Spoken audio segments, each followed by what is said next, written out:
Everybody, West Delaware Wrestling is on the air from the Bob Murphy Invitational and the Seedorf Gymnasium at West Delaware High School. We are here for the third annual Bob Murphy Invitational. Along with Roger Reed, I am Jamie Vasky, and Roger, we are 2 minutes away, supposedly, from getting this thing underway. We're going to have a national anthem coming up here just shortly, but a great day for wrestling, great day for deer hunting. A few of the deer hunters not at the tournament today, but just a great morning, and we're ready for wrestling, our first tournament of the season. Yes, it is, Jamie. We're excited to be here. I think all of the fluorescent orange is in the Seedorf gym today. You've got Grinnell. Their colors are black and orange. Fairfield, black and orange. West Delaware, of course, black and orange. You've got a lot of fluorescent orange going on here, and it's going to be a great day of wrestling. We saw 26 brackets of JV, saw some outstanding JV matches this morning. Got to sit up here and watch some of that great action, see some good kids get after it. Now we're ready to get the big boys going here, and this is going to be a great day of wrestling. We got some tremendous brackets, like we talked about before. Jamie, I'll have that rundown for you here in a second, but we've got some kids here that are making their debuts as freshmen. Coaches, we've got some outstanding freshmen here, so I can't wait to take a peek at the future of wrestling here. Again, Jamie said we got two extra teams here this year, so it's going to be fun adding some competition from the Dike New Hartford Wolverines and the DeWitt Central Sabres. We know all about DeWitt. They are loaded. They've got some really, really good kids. They're excited to be here. So it's going to be a great tournament with some very competitive weight brackets and some great wrestling before the day's over. Absolutely. Our 10 teams are Grinnell, Benton Community, Dike New Hartford, Davenport Assumption, Fairfield, Decorah, Red Oak, Central DeWitt, Muscatine, and, of course, the host West Delaware Hawks. We have a few matches coming up. Before we get to our national anthem, we're going to have Aaliyah Vasky, one of the West Delaware cheerleaders and part of the West Delaware music department here at West Delaware, singing our national anthem in just a little bit. But we'll get you underway. 106 pounds, Luke Farmer from West Delaware, a freshman. He'll be taking on Kaiser Engen from Decorah, who's also a freshman. 113 pounds, Zach Fisher from West Delaware is a freshman. He'll be taking on fellow freshman Mason Olsgaard from Decorah. At 120 pounds, Ryan Phillips from West Delaware. He's a sophomore. He'll be taking on Alex Farmer from Grinnell, who's a junior. At 126 pounds, Jordan Roush from West Delaware will take on Joe Field from Davenport Assumption in the first round. At 132 pounds, it'll be Brad Roush from West Delaware, a senior. He'll be taking on Joe Knack from Benton Community, who is a junior. 138 pounds, Cole Engel from West Delaware, the junior, will take on Keaton Dudden from, or is it Dudden? Dudden, excuse me. Dudden from Dike New Hartford, who is a sophomore at 2-0. 145 pounds, West Delaware's Mitchell Mangold has a first-round bye. He's the number 1 seed. He will take on the winner of Johnny Leinert of Davenport Assumption and Colton Oldfield from Muscatine. 152 pounds, Tristan Volker from West Delaware. He's a junior. He will be taking on Bailey Jones, a senior from Fairfield. 160 pounds, Jack Newhouse from West Delaware. The freshman has a first-round bye. In the quarterfinals, he will take on Isaiah Mitchell from Decorah, who is a senior. 170 pounds, an 8-man bracket here. We have Sam Johnson, the senior from West Delaware. He'll be taking on Dawson Hocklesvik from Decorah, who is a junior. 182 pounds, the number 2 seed is Harrison Goebel from West Delaware. He's a junior. He will be taking on Garrett Brunson from Muscatine, who is a senior. 195 pounds, we have a senior matchup here as Brady Antones of West Delaware will take on the number 2 seed Samuel Marish from Benton Community in the first round. 220 pounds, we saw Jordan Brees wrestle at 182 the other night. He bumps up and gets in the varsity lineup. He'll wrestle at 220 pounds. The sophomore will take on Trenton Haanen from Fairfield, who is a senior. And at heavyweight, Caleb Zeeser from West Delaware is the number 4 seed. He will have a first-round bye. And in the quarterfinals, he will take on Chase Ahrens from Dike New Hartford. We will also keep track today of some other tournaments going on in the KMCH listening area. We've got teams all over the state, or not the state, I should say, all over the area. We've got Western Dubuque is over at the Dubuque Invitational. We've got the Jessup Varsity Tournament. I believe Northland was at the Chris Davis Invitational. Monticello is hosting a tournament with a variety of area schools. Some area schools wrestling last night in the Cascade Duels. And then, of course, Independence hosting that 25-team tournament this weekend. Started last night, finishes up today. They have, I believe, five or six mats in the gym. They have 2 mats set up in their auditorium. They're looking, that's a great tournament. We didn't really get a chance to talk about it the other night, but 25-team tournament, 2 days. They've got teams from all over the state, some of the best teams in the state at that tournament, really building it up. Their next season, they're looking to make it to 32 teams and have 16 teams from in-state, some of the best teams in the state of Iowa, and they're going to try to get 16 out-of-state teams, some of the better teams from out of the state of Iowa, and try to run a 2-day 32-team tournament next season. So great for Independence, great for the sport of wrestling having that big of a tournament. Well, you're exactly right, and anything you can do to promote the sport of wrestling, Jamie.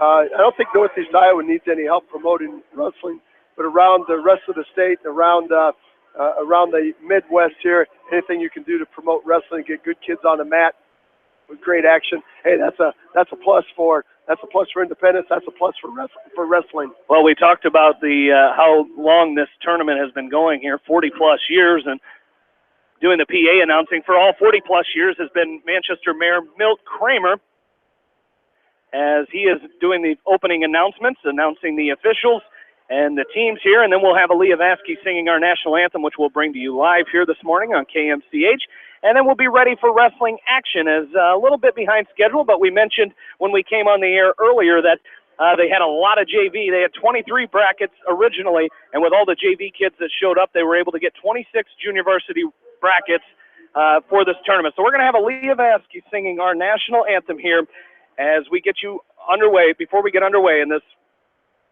tournament. Newhouse Construction and Concrete is proud to support all our area athletes. Give Phil a call at 927-5178 for your commercial, ag, or residential projects, or visit newhouseconstruction.com. Newhouse Construction and Concrete turns design into reality. In sports as well as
Great job there, Aaliyah Vasky, getting this tournament kicked off with a great rendition of our national anthem.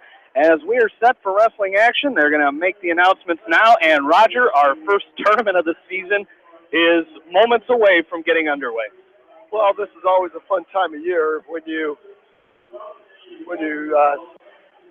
get to be able to see a whole bunch of teams gather together, a whole bunch of great wrestling.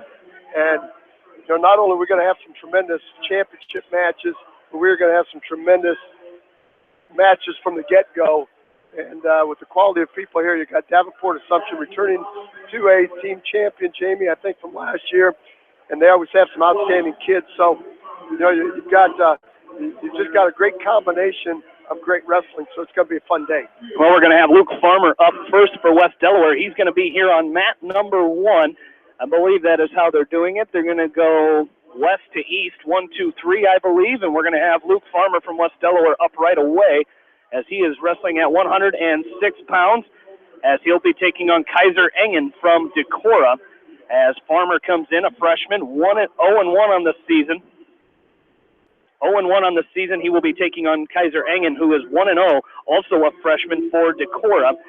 Hey, Jamie, I think they're doing the full brackets first. Is that what they're doing? From okay. What I can see, because I see down on mat number 3, That might be mat 1. We might have went backwards. Okay. It's 1, 2, 3 from east to west here. So Jordan Roush is up first for West Delaware. So we're going to jump up to weight class 126 for our first 16-man bracket. There's only, again, 10 teams here, so anything over 8, they're in a or anything over 8 wrestlers in a bracket, it is bracketed out in a 16-man bracket. So we've got Jordan Roush up on mat number 1 for West Delaware. He's taking on Joe Field from Davenport Assumption. As Jordan Roush is a senior at 0-1, Joe Field from Davenport Assumption is a junior at 0-2 on the season. So a good matchup here for Jordan Roush as they're underway over on mat number 1, as Roush in the West Delaware black singlet with the Hawks on the left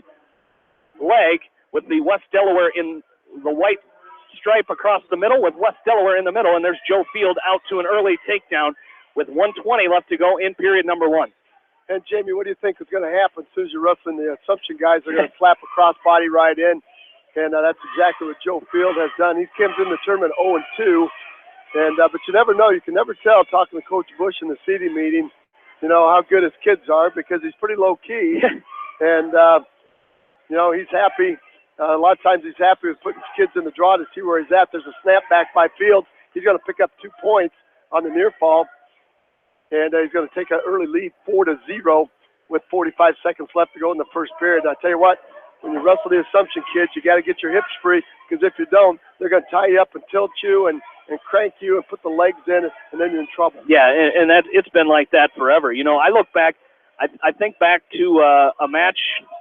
I know the first time we really started, where Assumption really started making their run, was I believe it's been a few years, but I remember Zach Muller wrestling a kid from Davenport Assumption at the Bent Community Tournament. It was really the first time we saw Davenport Assumption really starting to make their run as the power that they have been in Class 2A the last few years. But it's always they always notorious for putting in the legs. Well, they do, and they control your hips, and that's their whole objective. And you know, when you're wrestling those kids, you've got to really work on getting some space between your hips and your opponent's hips. And Jordan Roush's choice, he's going to defer over to Joe Field. And Joe Field's going to go back up on top. He looks over to Coach Bush, and you know, you got a takedown, and you got 4 points off 2 tilts. You might as well go back up on top. So Jordan Roush will have to work here. Jordan Roush here will really have to go to work to get past this very stingy and very control-happy Joe Field. There's the whistle to start the second period, and quickly a tight waist tilt attempt by Field, and Roush has to do a good job of getting his belly back down to the mat. Crossbody right on the left, power half Nelson on the right. Field's going to pick up some near fall points, I believe. The referee down there looking close, and no counting yet. Roush is doing a fantastic job of keeping that right shoulder from being tipped. Now there's back points right there as Field adjusts the leg, and then puts that power half Nelson just a little bit deeper, and cranks the neck and cranks the head over. He picked up 3-point near fall. Now he's up by a score of 9-0.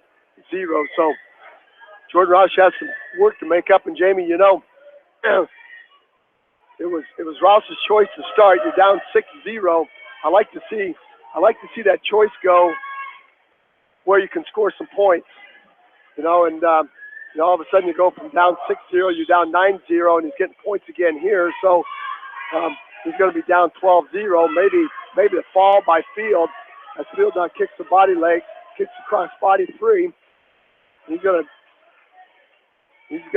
pace the shoulder blades and Roush to the mat to pick up 3. Almost picked up the fall.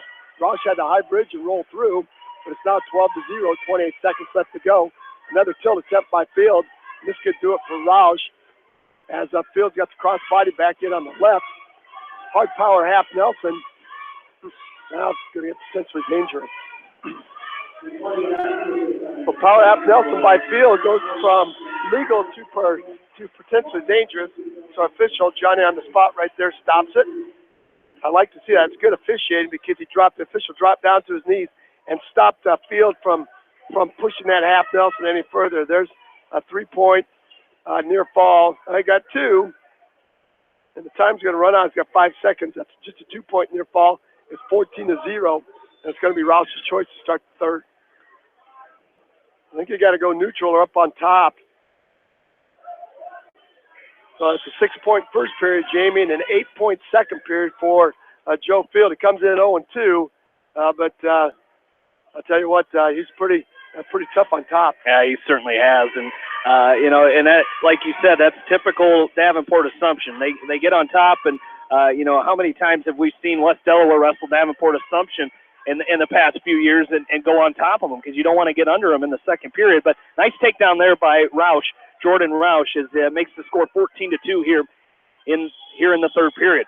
Looking for a cross-face cradle. If he could run that here, possibly pick up a fall, that'd be a big come from behind win for Jordan Roush if he could make something happen on top here. And that was a great cross-face from left to right. Now we're going to get stalling against Joe Field. Roush slaps a half Nelson on the left side, and Field builds his base back up. So another hard cross-face. Jamie, I'd like to see Jordan let him go here. And, he had a front headlock and was going for a drive cradle off that front headlock. So opportunity to go feet to back here. That's what it's going to take to win. It's 14-2 right now, 54 seconds left to go. This is weight class 126, first round action. And I'll tell you what, it's going to be a great day of wrestling. Oh, boy, they're stalling against Field. That's going to be 1 point against Roush. And, Jamie, you're down to 45 seconds left to go in the match. At some point, you got to think you're going to cut him loose and try to get to some throw or something so you can go work for the fall. That's the only way you're going to win the match right now.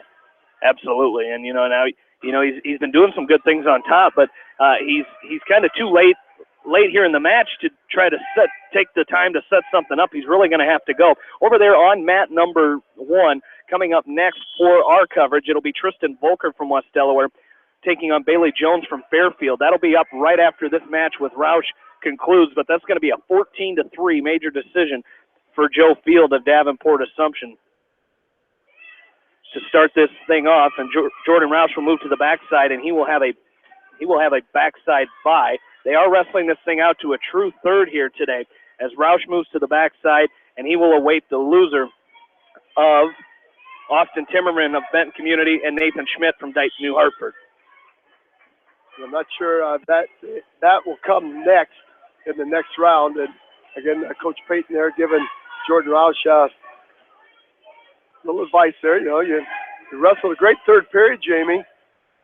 Again, back to that choice. Jordan Roush takes up to start the second period, and that's a 6-3, or takes neutral. That's 6-3 going into the third. So maybe that's something that they were talking about after that match was over. All right, 152. Weight class 152, a tough opening round match here for Tristan Volker. He's taking on a 2-0 wrestler from Fairfield, Bailey Jones, who's a senior. So body styles, these guys are 2 peas in a pod here, about the same height. I'll tell you what, black and orange singlets by both wrestlers here. We see a Trojan from Fairfield on the left side.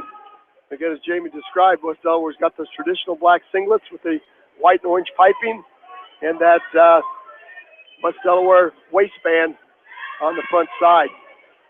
121, nice job by Volker, doing a great job hand fighting, great job working the head, circling. Like to see him set up that double. He's got a great shot from his feet. He needs something that's going to build his confidence a little bit, and I'll tell you what, a win over a very good Bailey Jones would do that right there. There's Jones in on a tap, in on the legs, and Jones is going to pick up the first takedown. So Jones beat Volker to the punch there with a double leg takedown and scored. Here comes a cradle attempt by Jones, and Volker has to belly down. 49 seconds left to go. Half Nelson now by Jones. Quickly pulled off by Volker. And Jones trying to chop that arm. Nice sit out, turn in by Volker. Leaves his head on the mat, and a half Nelson again by Jones, and Volker has to peel that back off. Over here on mat number 3, we're going back to the little guys here on mat number 3. We've got 106-pounders starting, so we'll have 106-pounders coming up here shortly. Right after Tristan Volker's match, it'll be Luke Farmer from West Delaware taking on Kaiser Engen and from Decorah. And on deck mat number 3, it's going to be Zach Fisher from West Delaware, the number 4 seed, taking on Mason Olsgaard from Decorah in the first round. A couple of key matches there for the West Delaware Hawks, Jamie. You know, they got to get on the front side of the bracket so you can score some points. All right, first period over. Volker down 2-0. Got some work to do to get back in the match as Bailey Jones, very physical on top. It's going to be Jones' choice to see if he defers over. That's going to go neutral. Hey, that's a good spot for Tristan Volker to be in. Let's see if Tristan can pick up the pace here a little bit. He does have a great shot, Jamie, and sometimes I think he's just a little timid on pulling the trigger. Underway here, neutral position. Second period, opening round action. From Fairfield, Bailey Jones taking on the junior from West Delaware. There's Jones in on another double. I didn't look this morning. Are all these teams here today 2A? I think Dyke New Hartford is 1A, Jamie. Okay. And I wasn't sure about Decorah either. I think Decorah, I checked the sectional pairings are out. When we get a chance, we'll talk about those. West Delaware will be hosting the 2A sectional, so that'll be a good thing. All right. Second period underway. Jamie, Tristan Volker ties this thing up, but he shot that double, and he set Jones on his backside, covered his hips up. Now he's doing a great job with that Syracuse right. He's got an inside wrist. Now hard crossface by Volker. Hard crossface by Volker. He's trying to lock up a crossface cradle. He's got it locked up. He's got Jones going to his back. Could be a fall, Jamie. Referee looking. Boy, he's got Jones loaded up. He's got plenty of time. There's the fall. Volker winning by a fall in 3:19. Now, I'll tell you what, just exactly what the doctor ordered right there. Now Volker will take on Trent Johnson from Dyke New Hartford. He's 2-0. State place winner last year. Runner-up. State runner-up. So he'll have his work cut out for him. And also, I believe he's the all-time rushing leader in the state of Iowa for football. And he is ranked number 1 in the state. Number 1. 7,000 some yards, I think, through his career. So that's a lot. Record's been tickled a few times the last few years. I know Ryan Parmalee ended up number 2 after his senior year. Ryan Parmalee from Macocata Valley, and now Johnson took it over. Yes, he did. Not only took it over, went right to the top with it. All right, here we go. Kaiser Engen, freshman from Decorah, taking on Luke Farmer, freshman from West Delaware. Two stout freshmen going at it. That was the fireman's carry by Engen. I saw them warming up over here, Jamie, and his little buddy was working with him. Must have been the 113-pounder from Decorah, Olsgaard. Those guys were firemen's carrying each other to death as a warm-up. So expected to see that move, and we did. Inside wrist now by Engen. And that Farmer comes to a nice tripod stand-up. Engen puts his left foot inside the right foot of Farmer. He's got a far side half Nelson. Farmer's just got an Engen is very, very high. Let's see if Farmer can get to his feet. He does. Trying to split the hands of Engen, and Engen front trips him back down to the mat. A nice job by the freshman, Luke Farmer, getting to his feet. And he's got to control those hands just a little bit more. And break free. 55 seconds left to go. Chicken wing now by Engen. Chicken wing on the right, inside wrist on the left, and he's driving Farmer over. Might have some back points here. Engen's getting some near fall points right now as he ran that chicken wing at a 45-degree angle, and he tilted Farmer, got Farmer to his back. Farmer now up in a high bridge. Engen now with a half Nelson, and he scoops the right arm of Farmer. And Farmer's able to high bridge and roll out of it. Now Engen with that bridge, with that chicken wing, turns Farmer over one more time. Down in front of us, Jamie, I think that's 113 pounds. And we've got Zach Fisher for West Delaware taking on Mason Olsgaard. And we just saw a fireman's carry from Olsgaard. So these guys from Decorah, say what you can't tie up and give them an overhook, they'll come right to that. They'll come right to that fireman's carry. So 1:46 left in the first period, and Fisher finds himself down 2-0. Comes to a very, very nice stand-up. He's got to split the hands, tries a standing switch. Hard chop by Olsgaard. Olsgaard traps the right arm of Fisher underneath his body. Now he's going to try to set up a butcher. Fisher rolls through, does a nice job rolling through. Nice job by the freshman from West Delaware. Olsgaard had that butcher, and he's got a butcher in again. Got the left arm trapped. He's going to circle the head. Fisher, nice job. Rolls through once again. As he rolls through, he tries to grab the left leg of Olsgaard. Olsgaard has to down block, and Olsgaard's got to cut him loose. Low single attempt by Fisher. Snap and spin by Olsgaard. And Fisher doing a nice job staying square. Front headlock now by Olsgaard. And he's gonna cut the corner and pick up a 2-point takedown, 4-1, 58 seconds left to go. Down on the far end, Luke Farmer finding it going just a little bit tough here. He's down 13-0 to Kaiser Engen. Another 2-point takedown, another 2-point near fall would end this match. And Engen has a cradle in. Got Farmer going to his back. And he's picking up points right there. Could be a technical fall. It is. That's going to do it right there. So Engen will win 16-0, Jamie. And Luke Farmer will go to the backside, and he's got a bye on the backside. So it'll be a little bit before we see him come back. So Engen will advance. Farmer will get tossed to the backside. And on the match in front of us, a hard half Nelson by Mason Olsgaard. Slaps Fisher on his back. At the end of the period, picks up 3. It's 7-1 right now. So a couple of very impressive freshmen from the court, Jamie. Yeah, there certainly has been so far, and in the little weights too. And that's what as a coach, when you see impressive freshmen like that, you're always pretty excited moving forward. Down on mat number 1 now at weight class 120, we have the outstanding sophomore from West Delaware, Ryan Phillips, taking on a junior from Grinnell, Alex Farmer. So we'll see what happens down at that.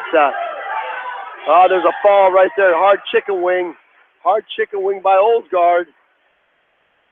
And he slaps Fisher on his back and adjusts himself. And the referee, Mr. Lowell Teat down there, is going to slap the mat, Jamie. How many times do you think Lowell Teat has slapped the mat in his officiating career? Wouldn't that be interesting to let alone this tournament? I'll tell you what. He's been here for all of them as well. That would be an interesting statistic to figure out how many times he has slapped the mat for pins. And he's one of the best. Zach Fisher, he'll move to the backside, and he will have a bye on the backside as well, as he will be in the consolation semifinals, and he will take on the loser of Dalton Gosselink of Grinnell and Wyatt Bishke from Benton Community. Back down on mat number 1 with Ryan Phillips and Alex Farmer. It's a 2-point takedown by Farmer. Got in on a nice high crotch and cut the corner. Kind of caught Ryan Phillips off guard. And Phillips quickly back up to his feet and scores 1. So he is down early, 2-1. So he'll have some work to do to get back in this match. Neutral position. Very short, stocky, looks like a very strong Alex Farmer from Grinnell. He looks pretty tall for a 120-pounder. Yes, he does. He's put together. So Ryan Phillips will have some work here. It was a nice escape there by Ryan Phillips. So cut the score to 2-1, and that's what you like to do at the end of a period. You get taken down, don't sit there and lay down the rest of the period. He did a great job of coming up and getting a 1-point escape to make it a 2-1 lead for Farmer going into the second period, and Phillips will go down to start the second. That's a good choice. He came right to that stand-up and did a nice job controlling the hands of Farmer when he came to that stand-up. So has score you 1 and tighten this thing back up. That's a nice stand-up, quick stand-up by Phillips. Good hand control. Farmer's going to drop in on a low single. He's going to lift Phillips up off the mat, return him safely. Nice job by the junior from Grinnell. And Jamie, that's one thing we haven't talked about. Any rule changes. But one thing our referees are watching this year is that lift and return.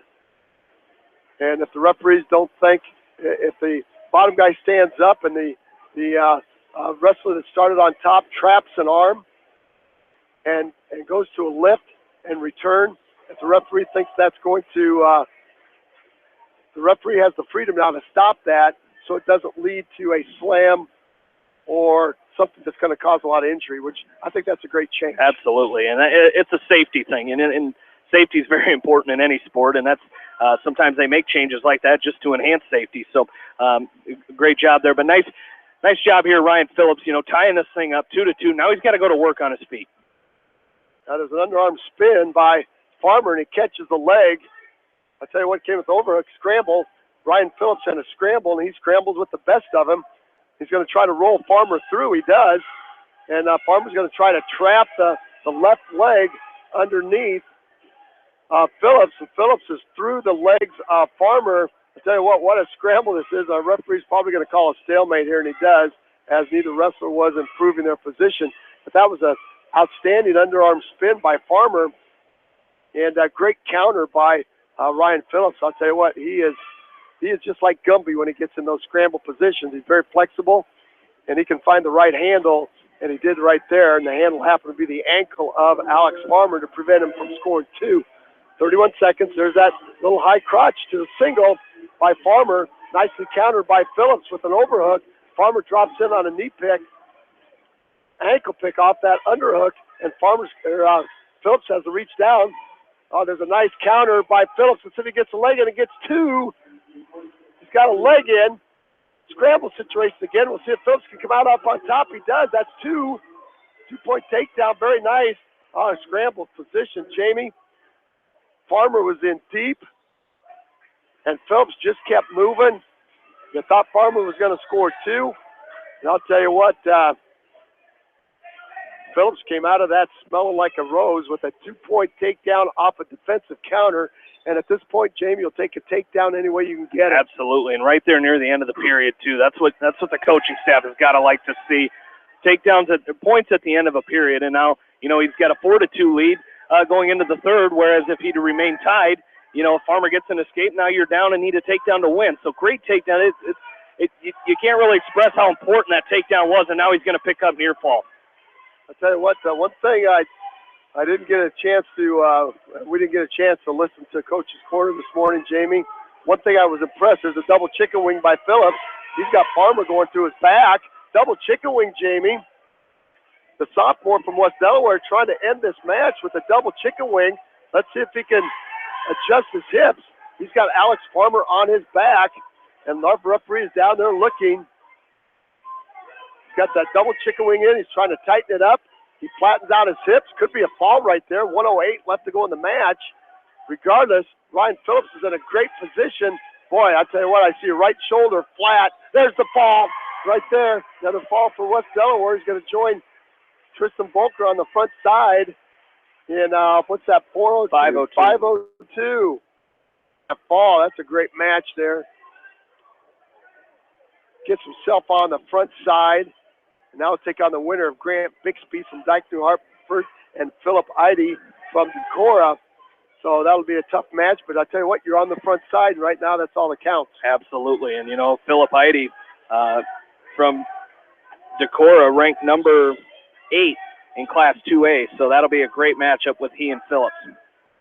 And Phillips taking on, Waverly Shellrock the other night. Phillips doing a great job. But what I was saying, Jamie, I was impressed with the early conditioning of the West Delaware Hawks at the dual meet the other night. We saw some Waverly Shellrock, some of their guys went off the mat very slow to come back to the center of the mat.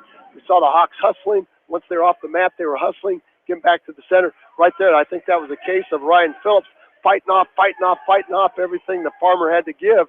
And then he finally broke him, took him down, got up on top, and locked up that double chicken wing, and that was it. So we'll take a look around the mats here. Don't see any West Delaware wrestlers up right now, so good opportunity for us to take our first break here, as our next one will be up shortly, as we will have that for you in just a little bit, as our next wrestler up for West Delaware is going to be 132 pounds. It'll be Brad Roush from West Delaware taking on Jacob Knack from Benton Community. We'll take a break, come back. You're listening to West Delaware Wrestling from the Bob Murphy Invitational on Mix 94.7 KMCH. In sports as well as banking, numbers mean everything. Athletes strive for excellence during competition. F&M strives to exceed clients' expectations. Whereas athletes and teams focus on the score, F&M focuses on the success of our valued clients, one relationship at a time. F&M Bank, the right choice. Member FDIC.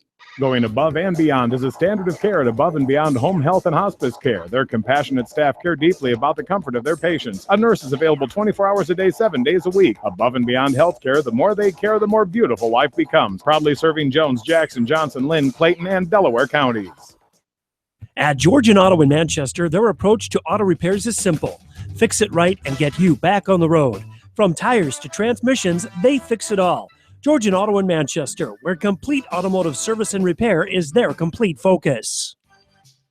You may not wear glasses or contacts, but how do you know if you're seeing your best or if your eyes are healthy? Why not be proactive and get your eyes examined? Dr. Daniel E. Mersch and his professional staff at Manchester Family Vision can help. Call 563-927-3682 to schedule an appointment. Manchester Family Vision Center wishes all the local sports teams best of luck this season. Manchester Family Vision Center on West Main, where clear vision begins with healthy eyes. Why make 10 calls when you can make one call to Steve Morman Insurance in Manchester and get the best quote from 10 different companies on your auto, home, and farm insurance? You can depend on Steve Morman Insurance for fast, friendly service and quality coverage. Call Kathy or Rachel at your agency of choice in Manchester today, 927-2263. Bob Stephen Motors in Manchester proudly supports all area athletes. Bob Stephen Motors is your locally owned and operated GM dealer in Manchester. Visit them on the web at bobstephenmotors.com. Since 1995, Edgewood Feed Mill Construction has provided customers with a quality, pre-engineered building package for their swine facility needs. Edgewood Feed Mill Construction is a general contractor and will assist you with the construction of your livestock facility, start to finish. For more information on Edgewood Feed Mill Construction, contact Steve Harris at 563-920-7835. This is Fred Smock from Dunlap Motors and Independence with Chevy, Buick, and certified pre-owned Chevy, Buick, and GMC, and nearly 300 new and used cars and trucks in stock. We have big town inventory with small town service. Go to DunlapMotorsIndy.com. At Precision Collision, we are committed to providing you with high-quality auto body repair and paint refinishing. Our expertly trained technicians can repair all accidental damage and get you back on the road in no time. Come visit me, Jeff, for a free estimate. We are located along Highway 20 at the Delaware turnoff. Precision Collision, one call does it all, quality guaranteed. When it comes to financial planning, most financial companies focus on your income. At Northwestern Mutual, we focus on your outcome. It takes the right financial partner who cares as much about your future as you do, building a financial plan to meet your life's priorities and helping you achieve the financial security you're after. Focus on your financial outcome with Northwestern Mutual. Contact me, Mitch Payton, or Matt Schulte today. You and Northwestern Mutual, stronger together. American Trust and Savings Bank wishes all area athletes and coaching staff continued success. American Trust and Savings Bank with locations in Dyersville, Farley, Dubuque, and Des Moines. Simply better banking. Check them out at americantrust.com. Member FDIC, equal housing lender. Sight and good vision is very easy to take for granted until it is taken away. Advanced Eye Care Associates of Eastern Iowa is here to help you. Advanced Eye Care Associates of Eastern Iowa is located at 105 East Butler Street in Manchester and at 1113 West 3rd Street in Vinton. Your vision is our primary focus. Delhi Lumber has products for every home and every budget. Delhi Lumber carries Midland doors, which are one of the best values around. You can see Midland doors today or call Delhi Lumber at 563-922-2404 for more information. Your Midland overhead door dealer, Delhi Lumber. Big town quality with small town service. At Community Savings Bank, it's simple. Simply free checking comes with free debit cards, free online banking with bill pay, free mobile money, and free thank you gifts. Find out more about Simply Free Checking at one of our 7 locations or online at csbiowa.com. Community Savings Bank. Member FDIC. Jay's Auto Supercenter on the Greater East End of Manchester has quality pre-owned vehicles, great financing options, and a full-service department, body shop, and detail department. See their full line of vehicles online at jsautosales.net. At Jay's Auto, customer satisfaction is their #1 priority.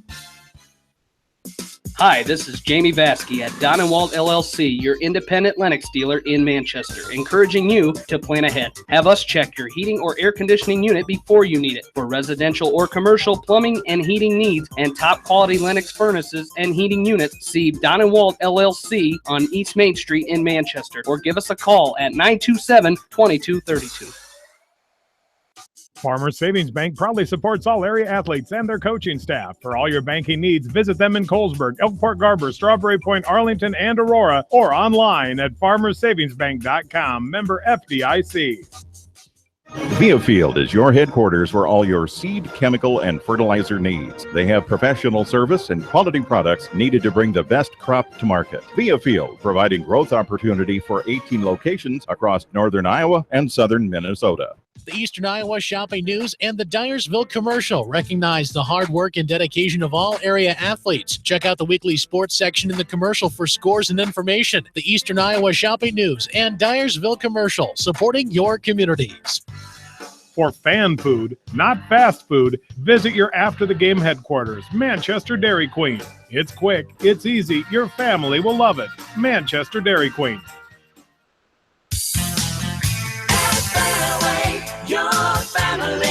It's no secret that people come to Fairway in Manchester for their famous meats, but as you dash back to the counter to pick up your USDA choice ribeyes, don't be surprised if you find yourself lingering among the delicious fruits and vegetables in the produce department. Shop Fairway in Manchester for low prices and all your grocery needs. Head to Fireside Pub and Steakhouse before or after the game or anytime, featuring steaks, seafood, pasta, sandwiches, and even fresh-made pizza. They say it's the best around. Visit them on the web at firesidemanchester.com for a full menu and special offers. Just like a great coach, State Farm agents like me, Julie Smith, can help you develop a game plan for your insurance needs. Whether it's car, home, life, health, or business insurance, I can dig into the playbook and help you find the affordable coverage you need. For all your insurance needs, call on a winning team. The Julie Smith State Farm Agency in Manchester. Hi, this is Chris Henry, Service Manager at Brown Sales and Leasing in Elkader. Our goal is to make your car buying experience the best possible, and our factory-certified technicians are dedicated to you and your vehicles. Stop in and see us at Brown Sales and Leasing in Elkader, or visit us online at forbrowns.com. Your hometown dealer, wherever your hometown may be. Best of luck to all area athletes and coaches.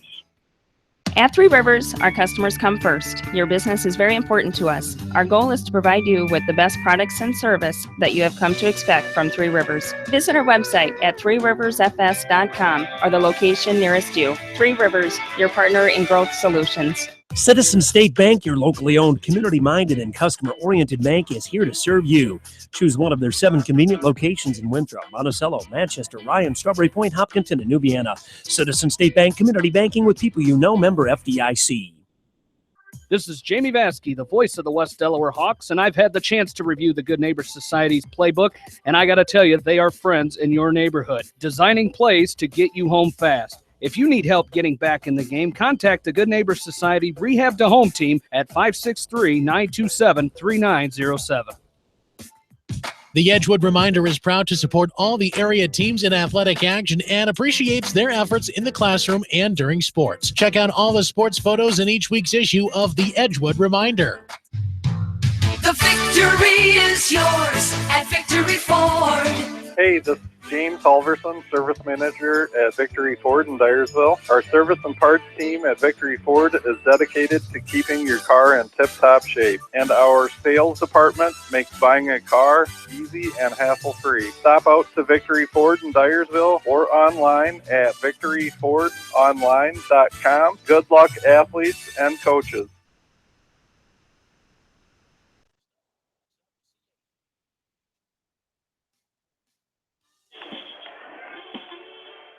Back into the Bob Murphy Invitational. Want to take a quick moment to thank all of our sponsors of high school wrestling here on KMCH. Without them, of course, this broadcast would not be possible. And thank all the sports boosters here on KMCH. We're still wrestling here as we're waiting for 2 Hawks to come up. As up on deck on mat number 3 is Brad Roush from West Delaware. And on deck mat number 1 is Cole Engel from West Delaware. So moving along here, Roger. Again, a great day for wrestling action, and it's that time of year, and we're looking forward to the next 3 months here. Well, and as we say every year, it kind of starts, we anticipate the start. Once this thing gets rolling, and it's just like that. He's just like that steam engine.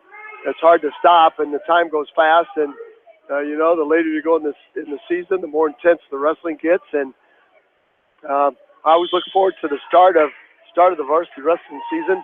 You get to see how the ranked wrestlers do, and you get to see those young pups that have been waiting, have been wrestling in 7th and 8th grade, and get their turn to step out on the mat, and they get the first taste of the varsity experience, and that's always fun to see those young kids get their first experience wrestling in a varsity atmosphere.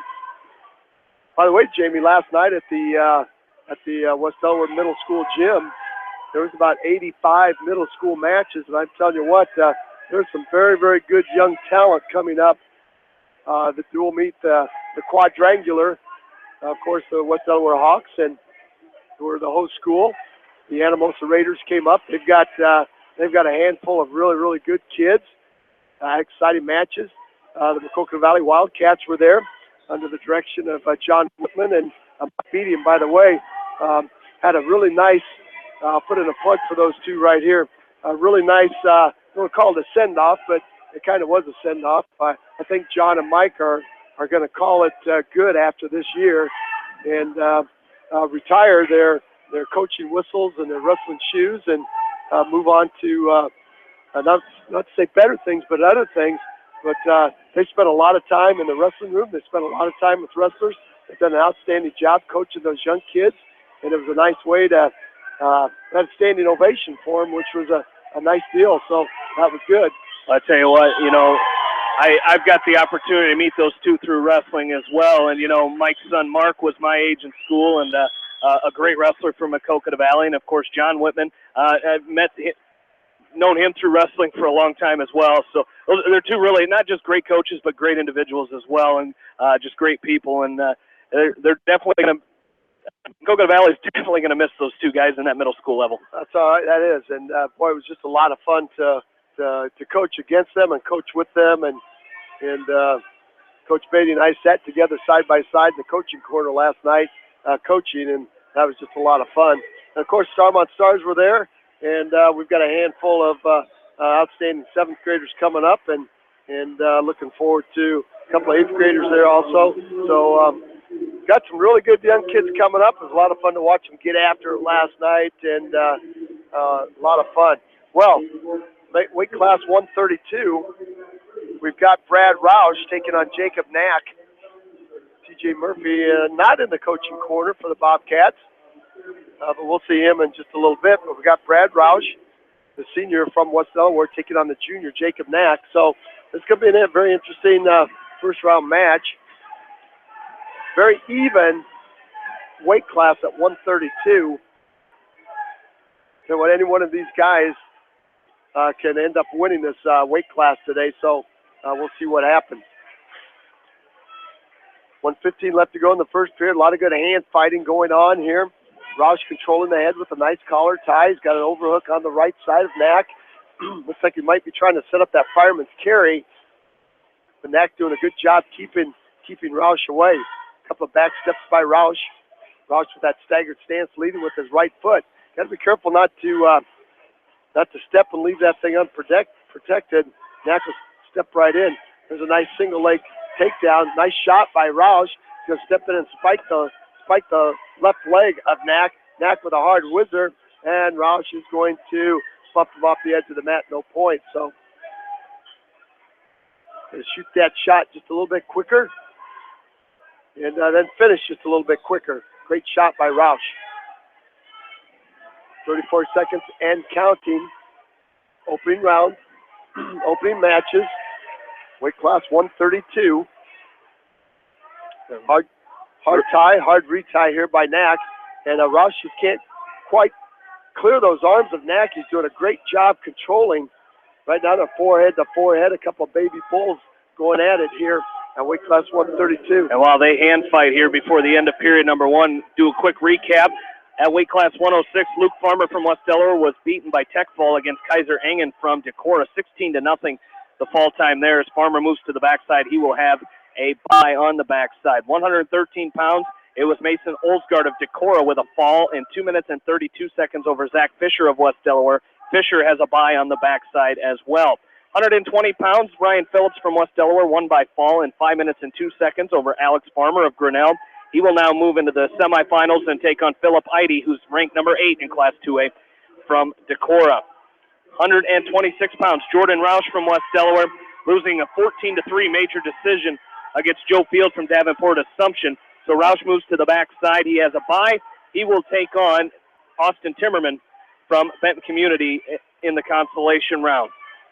152 pounds, Tristan Volker from West Delaware won by fall in 3 minutes and 19 seconds over Bailey Jones from Fairfield, as Volker will now move into the quarterfinals against top-ranked at 145 pounds, Trent Johnson from Dike New Hartford. And that is all the matches we've had from West Delaware wrestlers here so far. Jamie, as you were giving that update, we have Brad Roush scored a 1-point escape on the edge of the mat, so he's now up 1-0. So this is a very, very winnable match for Brad Roush. He's got to open his offense up here, and he's given a lot of straightforward pressure. He's got to cut a corner on Knack and do something to clear those arms. 1:02 left to go, second period. Neutral position again, a lot of hand fighting going on. Knack has yet to take a shot. There's a sweep single by Knack. Tries to cut the corner on Roush. Roush is draped over the top of Knack. That's got to be potentially dangerous right there. It is. I'll tell you what, that was, Fisher was just a little bit slow stopping that. Coach Voss out of his chair and on 2 steps onto the orange part of the mat. I think he was going to stop it there, Jamie, if our official wasn't. Knack shot a very low single. Then he was cutting the corner on Roush, and Roush had his knee stuck to the mat, and so what? That was a bad angle. That could have been very, very costly for Roush and the Hawks. 24 seconds left to go. Brad Roush needs a takedown. He took a peek at the clock. Got to know how much time's left, and he's kind of waiting, I think, for Knack to. I think he's trying to wait for Knack to shoot. He's going to try a defensive takedown here, but he's got a great shot. He's got to get back in on that single. Not doing a whole lot from his feet.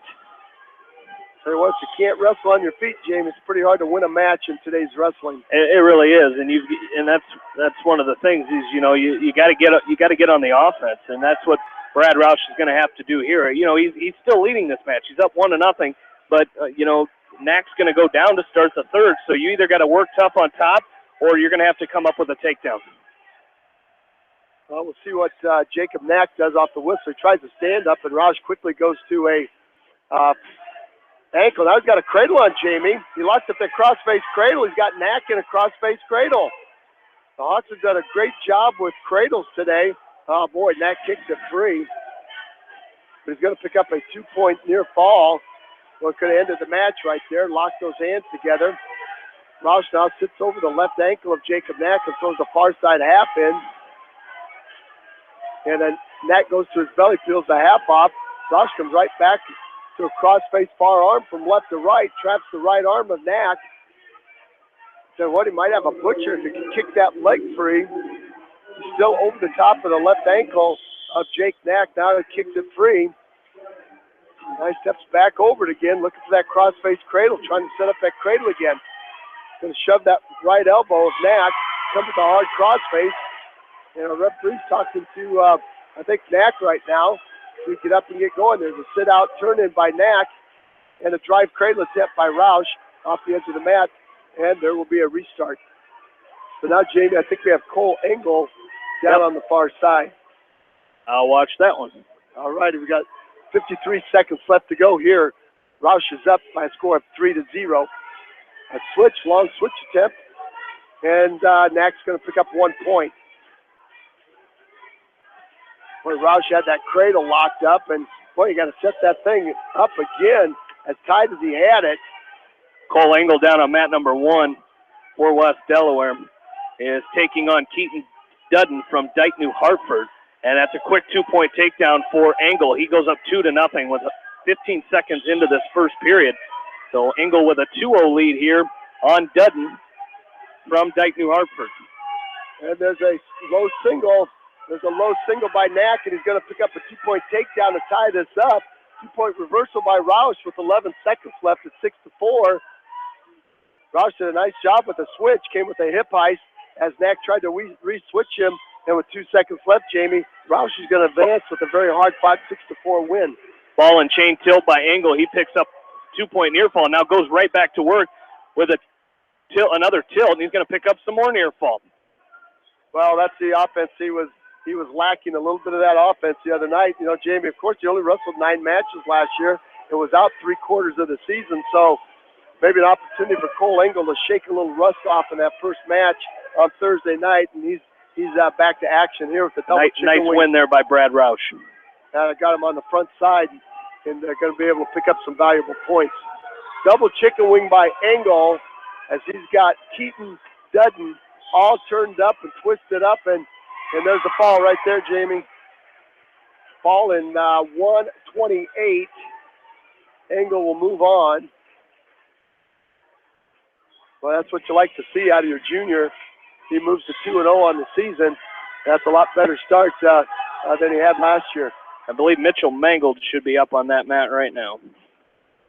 Mitchell Mangold is going to be taking on, is it Johnny Leinhardt? Colton Oldfield. Colton Oldfield, okay, from Muscatine. So he's a senior. Came into the tournament at our first upset of the tournament here today. Is the number 1 seed at 138 pounds where Cole Engel is. Alex Selberg from Red Oak, who's a senior, was beaten 3-2 against Blake Courtney from Decorah. So Courtney moves into the semifinals, and that will be Cole Engel's semifinal round opponent. Oh, that's, tell you what, Jamie, we have seen Decorah wrestle for a long time, and, you know, they're going to be in great shape. They're going to be fundamentally sound, and that's what you see from the Vikings. Well, we've got a holdup down on mat number 1. I'm not sure what the holdup is. You see Mitch Mangold pacing back and forth. And I know at some point, I'm not sure, they got to have, 45-minute time between matches? Yep. I know they're going to try to sneak in those matches, that the 16-man guys that wrestled in that first round, especially at 126 pounds, where Joe Field wrestled Jordan Roush. He will have to wrestle again. So I think they're going to try to throw those 16-man brackets in there as well, unless, of course, we haven't seen Colton Oldfield from Muscatine. I'm not sure. He did have a first-round opponent, or a first-round match, so they might be waiting on the time limit for him. And they got to watch that. I'm not certain it's been 45 minutes. It could since Colton Oldfield wrestled. Be close. Very, very close. Very, very close to that time. Well, let's take a short timeout while we wait for the rest of this time to expire. We'll have Mitchell Mangold up, the top seed here, weight class 145, Mr. Excitement, ready to take the map. Let's take a short timeout. We'll be right back with more hold-by-hold action from the Bob Murphy Invite, right here from the beautiful West Delaware Gym, and Eastern Iowa Sports Leader, Mix 94.7 KMCH. TriVet Associates is a mixed animal veterinary clinic with offices in Farley, Dyersville, and Holy Cross. Our 8 doctors serve the Dubuque, Manchester, Guttenberg, and Cascade areas and provide veterinary services to both large and small animals. For more information, find us on Facebook or visit our website, trivetinc.com. High-Tech Communications has everything you need to stay connected. Audio, video, TVs, DVD and Blu-ray players, dish network systems, surround sound systems, phone systems, but the list doesn't stop there. High-Tech Communications has a staff of professionals to help you get connected, from the installation of your entertainment system to cable and data wiring in your home or business. High-Tech Communications, changing your world with technology. Whether it's an orthopedic, sports, or occupational injury you are suffering from, Regional Medical Center Therapy Services has you covered. With a customized treatment program, Regional Medical Center Therapy Services can get you back on track in the active game of life. Regional Medical Center, excellence in healthcare, close to home. At Tauke Motors, we believe in a gentler, simpler way of doing business. Check out our large selection of new and pre-owned vehicles, as well as a great incentive at TaukeMotors.com. If you're looking for a new, pre-owned vehicle or service on your current vehicle, come to Tauke Motors, Chrysler, Jeep, Dodge, and Ram on 9th Street in Dyersville. Leonard Muller Funeral Home and Crematory wishes all the best to the athletes and appreciates their hard work and scholastic efforts throughout the year. For personal, caring service, Leonard Muller Funeral Home and Crematory in Manchester, Edgewood, and Strawberry Point. For more than 80 years, GMB has lived its mission to help customers achieve their financial dreams. Supporting the communities where you live, work, and play is important to us because that's where we live too. It's where we provide great service, sound advice, and solutions to meet your financial needs. GMB Bank, member FDIC.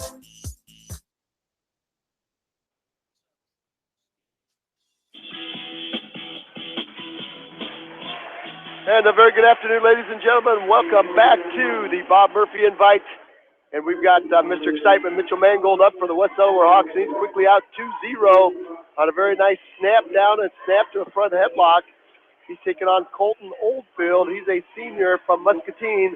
The Muskies making that long 2-hour and 15-minute drive up from southeast Iowa to tangle with 9 other schools here at this first weekend of tournament action in Iowa high school wrestling.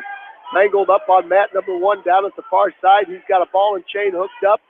And now we're going to get stalling against Oldfield as he is playing the possum. He is belly down, and Mangold trying to do everything he can to turn him over. And Mangold picks him up and gives him a bump off the edge of the mat. And I think Oldfield got the message there that Mitchell Mangold was not here to mess around. Or wait around. or wait around. Mitchell's going to give up a point for locked hands as Oldfield on the restart came to looked like a sit out. Then he popped to his feet on a stand up, and Mangold got dinged for stalling and locked him up. It's going to be Mangold's choice. He's going to defer over to Oldfield. Mitchell started the season off on Thursday night with an unbelievable lateral drop in overtime that brought the Seedorf Gymnasium crowd to its feet. And so he's got a lot of offense. And from every position. All right, it's going to be Mangold's choice. He's going to defer over to Oldfield, and Oldfield's going to choose down. And looks like Jamie Oldfield's one of these guys that does enough just to stay close in the match. He's been warned for stalling already. And you just can't get, if you're Mitch, you can't get impatient here. You just got to keep working and doing what you do and keep grinding on top. And at some point, there you go. At some point, he's going to turn him loose. He does. This might get stopped here in a second, the way they're going at it. I think Mitchell, like you said, just a little bit frustrated with the way that Oldfield is kind of. I wouldn't say he's playing the possum. He's just he's fighting off Mitchell's moves, and that's what you got to do. But you got to just kind of go back, like you said, go to what you do, and everything will be okay. Well, it's 2-2 with 1:08 left to go in the second period. There's a nice fireman's carry by Mangold. He dumps Oldfield to his back. He's going to pick up 2, traps the right arm, and he's going to snap Oldfield back and keep him there. He's got 2 and 2 right now, maybe 3 as he goes to a butcher. That's got to be a fall right there, Jamie. 47 seconds left to go, and Mangold is up on top. He grabs that left elbow of Oldfield, pulls it across his face. And as he does that, Oldfield's going to go to a high bridge and roll through, but it's going to be a 5-point move by Mangold. That's exactly what you like to see. A fireman's carry, and you hold that long enough to pick up some back points.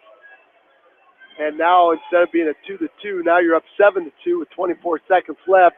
And there's a very, very nice chicken wing. There's the fall as Oldfield taps out on Mangold, and Mangold gets the fall right there.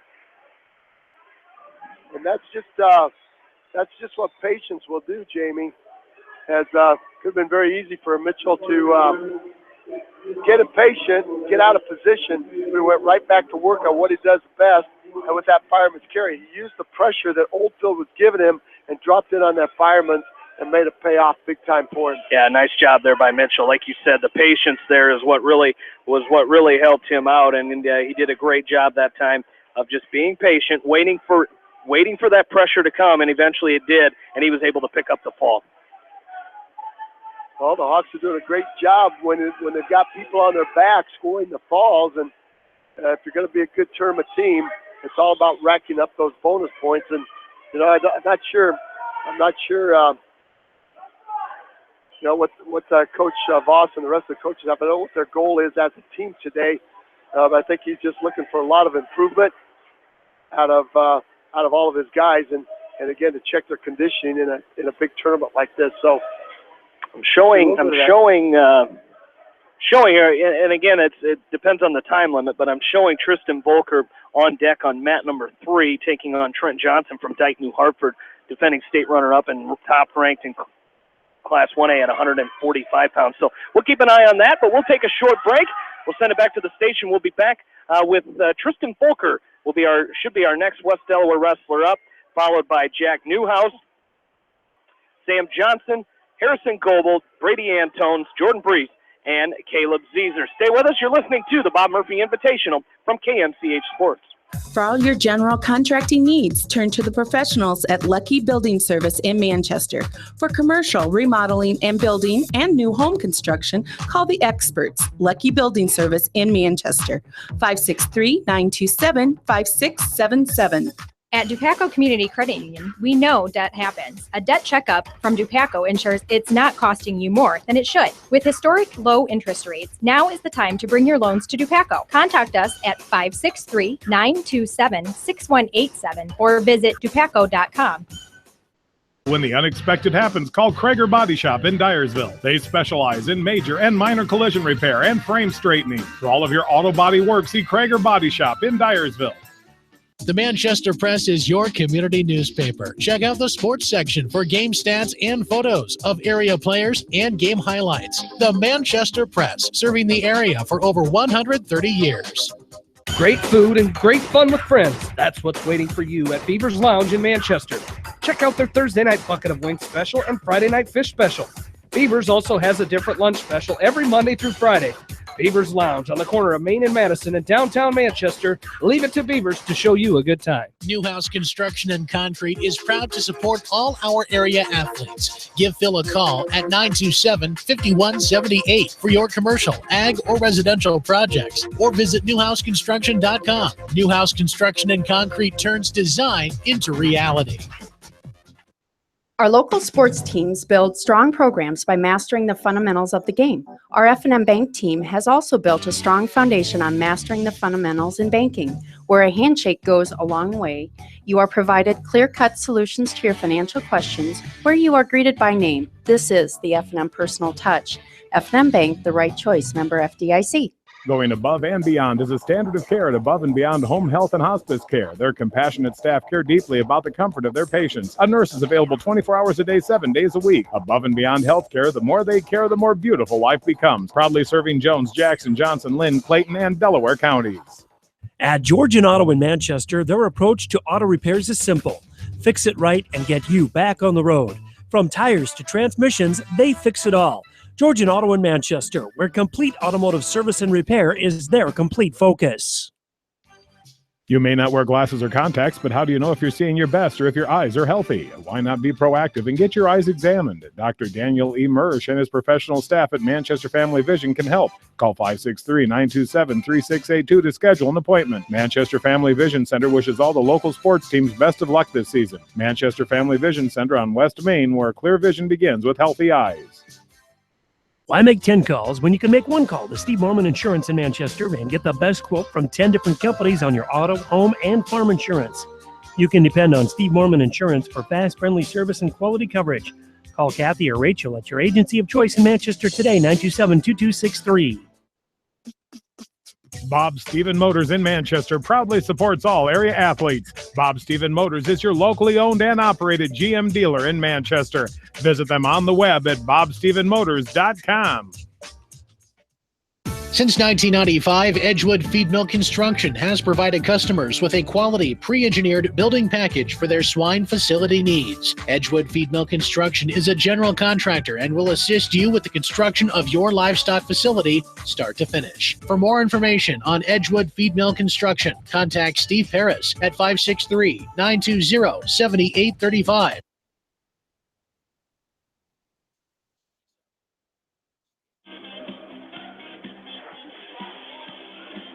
All right, welcome back, ladies and gentlemen, to the Seedorf Gymnasium We've got weight class 152 up for you, and we've got returning state runner-up in class 1A, Trent Johnson. I'll tell you what, there's a quick takedown, a 7-second takedown on Tristan Volker. I'll tell you what, he's cat quick and very, very explosive, Jamie. He is very heavy-legged and heavy-hipped and very, very powerful and explosive, but 2 quick takedowns. Now he's got Tristan Volker wrapped up in a tilt. He's going to pick up 3. And it's quickly 7-2 as he lets Volker up. I'll tell you what, he's just very short, very stocky. And it's interesting to see there's a double leg takedown, a blast double by Johnson. It's very interesting to watch these guys because you see them in football pads, and then you see them without their pads on, and you're thinking, yeah, now I know exactly why this guy's a state rushing leader, just because of the way he's put together. Another takedown by Johnson. Escape by Volker. There's a fireman's carry attempt by Johnson. He's in deep. Nice shot by Volker countering it. I'll tell you what, Johnson lifts Volker up off the mat. That's going to slap a half Nelson. He brought him down to his hip. He's going to slap Volker in a half Nelson. Could be a fall right there. There's the fall, Jamie. 1 minute and 18 seconds. And Trent Johnson wraps up 14 points and the fall. I'll tell you what, that was very, very impressive for the senior from Dike New Hartford. Absolutely. And, we knew coming in that he was the real deal, defending state runner-up. He's actually ranked at 145 pounds, so not sure if he's planning on that descent plan, getting him down to 145 later in the season as he's wrestling 152 today. So we'll see what happens with him down the road, but I don't think it really matters where he wrestles. He's going to be tough to contend with. I'll tell you what, that was very, very impressive work there. And there was a great article by the Des Moines Register talking about the top 8 wrestlers, Jamie, in the state. They did it with girls basketball. They did it with boys basketball. Then their staff at the Des Moines Register picked out 8 of the best in Iowa. There's all kinds of great wrestlers in Iowa, but they picked out 8 of the best that are coming back for this year. And they talked about the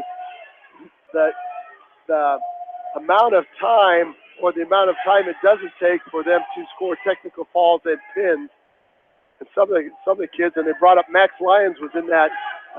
Max was in that top 8, and they talked about he had very few matches last year that went the full distance, and that's what the article was basically about: how fast these guys can score points. And how once they turn somebody over to their back, it's basically over. Yeah, and of course, Max Lyon from Western Dubuque going to wrestle at the University of Purdue next year. And, of course, Aaron Costello from Western Dubuque going to take his wrestling talent to Iowa City and wrestle for Coach Brands and the Hawkeyes next season. So Western Dubuque, I tell you what, they're ranked, I believe, number 4 in Class 3A. They're going to be fun to watch this year. They certainly are, and we'll cover them. When we have the opportunity, we will cover them and follow them. And we'll start next Thursday, Jamie, over at Beckman, a great triangular with Beckman Catholic and West Delaware and Western Dubuque. That's going to be fun for us. It's going to be fun for the fans, and that'll be coming up next Thursday. We'll get a peek at Coach Paul Cleary and the Bobcats over at Beckman Catholic. Well, our next wrestler up, that match did not take very long, all of 1 minute and 18 seconds.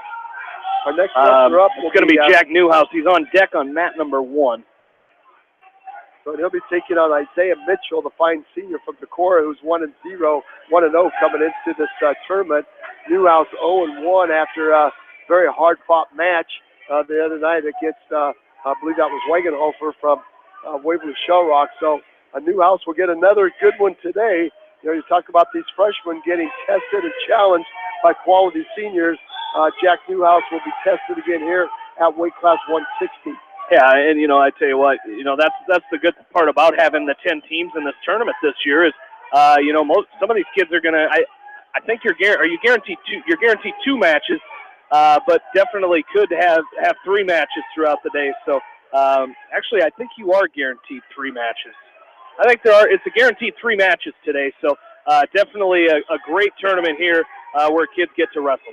Well, that was one of the reasons that these teams keep coming back, is it went to a true third. So brought the JV into it, went to a true third. So I wouldn't be a bit surprised if there's more teams that will be put on the wish list to be here next year. Well, we'll take a short break. As again, we mentioned we'll have Jack Newhouse taking on Isaiah Mitchell in just a little bit. They are in the second period down there on mat number 1. That'll be where Jack Newhouse will come up on deck. So we'll be right back. You're listening to the Bob Murphy Invitational from the Seedorf Gymnasium on Eastern Iowa Sports Station, Mix 94.7 KMCH.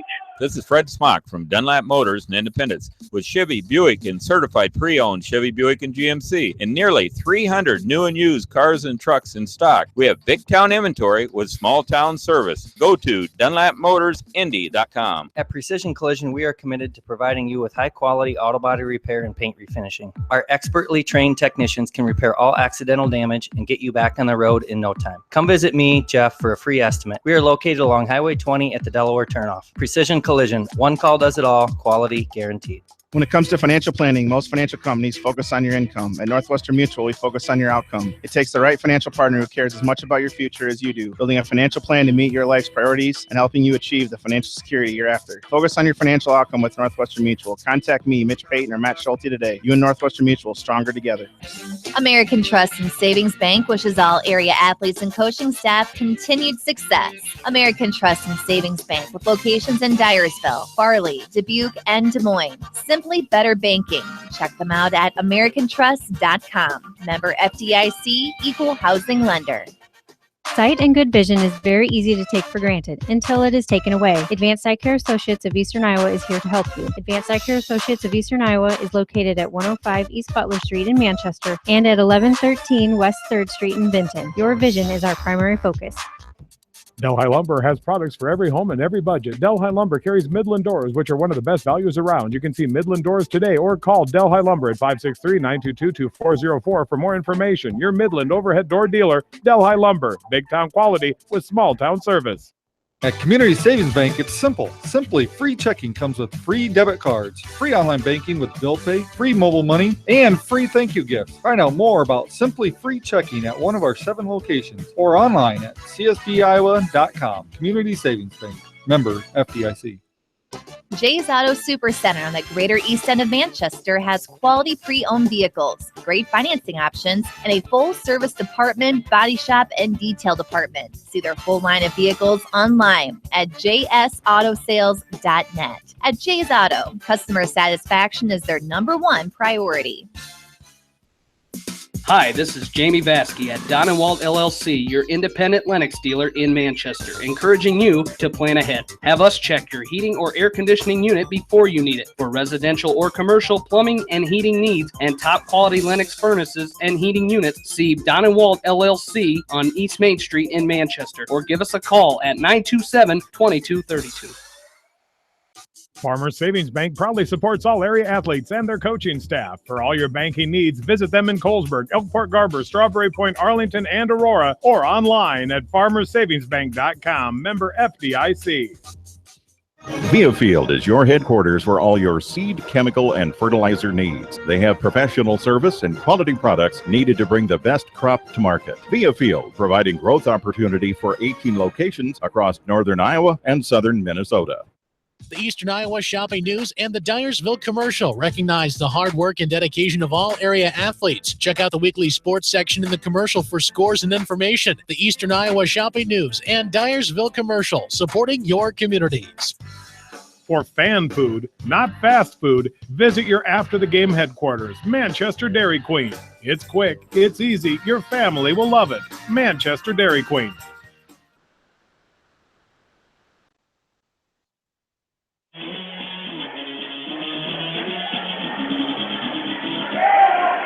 And back into the Seedorf Gymnasium. We're underway. Mat number 1, it's going to be Jack Newhouse from West Delaware taking on Isaiah Mitchell. Newhouse, a freshman for the Hawks at 0-1. Mitchell, a senior for the Vikings at 1-0. Yeah, and this is a very good Mitchell. Not real stout, long and lean, but technically very, very sound. He's in quickly on a single, but came right to that underhook, lift the underhook on the left side of Newhouse, and then dropped right in on a single, quickly cut across to a double and dropped Newhouse to his backside, covered up his hips.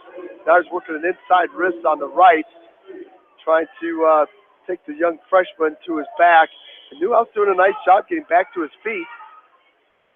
And now off the edge of the mat they go. So Coach Voss, Coach Payton in the corner there, encouraging their youngster to keep working. Get to his feet, work some hand control. There's the restart. Outside stand-up attempt by Newhouse. Mitchell switches sides. Chop, tight waist and a chop. Now he reaches back, picks up a near ankle, and he drives Newhouse forward. Got inside wrist with the right. And now picks up that right ankle, drives him forward, tries to tilt Newhouse. Now he tries to pull the inside wrist out to a bar. Newhouse does a nice job backing over it. Keeping that right arm underneath and protected. So Mitchell can't roll that out to a bar and possibly a wing. Now cross body right by Mitchell. Tries to throw him in. Throws a cradle in. Newhouse rolls through. We're seeing a lot of spinning combinations by the senior from Decorah. And Newhouse weathers the storm here as he rolls out of bounds as Mitchell's got that cradle in. First round matches at weight class 160. And Newhouse is opening match of the day. And again, Jamie, you weighed in at 9 o'clock this morning. That's 4 hours ago. Kind of sit around, you warm up, but you gotta really get yourself going again after that long wait. 24 seconds left to go. 2-0 is your score with Isaiah Mitchell up. Newhouse doing a great job, not giving up any more points. Now a tight waist tilt by Mitchell, and he traps that right arm. He's going to pick up a 2-point near fall with 8 seconds left to go, and it's going to be 4-0. See if he gave him 2. Yes, he did. Got a 3 count off that tilt.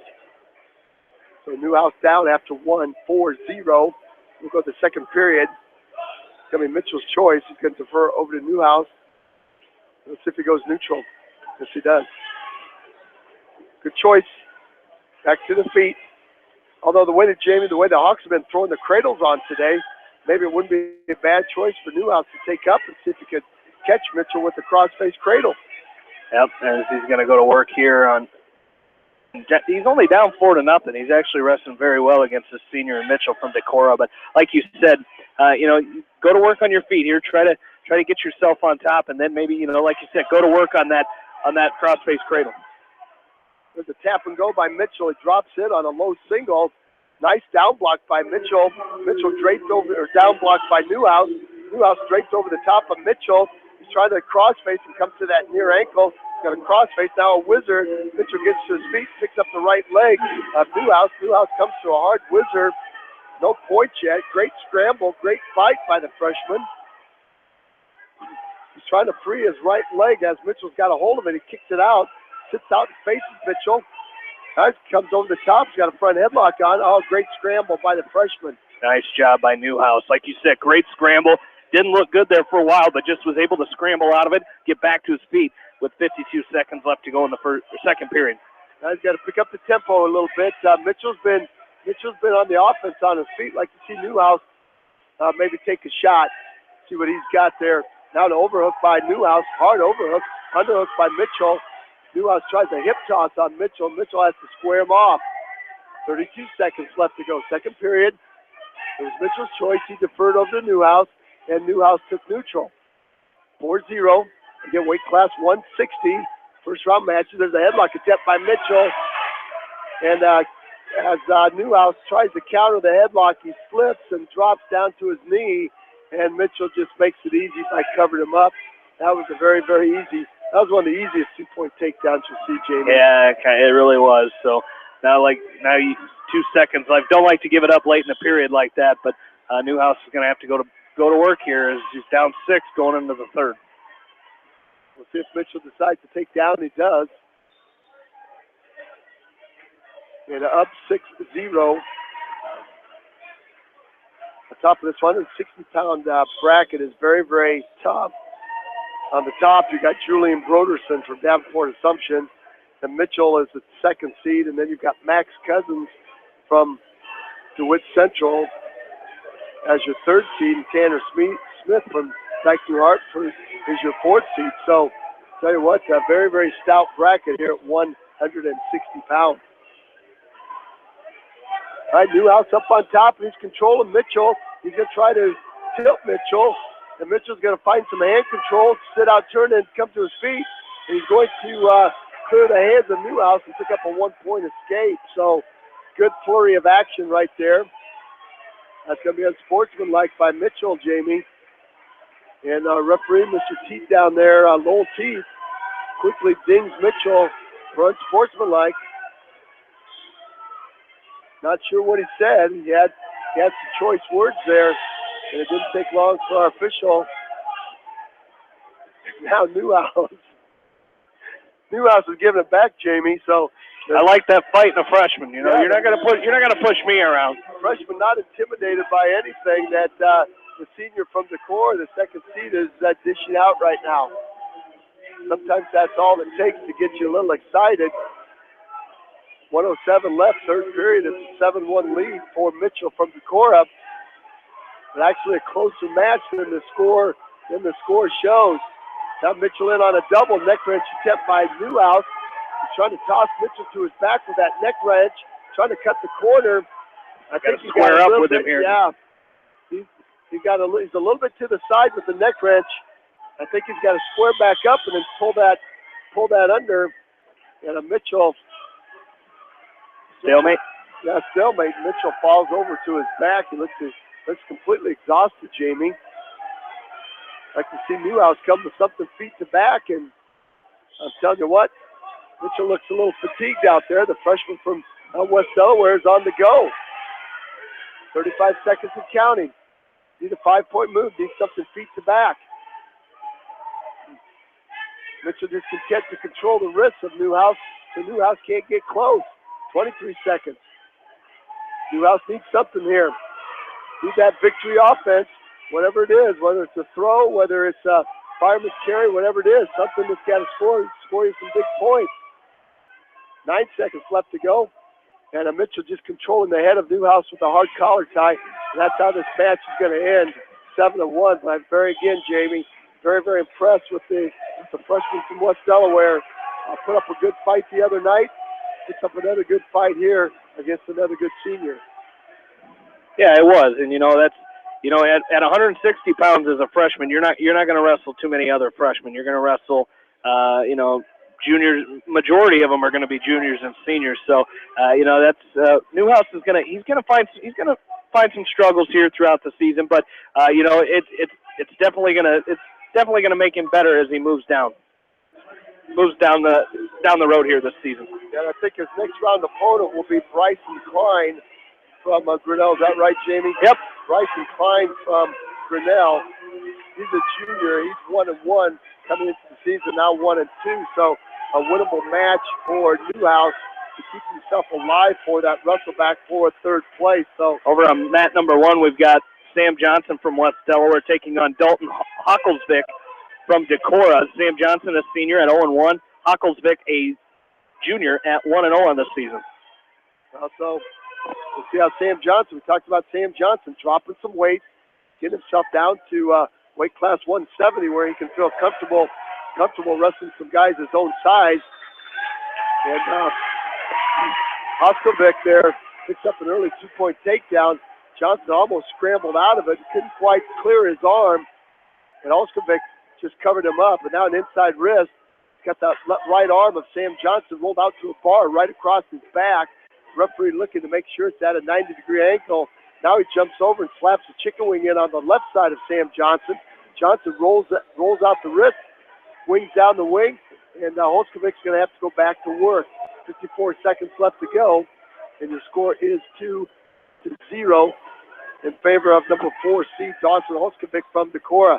So a good match here. On top is Thomas Bentley from Red Oak is your top seed here. So I'd like to see you get the senior from West Delaware into that front side of the bracket with an opportunity to make the final. Sit out turn in by Johnson. Hocklesvik reaches down and grabs the left ankle, pulls himself back behind. Now a tilt by Hocklesvik, and he's going to pick up some cheap points there. A nice hip bite by Johnson. Let's see if he can put the legs in, Jamie. He's got the legs up, and he didn't get him hooked. Ah, boy, oh boy. Johnson with an opportunity. Now he's going to find himself on his back. Boy, oh boy, you're just inches from locking up. All he had to do was hook those legs, Jamie, and Holskovic would have been pasted to the mat. Instead, it's going to be a, let's see how our referee scores this. I think it's going to be 2 and 2 for Johnson. 2 reversal, 2 near fall. Then a 2 reversal and a 3 near fall. So it should be 9-2. I think it's going to be 9-4. We'll see how this plays out. Well, they got 4-4 now. Now they're probably going to put in his points, 6 and the 3-point near fall. I think you're right. I think it'll be 9-4 when it's all said and done here. It's 7-4 up there. I'll tell you what, Sam Johnson. What was the score going in? There it is, 9-4. Yep. Sam Johnson was just inches away. Boy, if he could have hooked both of those legs, Jamie, Holskovic would have been flatter than a pancake, and Johnson would be advancing. It would be Johnson's choice. He's going to defer over to Holskovic, and Holskovic's going to go neutral. So Sam Johnson's got some work to do. He's got to move his feet. Jamie, that's one thing we talked about the other night. You're dropping down from 220 to 170, so you're going to get some quicker. You're going to get some quicker kids. Yeah, it's one of those things, you know, as a littler guy going up, you're gonna be quicker than the guys you're wrestling. But as getting used to wrestling those big guys, and like you said, bumping down to lower weight, those guys are going to be the same speed as you, and you're gonna have to make that adjustment. Now we're seeing that from Holskovic right now as he dropped right in on a double. He had a Russian tie at 2-on-1, and Johnson tried to come over the top and hit him with a front headlock, and Holskovic just dropped in on a double and set Johnson to his backside for a 2-point takedown. Then picked up a cheap tilt off of it, so he's now quickly up 13-4. Now another tilt. Got a cross body right in as Holskovic slaps a half Nelson in on the left side of Johnson, and Johnson is in trouble right here. There's the double leg by Holskovic. Could be a fall. There's the fall right there, Jamie. 108? That was second period, wasn't it? So it should be 308. 308. Holskovic will advance by a fall in 308. So Johnson will go to the backside, and he will take on Carter Oldfield. So we'll see at West Delaware another Oldfield. We had an Oldfield earlier with the West Delaware wrestler taking on. Must be a brother combination there. That was at 145, I believe, with Mitchell Mangold. So Sam Johnson will lose by fall to take on Oldfield from Muscatine. Again, with an opportunity. This is a true third tournament, so an opportunity to come back and fight for that true third. You can rack up a lot of points on those backside matches. Got Harrison Goebel on deck on mat 2 for West Delaware. We'll get the updated on decks as a couple of them are a little behind, but Harrison Goebel is on deck, mat number 2. He's the number 2 seed here today, as he will take on Garrett Brunson from Muscatine. As that is also on deck, mat number 3 will be Brady Antones from West Delaware taking on Samuel Marish. So Harrison Goebel will be up right now. Okay, outstanding. So we got matches back to back to back to back. So that'll be good for you, good for me, good for our listeners. All right. Harrison Goebel, long and lean for a 182-pounder, up from 170 last year. So Garrett Brunson, just the opposite, short, very stocky. So contrasting body styles, contrasting, we'll see if it's contrasting wrestling styles. Senior from Muscatine at 0-0, so his first match of the season here, taking on a very, very fine junior from West Delaware, Harrison Goebel. Munson from Muscatine trying to tie up those long arms of Goebel. Goebel now comes with an overhook on the right side of Munson. Munson's blocking him off now. A double underhook by Munson, and Goebel's got to find a way to back out of it as Munson is pinching those elbows together and controlling Goebel. Now Goebel clears his right arm, comes with an overhook, trying to set up Munson with a headlock. And Munson's going to back off the mat and come back to the centers. We will have a restart. 1:18 left to go, first period. Get first round action right here from the West Delaware Gymnasium. First tournament action of the 2016-17 wrestling season. We've had some great action, had some great matches already. There will be some better ones as this day progresses. Back to work we go. Harrison Goebel with that 2-on-1 Russian tie. And Munson doing a good job keeping his head in good position and blocking Goebel off. Goebel now comes to an underhook on the left side of Munson.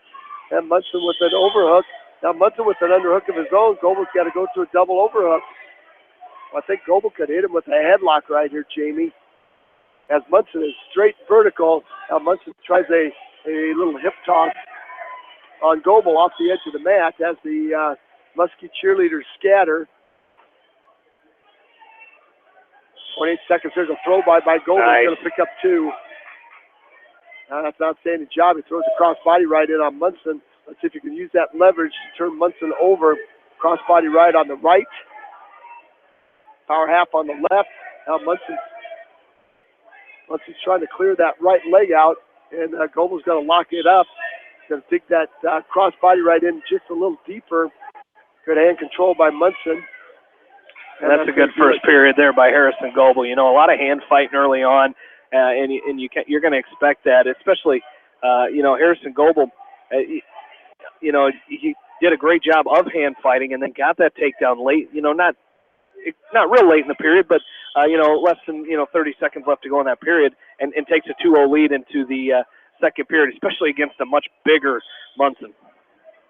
That's exactly right. There's another throw by Goebel as it was Munson's choice, and he deferred over to Goebel, and Goebel took neutral, hit him with that throw by again, going back to the well, and picking up a really, really nice takedown off of that throw by. He's got his left leg trapped inside the right leg of Munson, and Munson reaches through and grabs the right leg of Goebel. Goebel coming with the far side half Nelson. Now he's got to stuff that head of Munson and try to crank him over for some back points. Well, he's got a hard crossface now. He's got to kick that long right leg free. Munson trying to catch it. Munson does catch it as Goebel kicks it free. Might be a one-point escape. One-point escape for Munson as they go off the edge of the mat. So back to neutral we go. Goebel had that crossface cradle locked up and couldn't quite free that big foot there. Couldn't quite kick that leg free so he could take Munson to his back. There's a drop and double by Munson. Nice down block. Again, for a lot shorter in size, Munson to get underneath Goebel is very easy, but to lift it, Goebel went to that long down block, Jamie. That's a lot of leverage. You saw Harrison use that leverage to his advantage right there. Yeah, he really did, especially, just looking at Munson, Harrison Goebel's, like you said earlier, he's tall and lanky, but just the upper body strength that it appears that Brunson has here is making it pretty difficult here for Harrison Goebel to get anything locked up.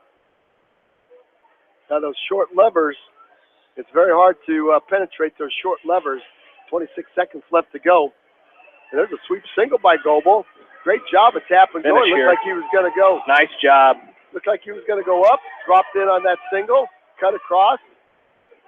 And you watch some of the better wrestlers in the state and in high school, and even when you get out of looking at the college level, the guys that can change moves so quickly are so deadly to wrestle. It looks like he's going up high, maybe going to go for that throw by again, and then next thing you know, he's down on your legs at a sweep single just like that. And it makes those kind of kids are really tough to wrestle.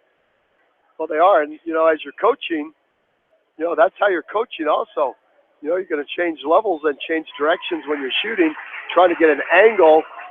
If you could change levels, change directions, get an angle, well, I tell you what, you got the advantage on your feet and then be able to finish the shot.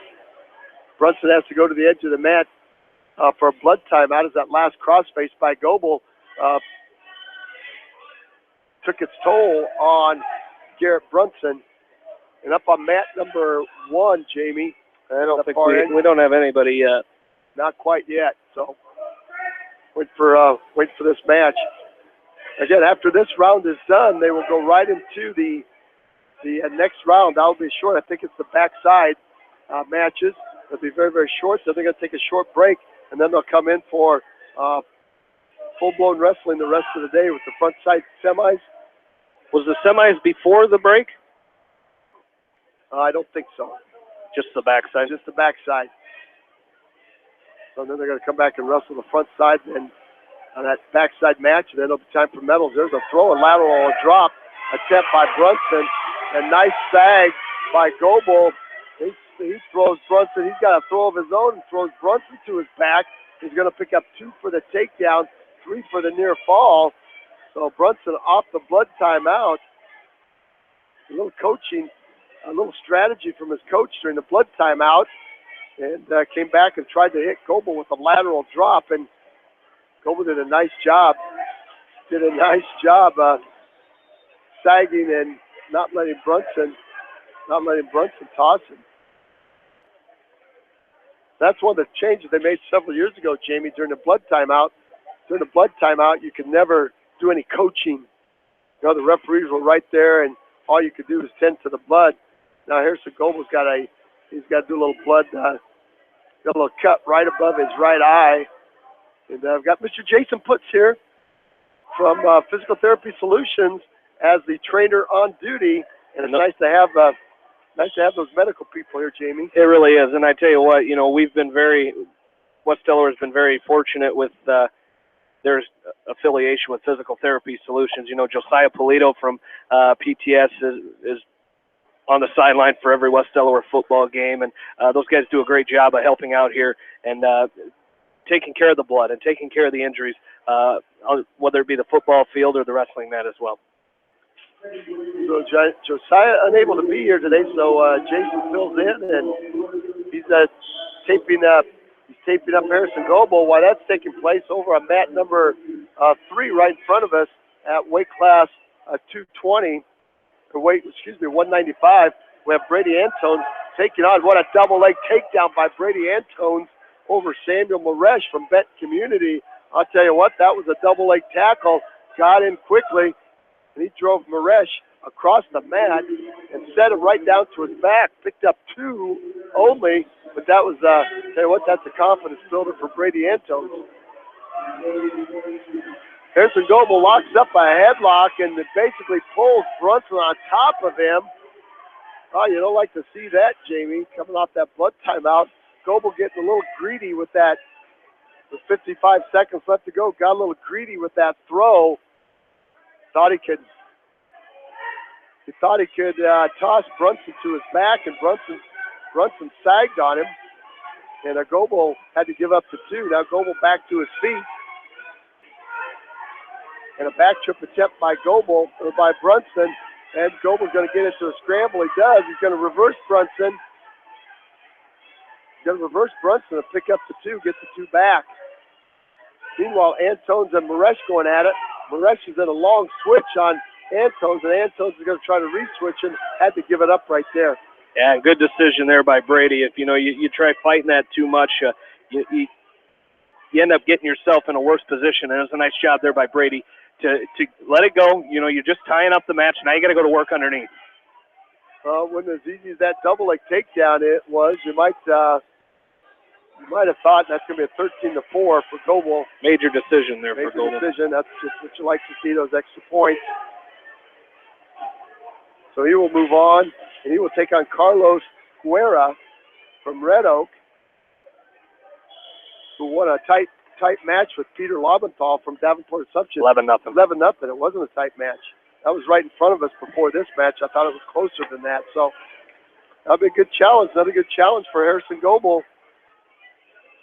All right, Antone's up. Antones will take up. It's 3-2. Antones with an escape, Jamie. At the end of that first period, he picked up a 1-point escape, so he's up 3-2. Maresh will choose down to start the second period. And Antone's up on top, riding a tight waist, trying to chop that left arm of Samuel Maresh. He's a senior. He's 4-1. There's a side roll attempt by Maresh. Maresh tries to go back to that long switch. This This time Antone steps over and blocks the switch off. Now he's got Maresh belly down on the right center of the mat, working hard for an inside wrist on the left. Again, Maresh likes that sit-out roll and that long switch. So Antone, here comes the switch by Maresh. He gets it. He picks up a 2-point reversal. For a guy that's got a long switch, they can hit that. That's very good. That's going to be a 1-point escape. No, it is not. As the West Delaware cheerleaders have to scatter.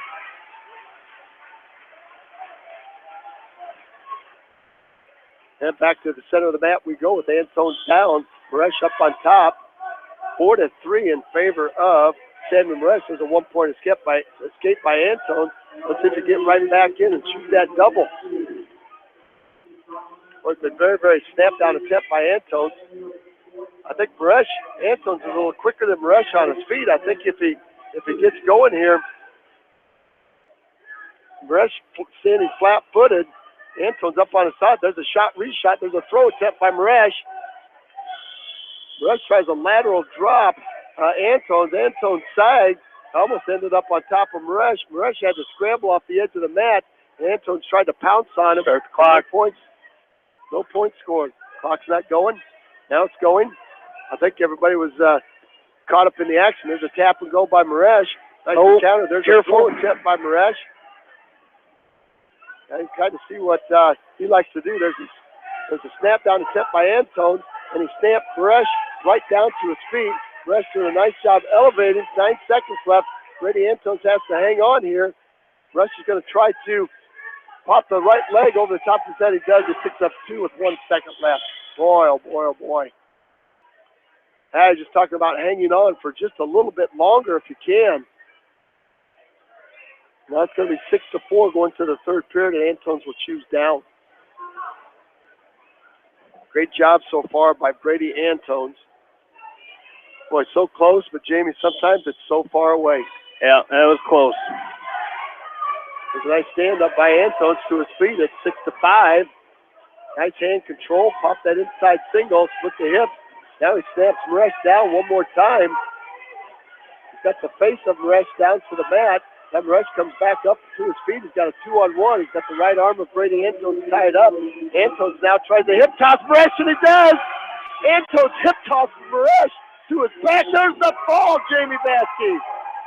That brings the orange and black faithful to their feet. Antones pulls the upset here. Boy, slapped that over and under on, stepped across and hip tossed him. Antones winning by a fall. I'll tell you what, that was impressive. Yeah, and that's the number 2 seed from Marish from Bent Community. So great job there by Brady Antone. Not worrying about who you were going up against, the number 2 seed, whatever. He did a great job. He came out and got a big win for the Hawks. Unbelievable. I'll tell you what, that's exciting right there. That's down 6-4. You get 6-5. You get to your feet. You lock up something that you can set up and got your hips across and under and through Maresh. And I'll tell you what, he landed flat. And right here in front of us is going to be Jordan Brees from West Delaware taking on Trent Hannon from Fairfield. Talk about a weight differential. Jamie, you got it right here. Jordan Brees has given up a lot of poundage to Trenton Hannon. And right there, Jordan tried to shoot underneath Hannon, but thought second about it and quickly backed out. Caleb Zeeser on deck, so we'll have Caleb up here fairly quickly.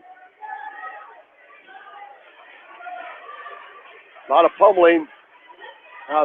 Hannon from Fairfield snaps Brees down to the mat. Brees does a nice job staying square. There's a front headlock by Hannon. He's going to pick up the 2-point takedown. Now he's going to scoop their left arm, the right arm of Jordan Brees. He's got Brees going to his back, and here's where that weight differential is huge as Hannon is on top of Brees, chest down, chest to chest they are. Brees trying to get to that high bridge, and there's the fall. 119, Jamie.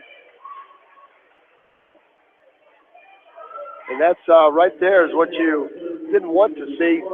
You're kind of hoping that Jordan Brees would try to keep his weight up on top and, try to use his quickness.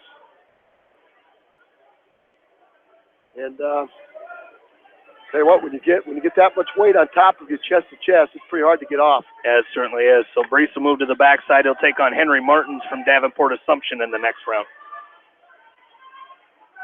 All right, well, we got Caleb Zeeser up. This is a very interesting first-round match. Listen to these coaches talk about their guys. Tell you what, the ankles of Ahrens are so big, Jamie. He can't get the leg band around him, so he's got to put the leg band down in singlet. So there's Ahrens now coming with a hard collar tie with his right, trying to come with an underhook, a throw by attempt by Zeeser. I can imagine that was probably a lineman plowing some big holes for Trent Johnson right there from Dyke New Hartford. I would bet you're probably right. That's probably, I see Trent Johnson over here probably watching his lineman here and hoping for the best. Caleb Zeeser doing a nice job. He's got a good collar tie on with his right. He's got an overhook. He's over the right arm of Ahrens. Ahrens now trying to come with an underhook on Zeeser. Zeeser dropping that right elbow back down. Forehead to forehead they are. Button heads. There's a throw by attempt by Zeeser. It gives Ahrens a shove, and we got a little blood on, I think it's Zeeser. I think on that last headbutt, we're going to the corner as Zeeser's showing a little blood to the forehead. And Ahrens will go to the blood corner. I'm not sure who it is. It might be both of them, as they were in some fierce collar ties, and they were banging foreheads there, Jamie. And you got two heavyweights that are built like these two. That's a lot of power. That's a lot of head thumping going on. Yeah, it certainly is, and it's going to be fun to watch here the rest of this match, just to watch these two go at it. Ahrens is only junior. Zeeser the senior. Ahrens coming in at 2-0. Top seed is Noah Broderson from Davenport Assumption. The number 2 seed was Brendan Lunsford from Fairfield. And Anthony Draymond from Benton Community was your 3rd seed. And Zeeser 4th and Ahrens 5th. So Zeeser's got the cut there, Jamie. So he's getting the deluxe tape job. He's getting the Dan Gable tape job around both ears and around that forehead. We'll see. Sometimes that's not the most comfortable thing to put on your head. All right, 1:05 left to go, first period. Zeeser straps it back on here. Ahrens all is probably 270. Looking like. And there's Zeeser with a nice hip toss on Ahrens. Off the edge of the mat. Boy, he got that underhook. Got Ahrens loaded up on his hip. And off the edge of the mat they go. So back to the middle. Oh, boy, that was a cracker right there. Oh, boy, that was right on the elbow of Caleb Zeeser. Zeeser came with an underhook. I'm telling you what, Ahrens winged that down.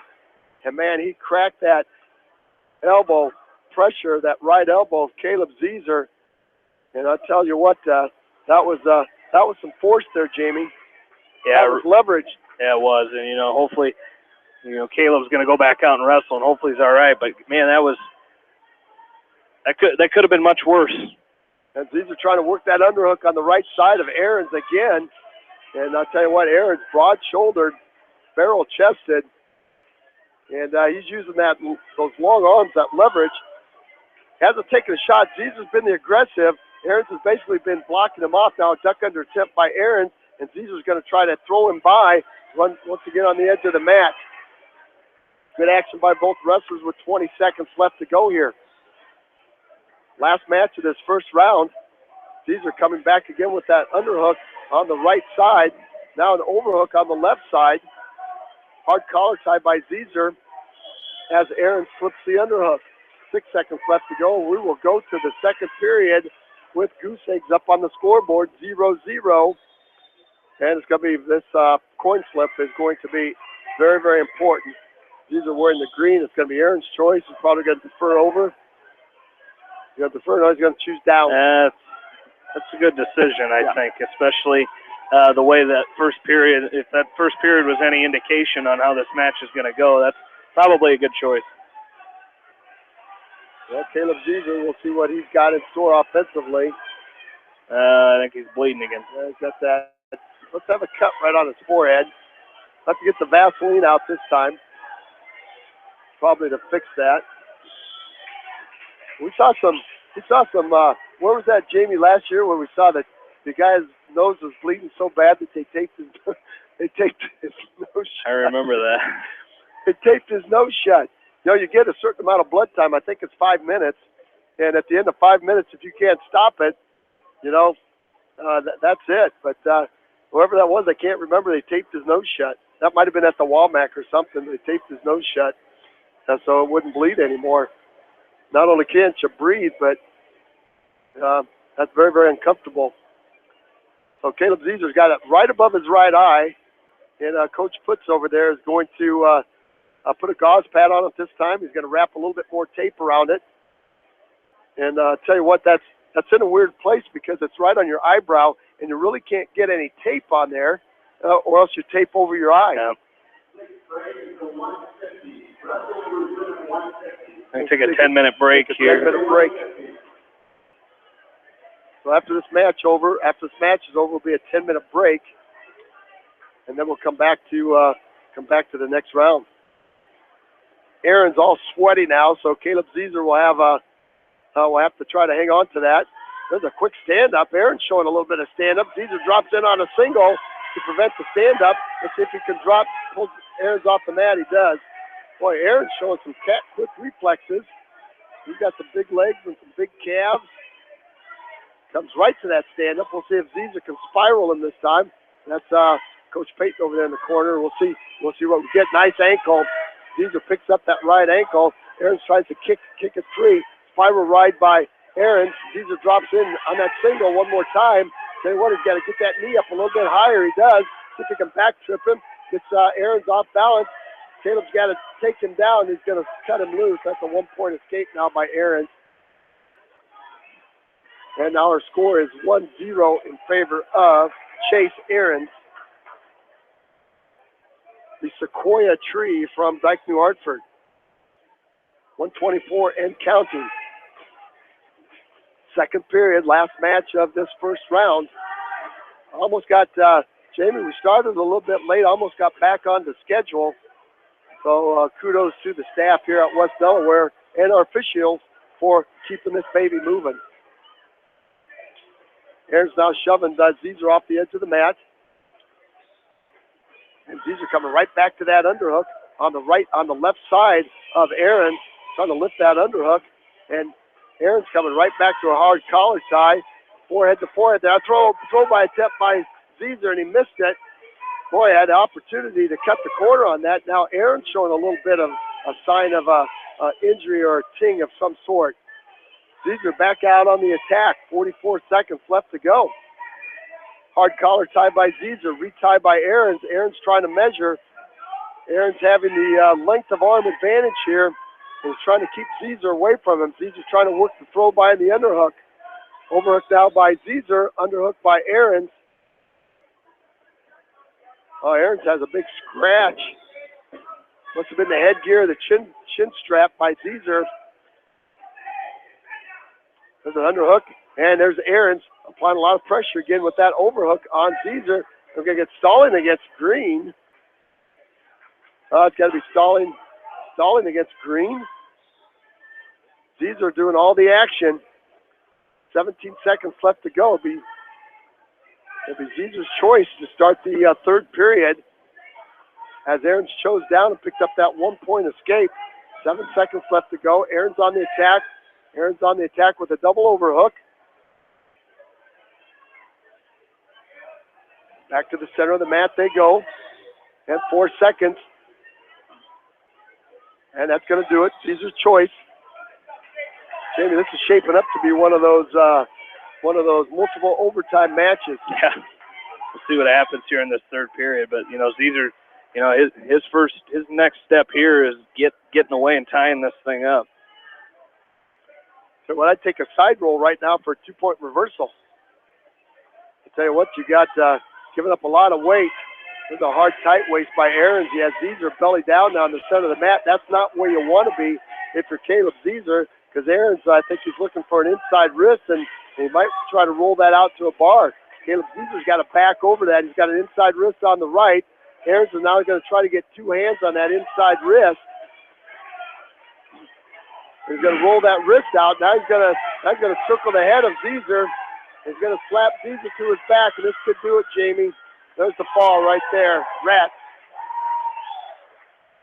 Well, you could just kind of see that coming as soon as Caleb Caesar went flat, Jamie. Yeah, you really could. And once he all he did was lifted that arm, and it was right there for him. And so Aaron's will move on. Caesar will jump to the backside where he will have a bye here in this next round. So opportunity for Caleb, though. You gotta go to work. Is after his bye in this next round, he will take on Nolan Bell from Muscatine. So opportunity, like I said, for Caesar to come out here, and you just got to work your way back here on the backside. Well, you're exactly right. Well, let's take a short 10-minute break, I guess, Jamie. So we'll take a break. We'll get a snack, and then we'll be ready to go here in a short amount of time. Yep, we'll be back, and then we'll have, I believe, consolation round matches first when we come back. So we'll be back with consolation round matches and then finish this tournament up. So we'll be back in just a little bit. You're listening to West Delaware Wrestling from the Bob Murphy Invitational right here on Mix 94.7 KMCH.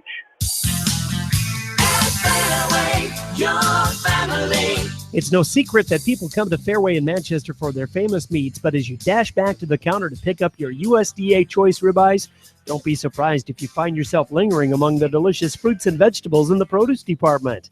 Shop Fairway in Manchester for low prices and all your grocery needs. Head to Fireside Pub and Steakhouse before or after the game or anytime, featuring steaks, seafood, pasta, sandwiches, and even fresh-made pizza. They say it's the best around. Visit them on the web at firesidemanchester.com for a full menu and special offers. Just like a great coach, State Farm agents like me, Julie Smith, can help you develop a game plan for your insurance needs. Whether it's car, home, life, health, or business insurance, I can dig into the playbook and help you find the affordable coverage you need. For all your insurance needs, call on a winning team, the Julie Smith State Farm Agency in Manchester. Hi, this is Chris Henry, Service Manager at Brown Sales and Leasing in Elkader. Our goal is to make your car buying experience the best possible, and our factory-certified technicians are dedicated to you and your vehicles. Stop in and see us at Brown Sales and Leasing in Elkader, or visit us online at forbrowns.com. Your hometown dealer, wherever your hometown may be. Best of luck to all area athletes and coaches. At Three Rivers, our customers come first. Your business is very important to us. Our goal is to provide you with the best products and service that you have come to expect from Three Rivers. Visit our website at threeriversfs.com or the location nearest you. Three Rivers, your partner in growth solutions. Citizen State Bank, your locally owned, community-minded, and customer-oriented bank, is here to serve you. Choose one of their 7 convenient locations in Winthrop, Monticello, Manchester, Ryan, Strawberry Point, Hopkinton, and New Vienna. Citizen State Bank, community banking with people you know, member FDIC. This is Jamie Vaskey, the voice of the West Delaware Hawks, and I've had the chance to review the Good Neighbor Society's playbook, and I got to tell you, they are friends in your neighborhood, designing plays to get you home fast. If you need help getting back in the game, contact the Good Neighbor Society Rehab to Home team at 563-927-3907. The Edgewood Reminder is proud to support all the area teams in athletic action and appreciates their efforts in the classroom and during sports. Check out all the sports photos in each week's issue of the Edgewood Reminder. The victory is yours at Victory Ford.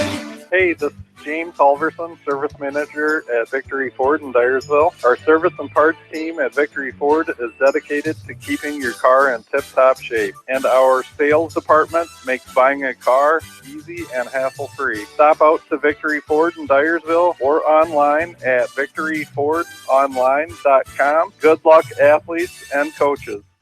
TriVet Associates is a mixed animal veterinary clinic with offices in Farley, Dyersville, and Holy Cross. Our 8 doctors serve the Dubuque, Manchester, Guttenberg, and Cascade areas and provide veterinary services to both large and small animals. For more information, find us on Facebook or visit our website, trivetinc.com. Peace of mind. That's what high-tech communications can provide for you with a security system and video surveillance system for your business. You may also be eligible for a discount on your business insurance. Doesn't it make sense to see what high-tech communications can do for your business? High-tech communications, changing your world with technology. Whether it's an orthopedic, sports, or occupational injury you are suffering from, Regional Medical Center Therapy Services has you covered. With a customized treatment program, Regional Medical Center Therapy Services can get you back on track in the active game of life. Regional Medical Center, excellence in healthcare close to home. At Tauke Motors, we believe in a gentler, simpler way of doing business. Check out our large selection of new and pre-owned vehicles, as well as the great incentives at TaukeMotors.com. If you're looking for a new, pre-owned vehicle or service on your current vehicle, come to Tauke Motors, Chrysler, Jeep, Dodge, and Ram on 9th Street in Dyersville. Leonard Muller Funeral Home and Crematory wishes all the best to the athletes and appreciates their hard work and scholastic efforts throughout the year. For personal, caring service, Leonard Muller Funeral Home and Crematory in Manchester, Edgewood, and Strawberry Point. For more than 80 years, GMB has lived its mission to help customers achieve their financial dreams. Supporting the communities where you live, work, and play is important to us because that's where we live too. It's where we provide great service, sound advice, and solutions to meet your financial needs. GMB Bank, member FDIC. For all your general contracting needs, turn to the professionals at Lucky Building Service in Manchester. For commercial, remodeling, and building and new home construction, call the experts, Lucky Building Service in Manchester, 563-927-5677. At Dupaco Community Credit Union, we know debt happens. A debt checkup from Dupaco ensures it's not costing you more than it should. With historic low interest rates, now is the time to bring your loans to Dupaco. Contact us at 563-927-6187 or visit dupaco.com. When the unexpected happens, call Krager Body Shop in Dyersville. They specialize in major and minor collision repair and frame straightening. For all of your auto body work, see Krager Body Shop in Dyersville. The Manchester Press is your community newspaper. Check out the sports section for game stats and photos of area players and game highlights. The Manchester Press, serving the area for over 130 years. Great food and great fun with friends. That's what's waiting for you at Beaver's Lounge in Manchester. Check out their Thursday night bucket of wings special and Friday night fish special. Beaver's also has a different lunch special every Monday through Friday. Beaver's Lounge on the corner of Main and Madison in downtown Manchester. Leave it to Beaver's to show you a good time. Newhouse Construction and Concrete is proud to support all our area athletes. Give Phil a call at 927-5178 for your commercial, ag, or residential projects, or visit newhouseconstruction.com. Newhouse Construction and Concrete turns design into reality.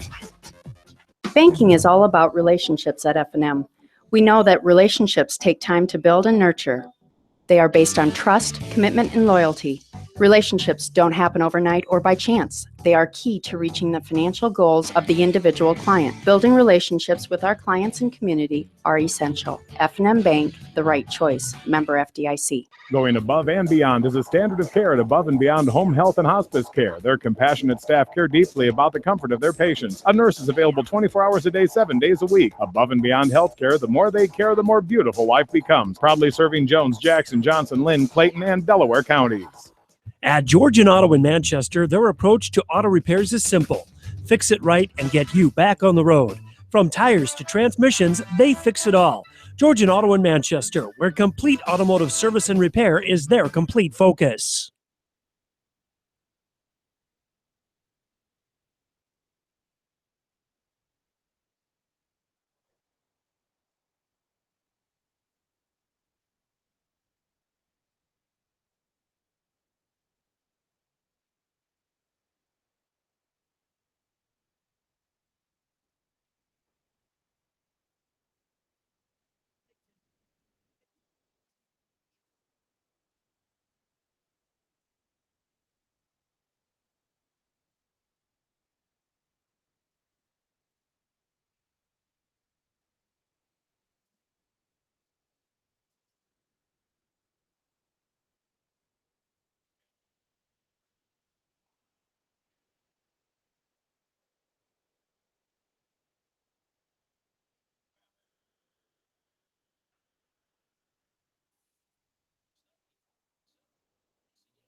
repair all accidental damage and get you back on the road in no time. Come visit me, Jeff, for a free estimate. We are located along Highway 20 at the Delaware turnoff. Precision Collision. One call does it all. Quality guaranteed. When it comes to financial planning, most financial companies focus on your income. At Northwestern Mutual, we focus on your outcome. It takes the right financial partner who cares as much about your future as you do, building a financial plan to meet your life's priorities and helping you achieve the financial security you're after. Focus on your financial outcome with Northwestern Mutual. Contact me, Mitch Payton, or Matt Schulte today. You and Northwestern Mutual, stronger together.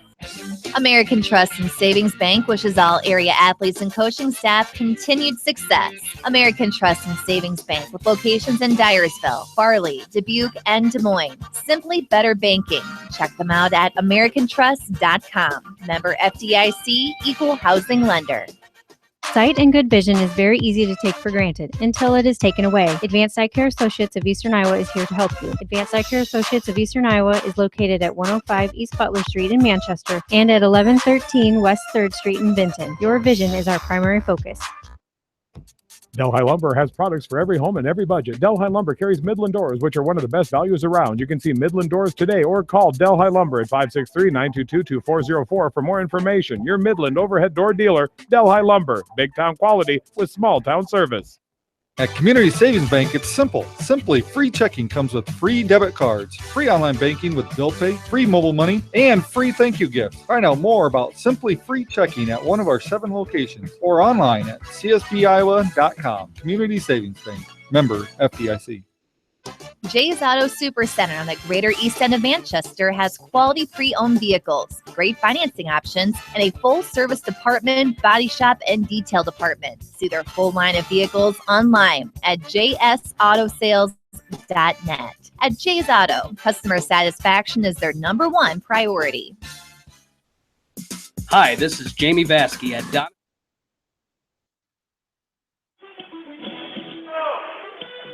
Back into the Seedorf Gymnasium, the Bob Murphy Invitational, as we are underway in consolation and frontside semifinal round action. As up right now, we've got Sam Phillips from West Delaware. First period, Ryan Phillips, excuse me. We were just talking about Sam Phillips. I did that to you. As I believe he's going to be joining you next Saturday at the South Winneshiek tournament up in Kalmar, is where the Hawks will be next week. But Ryan Phillips is currently up on mat number 2. He's taking on Philip Eide from Decorah, and Eide with a 2-point takedown here. 36 seconds left to go, first period. Yes, Jamie and Eide, he's got a great resume, and he's very physical up on top, doing a great job controlling the hips of Ryan Phillips. And Phillips doing a good job with hand control. He's got his hips in great position. Eide's got a high thigh ride on, and I'd like to see a stalling call right there. He's got that high thigh ride on. Figure 4, high thigh ride just means he's got a figure 4 around the upper part of the thigh of Ryan Phillips. And Phillips, there's no way you can get your base up.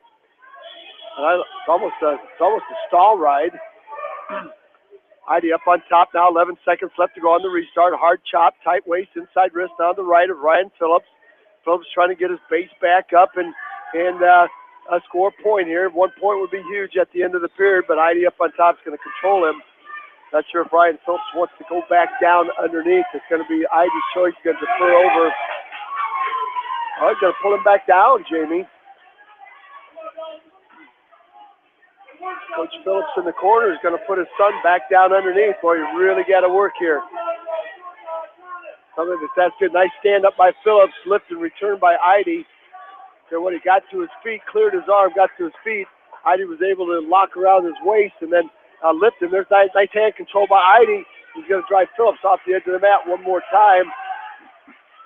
Well, great stand-up. Great stand-up. 2 great stand-ups. Got to his feet. Got to clear the arm. Caution against Eide. Very good. Too soon before the whistle. Okay, there's a set. There's a reset. That's going to be a whistle on the other mat. Eide started, so far we haven't missed any West Delaware wrestlers here in this round, as Luke Farmer from West Delaware had a bye on the backside. He will now take on Zach Nickel from Dike New Hartford in the consolation semifinals. As Zach Fisher from West Delaware, he had a bye on the backside as well. He is awaiting the loser of Dalton Gosselink from Grinnell and Wyatt Bishke from Benton Community. We got a true third tournament here today, so there'll be some crossover from the top side to the bottom side. So we'll have to wait till these matches here are complete for some of those crossover matches. There's Heidi now with a hard cross body ride with the left. Got it on the left side of Ryan Phillips. Phillips doing a good job, great job underneath, keeping his hips square, keeping his arms out, working some good hand control. Minute 5 left to go. And again, yeah, referee Jamie is asking Phillips to get up from there. Heidi's got that high thigh right in again, and you know you can get your outside leg up, but it's impossible to get that inside leg up from that position. And he's not working for many pinning combinations out of that position. He's riding on top with that high thigh ride, and like you said, Phillips, there's nothing he can do besides continue to work, and he's having a hard time with Heidi right now. Yeah, now he kicked the leg free, kicked his left leg free, and Heidi comes back with that hard, tight waist. He's got an inside wrist on the left. Spiral ride by Heidi, 22 seconds left to go, and I'll tell you what, somebody like Heidi that can just grind on you, that takes a toll. So Ryan Phillips now to his feet, going to score 1. Oh boy, off the edge of the mat. No points there. Nice stand up, 11 seconds left. Phillips got to his feet again, and Heidi gave him a shove, so he couldn't score. If he'd have stayed in, he would have been able to score 1. 10 seconds left to go. Phillips back up to his feet, trying to work some hand control. Granby roll attempt by Phillips. Phillips might be in a scramble. He's going to score 2. Let's see if he can score 2. Lost control. There's 2. There's 2. Oh, only gave him 1. Oh, boy. That would have I thought there was control there. Jamie. Oh, both Coach Litter and Coach Phillips up out of their chair. Boy, gave him 1 for loss of control, but I thought he had 2. That would have been huge. Tie that up going into the third. But he got 1. No, that's better than none in that situation. So see, Heidi come right to his feet. There's a 3.5 second stand up by Heidi. He's going to split the hands of Phillips, basically cuts him loose. So we're going to go to feet. Long shot by Phillips. Short drag attempt by Heidi. And Phillips squares off and faces him. Back to the feet they go. 142. This is what you expect out of 2 outstanding wrestlers here in Ryan Phillips and Philip Heidi. Phillips the sophomore and Heidi the junior. 132 and counting. Hard collar tie by Phillips. Retied by Heidi. Heidi now with the sweep single attempt. Nicely countered by Phillips as he dodged the bullet there. He showed some good footwork there as he dropped that right leg back. Heidi applying a lot of forward pressure right now. Collar tie by Phillips. Retie now by Heidi. Heidi working the outside the edge of the mat and pushing Phillips away. I'll tell you what, a scramble situation, a takedown by Phillips would be huge. 103 overhook now by Phillips. Overhook on the right side of Heidi. Heidi's got an underhook. Let's see if Phillips can set up a fireman's carry off that. Try to apply some pressure, trying to get that head of Heidi down. Now Heidi backs up and frees that right arm. 3-1 is their score. Takedown escape by Heidi and a 1-point escape by Phillips. 38 seconds. Get to that point where you got to take a shot here if you're Ryan Phillips. Go back to what he did the other night against Dylan Albrecht from Waverly Shellrock. He needed a takedown in that match, and he got the win. Same thing here. You've got 30 seconds to come up with a takedown here. Yeah, you're exactly right, Jamie. Here's that situation. You work in the wrestling room. You know that you put 30 seconds on there. You're down by a takedown, ties it. Off the edge of the mat, got to get a restart, Ryan Phillips. Down in front, Jamie, we have at weight class 126, or 132, we have Jordan Roush.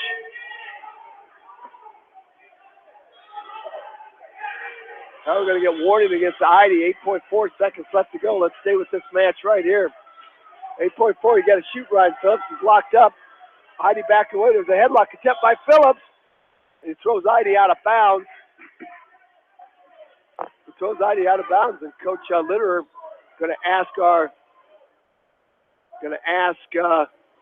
our official about the warning.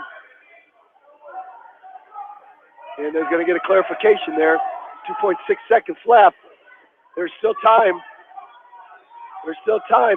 Phillips on the attack. Heidi backing out, and that's going to do it. Oh, a hard-fought 3-1 loss there. Great match. We knew that was going to be a great match. So Heidi will punch his ticket to the finals with a 3-1 win.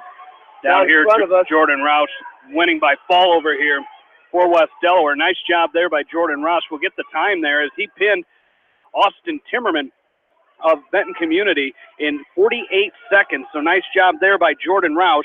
So he moves into the consolation quarterfinals with that win. So Jordan Roush, West Delaware at 126 pounds with a fall in 48 seconds. So nice job by him. He will now take on Dallas Peebler from Fairfield in the consolation quarterfinals. So Peebler is a senior coming into the tournament at 1-1.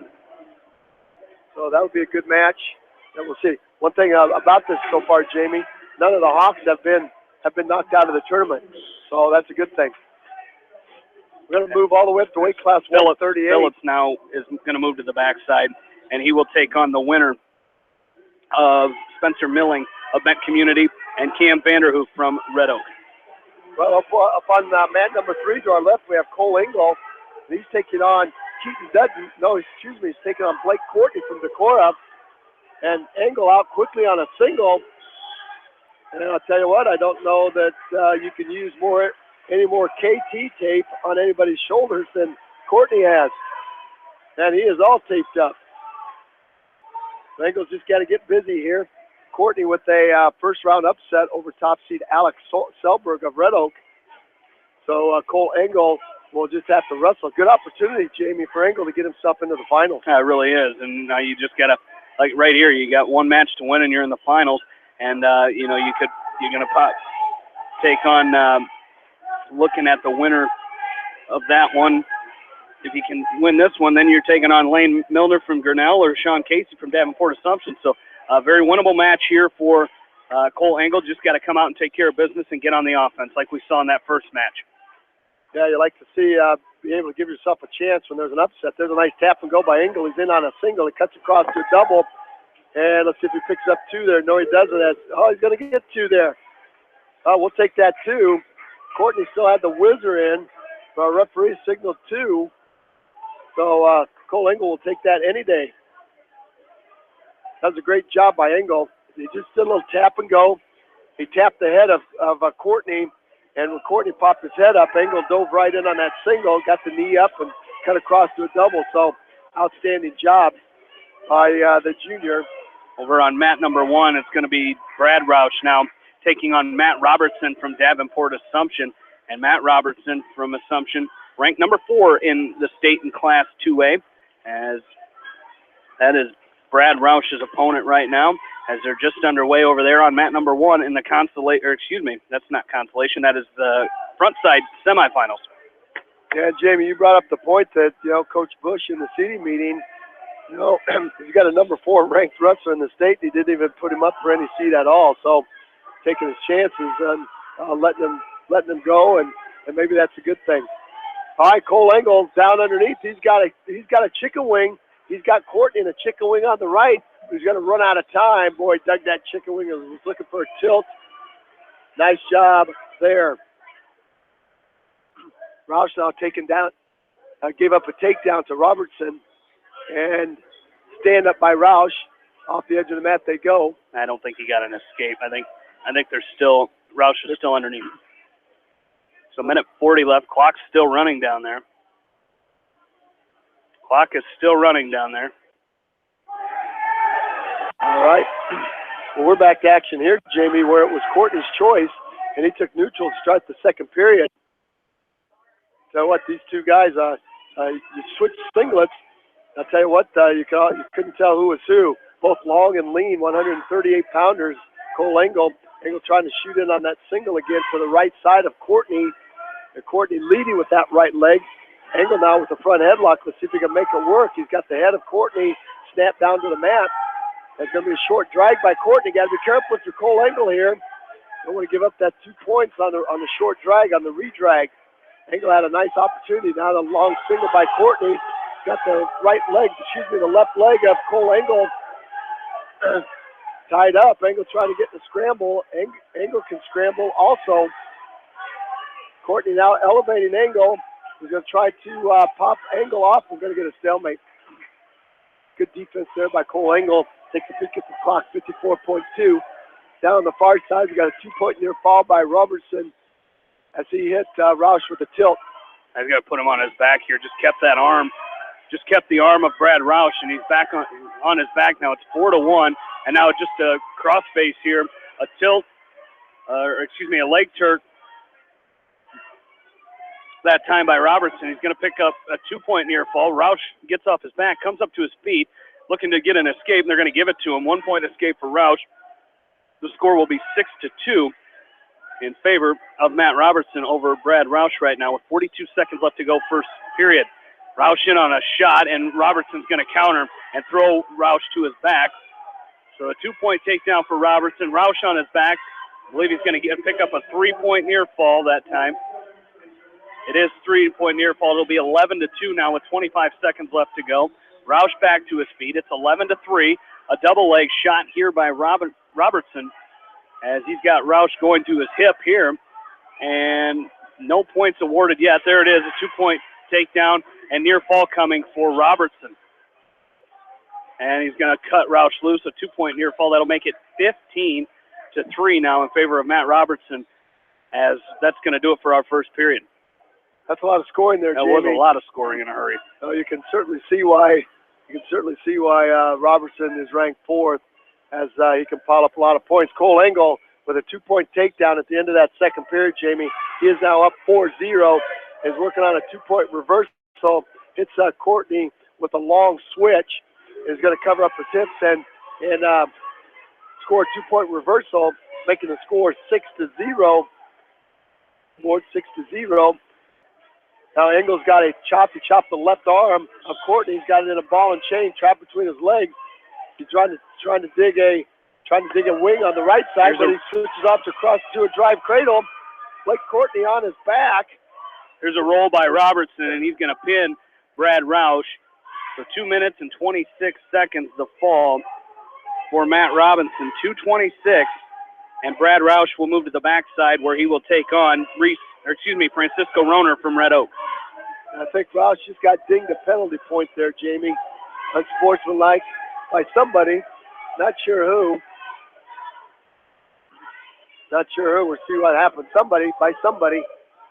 Anyway, Robertson by a fall. Cole Engel now up 6-0. 54 seconds left to go. He's got a cradle. He's got Courtney locked up in a cradle. And Courtney's going to break the cradle, so Engel goes back to work. Got a cross body ride in. He's got the cradle locked up again. Got to kick the leg free and turn him to his back, but Courtney's doing a good job with hand control. Cole Engel using his length. And once again, Courtney breaks his grip. Got to tighten that cradle up just a little bit more before you try to dump it. Blake Courtney with good hand control underneath. 22 seconds left to go. And Cole Engel is trying to get himself in the finals here. So got a cross body ride in on the right side of Blake Courtney. And he's got to keep his hips up. Courtney now trying to pull Engel over and through. Got to be careful. I think Engel's going to try to give up. He gives up a 2-point reversal with 4 seconds left. It's 6-2. So Engel will punch his ticket to the finals, Jamie, with a 6-2 win. Boy, there's opportunities there for a lot of scoring. But you know what? I think Cole Engel will take that after the year he had last year, get himself in the finals, and we'll find out who his opponent will be here shortly. Good matches there. Good matches by West Delaware Hawks, getting themselves, having some tough opponents and taking an opportunity to wrestle very, very tough. Yeah, they really have, and they just it's right there. I like Cole Engel. Like you said, there was opportunity there, but he punched his ticket to the finals. And anytime you get into a semifinal round match, you're going to go up against a good opponent. And that time it was Courtney from Decorah, but he did a great job. He came out and he did what he needed to do, got the win, and now he's going to wrestle in the championship match. So looks like there are no Hawks coming up on deck. Our next West Delaware wrestle will be Mitchell Mangold, I believe. I'm not sure they're doing We're not sure what they're doing exactly. I think they're kind of, are they wrestling front and back? Yeah, I haven't seen them wrestle any. Wrestling any of the 16-man bracket front sides yet, and I don't see them on deck either. So I'm not sure what the format is here, but we'll definitely have it for you. But we'll have West Delaware wrestlers coming up. It'll either be Mitchell Mangold due up next for the Hawks, or Tristan Volker. Now Tristan Volker has a bye on the backside. As Jack Newhouse will be the next Hawk for sure that we'll see coming up here in a little bit at 160 pounds. So stay with us. We'll be back in just a minute from the Bob Murphy Invitational right here on Eastern Iowa Sports Station, Mix 94.7 KMCH. Farmers Savings Bank proudly supports all area athletes and their coaching staff. For all your banking needs, visit them in Colesburg, Elkport Garber, Strawberry Point, Arlington, and Aurora, or online at farmersavingsbank.com. Member FDIC.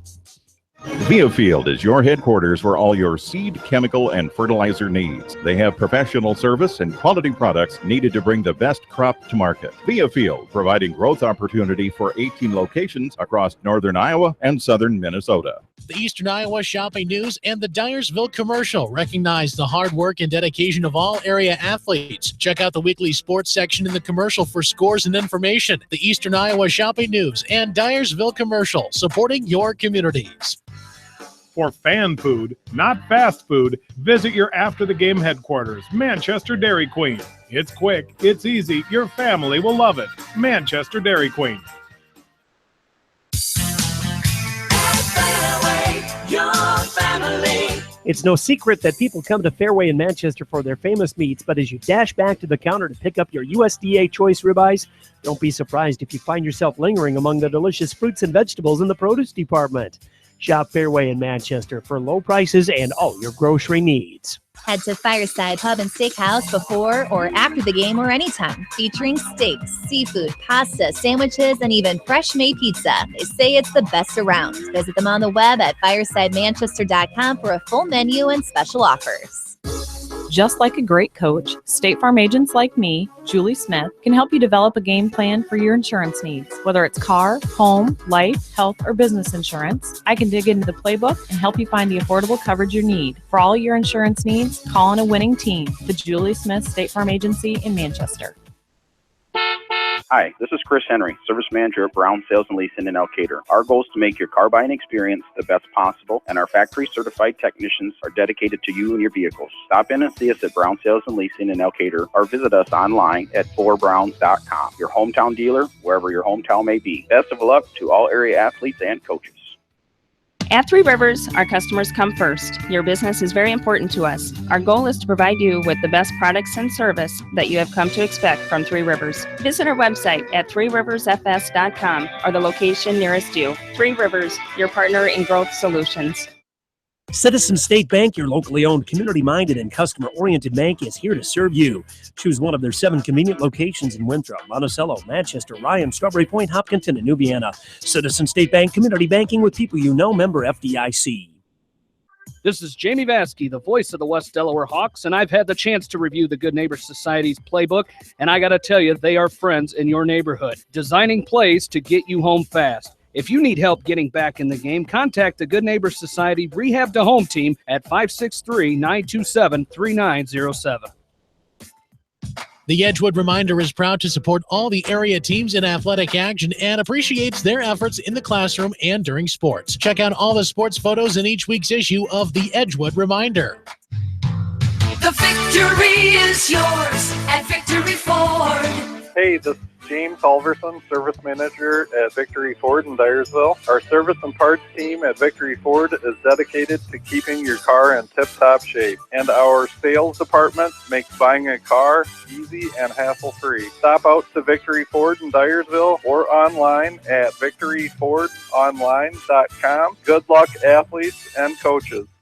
TriVet Associates is a mixed animal veterinary clinic with offices in Farley, Dyersville, and Holy Cross. Our 8 doctors serve the Dubuque, Manchester, Guttenberg, and Cascade areas and provide veterinary services to both large and small animals. For more information, find us on Facebook or visit our website, trivetinc.com.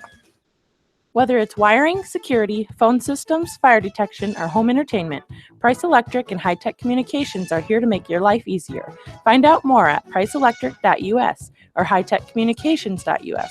Price Electric and High Tech Communications, changing your world with technology.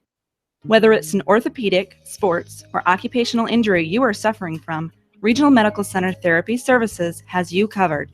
With a customized treatment program, Regional Medical Center Therapy Services can get you back on track in the active game of life. Regional Medical Center, excellence in healthcare close to home. At Telke Motors, we believe in a gentler, simpler way of doing business. Check out our large selection of new and pre-owned vehicles, as well as a great incentive at TelkeMotors.com. If you're looking for a new, pre-owned vehicle or service on your current vehicle, come to Telke Motors, Chrysler, Jeep, Dodge, and Ram on 9th Street in Dyersville. Leonard Muller Funeral Home and Crematory wishes all the best to the athletes and appreciates their hard work and scholastic efforts throughout the year. For personal, caring service, Leonard Muller Funeral Home and Crematory in Manchester, Edgewood, and Strawberry Points.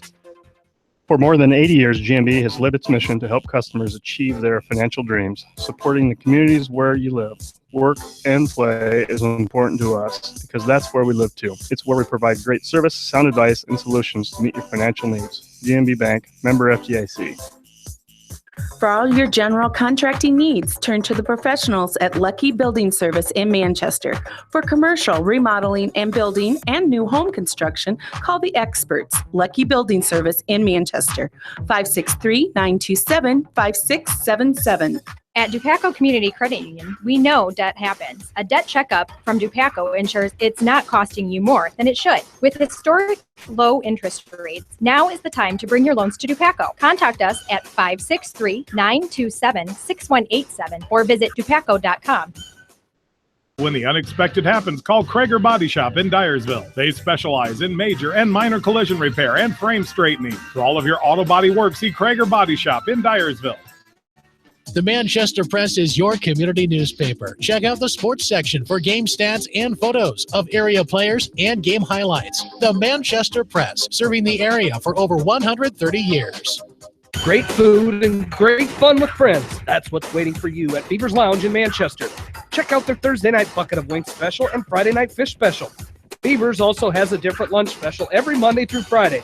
Beaver's Lounge on the corner of Main and Madison in downtown Manchester. Leave it to Beaver's to show you a good time. Newhouse Construction and Concrete is proud to support all our area athletes. Give Phil a call at 927-5178 for your commercial, ag, or residential projects, or visit newhouseconstruction.com. Newhouse Construction and Concrete turns design into reality.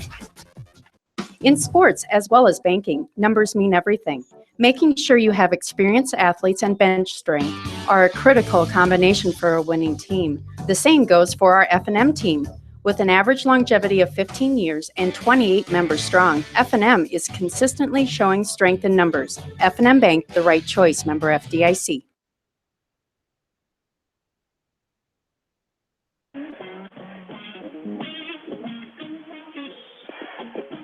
Back into Seedorf Gymnasium, Jamie Vaskey, Roger Reed, along with in-studio producer and news director of KMCH, Janelle Tucker, keeping us on the air today as we are here in the semifinal round action. You know, we had mentioned Mitchell Mangold, possibly the next West Delaware wrestler up. They've got track wrestling has got some matches out of order here, so we will have Mitchell Mangold as soon as they get that straightened out. It's track wrestling is doing everything right, except it's not scheduling any of the semifinal round matches for those 16-man brackets, so they're getting that figured out. In the meantime, we've got a couple Hawks coming up here in just a bit. Jack Newhouse is on deck on mat 1, and Sam Johnson is on deck mat number 2 as Jack Newhouse will be wrestling in the consolation, second round consolation, as he will be taking on Bryson Klein from Grinnell. And Sam Johnson is in the consolation quarterfinals. He will be taking on Carter Oldfield of Muscatine in the consolation quarterfinals. So we've got a couple matches coming your way in just a little bit, as both mats that those two are waiting on currently in the first, just ending their first period. We got a good match over here as we've got as we've got Cole Engel's next opponent wrestling over here. It's either going to be Lane Milner from Grinnell or Sean Casey of Davenport Assumption. And while we wait a little bit here, we will take a look at the team scores. Updated team scores is in 10th place is Muscatine with 18 points. Fairfield is in 9th with 28 points. In 8th place is Red Oak with 43 points. Benton Community is currently in 7th place with 63 points. 6th place is Central DeWitt with 64 points. Currently tied for 4th place is Dike New Hartford and West Delaware with 74 points. 3rd place is Grinnell with 80 points. 2nd place is Davenport Assumption with 85 points. And currently leading with 97.5 points is Decorah. So a 12.5 point lead for the Decorah Vikings right now, as they've wrestled very well today. You know, the Hawks have been on the receiving end of some of the Decorah wins today, and they've really wrestled well here today, Roger, have the Decorah Vikings. Well, they have, and you know, they love coming down here. You know, they do that every year. They come down here and put their best foot forward and wrestle very, very well, and you know, they like coming down here. That match we were just what's that? Well, our boy from Red Oak here, or from Grinnell, Milner, just pulled the upset over Casey, and you know, he was trying to show some good sportsmanship, and that's the other thing, Jamie, that you know, the safe returns. The other thing was improving the sportsmanship. Well, Milner was going to try to congratulate Casey on a fine match, and Casey just shoved him away and didn't want anything to do with it.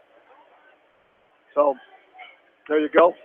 So currently waiting on mat number 1 and mat number 2, and it looks like the match before Jack Newhouse has concluded, so he will be up right now on mat number 1. So we'll have Jack Newhouse from West Delaware, and his opponent coming up is going to be Bryson Klein from Grinnell. So we'll see if Jack can rebound after his first round match, a match that saw Newhouse getting beaten 7-1 to Isaiah Mitchell from Decorah, a very good senior. So see if Jack can bounce back from that loss here and take on Bryson Klein, a junior for Grinnell.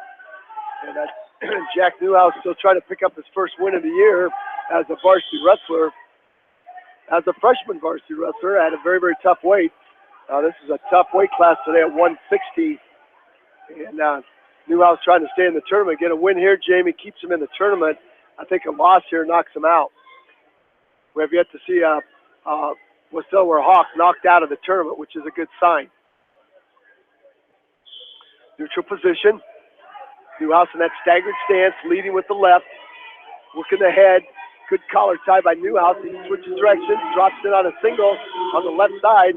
Now he tries to throw Klein, and Klein tries to throw him back, and a sag by Newhouse, and Newhouse covers the hips of Klein, and he's going to pick up a 2-point takedown. Klein came in and latched up and over and under, lateral drop, and tried to launch Klein. Klein sagged and then tried to rethrow again. When you got that over and under, Jamie, you can throw or I can throw, and that's kind of what it was, and Newhouse got the best of it. Yeah, he really did. A nice job there by Jack picking up the takedown. Now let's watch his confidence build here, as I want to say that's probably his first takedown of his high school career, as the other night wrestled a very good opponent from Waverly, Shell Rock, and here he's had a tough first-round match against Isaiah Mitchell. So now let's see. It'd be interesting to see his confidence level here with a 2-0 lead. Well, there's no doubt about that he's physical. You know, he's a physical freshman, and he just reached down and picked up the inside ankle of Klein and got everything off the mat and tried to throw him, toss him to his back with a forearm near ankle. And Klein recovered, but you just like to see that physicality come through, especially out of your freshman. Again, not showing any intimidation at all by Mitchell in that first round. And again, here wrestling very good, and he back trips Klein and takes him back down to the mat with 1 second left to go. That's going to do it. Good first period for Newhouse. Both wrestlers trying to stay in the tournament. And Newhouse wearing the red leg band today. It's going to be Klein's choice. He's going to defer over to Newhouse, and Newhouse will go down. An opportunity to build on that lead. And Jamie, it looks like we have Sam Johnson coming up on mat 2. Yeah, I'd like to see Jack, just really explode off the whistle here and come right up immediately off the whistle and try to, like you said, build on that lead, make it a 3-0 lead. And he did a great job. He's just got to come up as right there. It was Klein trying to throw the legs in, and I believe it was potentially dangerous there. So Newhouse like to see him continue to work up, get that hand control right away, and get his hips free. So it looks like Klein's going to try to come with, like I mentioned, that cross body right. Well, it was a tight waist by Klein and a chop, and he scooped a chicken wing on the left side of Newhouse. Newhouse has to be very, very careful here so it doesn't get tossed to his back. Out here, mat number 2, it's Carter Oldfield with a 2-point takedown on Sam Johnson from West Delaware. Johnson, a senior, as Oldfield picks up a 2-point takedown there, as leads 2-0 here with 1:30 left to go in this first period. The crossbody ride by Klein. And Newhouse kicks that leg free. Now he's in a tripod stand-up. Boy, come all the way up, Jack, and score 1 there. Boy, tight waist and a chop again by Klein takes Newhouse back down to his belly. And as he takes him down, he scoops the chicken wing on the left side. Newhouse has to be very, very careful here not to give up any back points. Chicken wing and a half Nelson out here by Oldfield. Carter Oldfield from Muscatine on Sam Johnson of West Delaware. Half Nelson on the right, looking for that chicken wing on the right. The left of Sam Johnson. Johnson now breaks that free. He's going to try to sneak out the backside here on Oldfield. See if he can pick up 2 here. He's got to keep scooting his hips out and try to pop Oldfield out over top of him as Oldfield has a leg in. Got to be careful here if you're Sam Johnson not to get tilted here as Oldfield has a good lever on the left side, and now Johnson gets the legs out, but he's going to go back down, head on the mat here. He's got to continue to work up here. 40 seconds left to go, first period. Here for Sam Johnson. Now he's up to his feet. Get hand control. He's reaching for the hands. Now he's trying to reach back for a leg. Lift and return coming from Oldfield. But Johnson still on his feet. Now he's going to turn into him. And Oldfield's going to dive in on the legs of Johnson and return him to the mat. Still no score there. It's 2-0 in favor of Carter Oldfield. Jamie, an escape by Jack Newhouse and a snap down to a front headlock. Newhouse has Klein on his back. He's going to run out of time. He's got 8 seconds. He's got to settle in and get the fall. Might be his first fall. There's the fall. There's the fall in 3:58. Newhouse will move on with the fall. I'll tell you, that was brilliant wrestling by the young freshman. Scored 1. I tell you what, they came out of a scramble. He almost had Klein in a reverse cradle, but cut it loose, and then got the 1-point escape, and then snapped Klein to a front headlock. And a textbook West Delaware wrestling, Jamie. Front headlock to drive cradle to a pin. Absolutely. Nice job there by Jack getting the fall. Again, like you said, just about ran out of time, but settled in and picked up the fall. His first career win here at West Delaware. Down here in front of us, second period, Sam Johnson trailing 2-0 against Carter Oldfield of Muscatine. And here in Johnson in the consolation quarterfinals against Oldfield, as it's 2-0, and Johnson riding on top here with 1.5 minutes left to go in this second period. And riding very, very high, Jamie, as Oldfield. Johnson now with a leg in and a half Nelson. He put a leg in as Oldfield tried to roll him through. He's got a far side half Nelson. He's got to stuff the head away. There he goes. Let's see if he can pick up some back points. Oh, no back points there. Boy, stay with it, Sammy. He's got a far side half Nelson. He's trying to shove the head away and expose the shoulder blades of Oldfield. And Oldfield had to belly back down. Now Johnson high again. He's going to try to kick free. He gives Oldfield a 1-point escape. It's now 3-0. 54 seconds left to go in period number 2. Johnson's got some work to do to get back in this match. And somebody lost their mouthpiece. It's Oldfield. Oldfield tall and long. Weight class 170. 48 seconds left to go. Sam Johnson needs a takedown here. Got to keep his feet going. There's wrist control by Oldfield. Heavy on the head is Johnson. 37 seconds left. Nice job with the collar tie by Johnson. Trying to set up a duck under. Oldfield doing a nice job staying away. There's an elbow pass attempt by Johnson. There's a fireman's carry by Johnson. Let's see if he can dump Oldfield. He's got Oldfield on his hip. He's got to come around the waist and pick up 2. See if he can cover the hips of Oldfield. He steps over. 15 seconds left to go. He gets 2. Now he's got to get his hands out and climb the body of Oldfield and pick up no back points there, but he picked up the 2. It's 3-2. Don't give this up here. Left. Don't want to give up 2 points. Might be a 2-point That might reversal be. right there. They ran out of time. Oh, the time's out. Time was out. Time should have been out there. Coaches argue that. Time should have been out. 4-3. It's 3-2.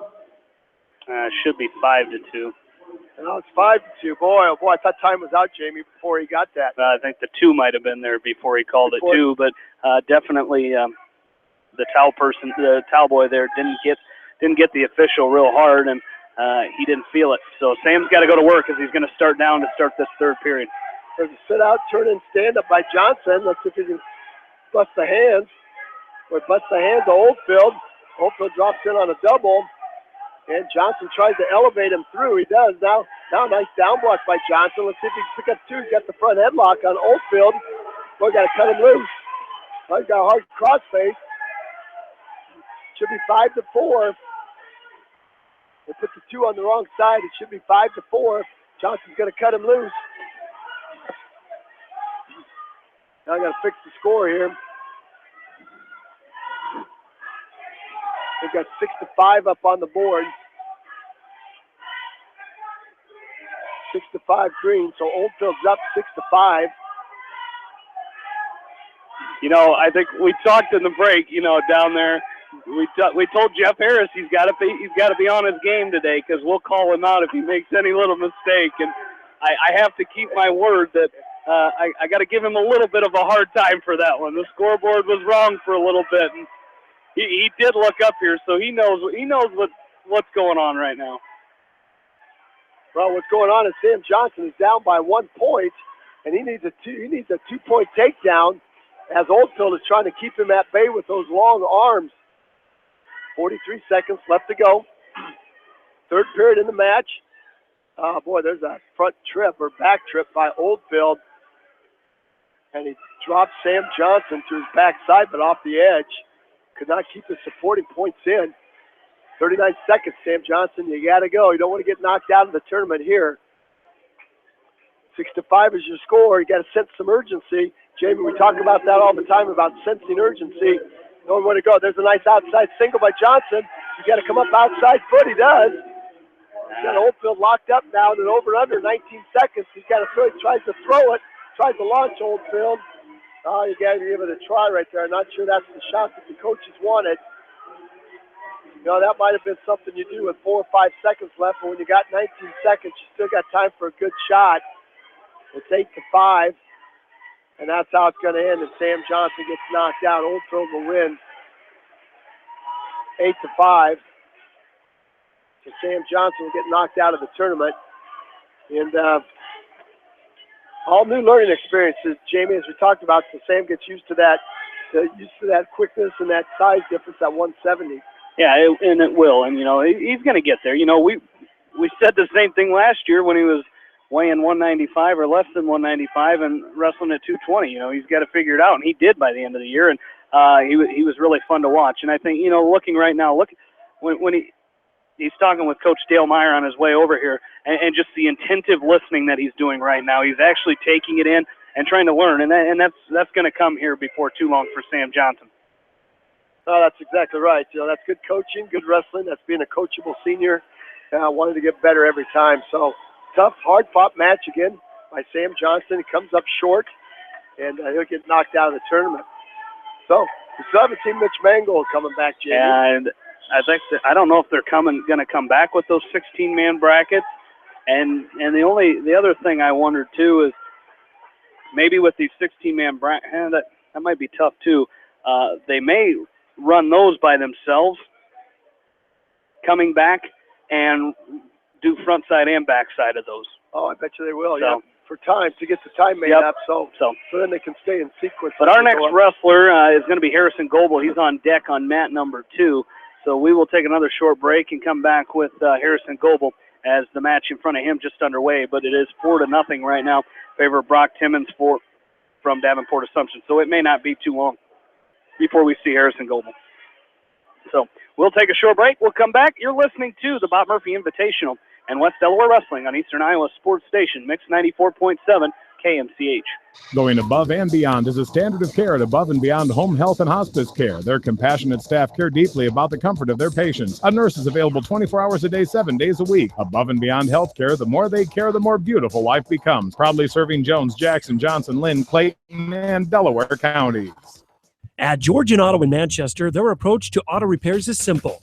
Fix it right and get you back on the road. From tires to transmissions, they fix it all. Georgian Auto in Manchester, where complete automotive service and repair is their complete focus.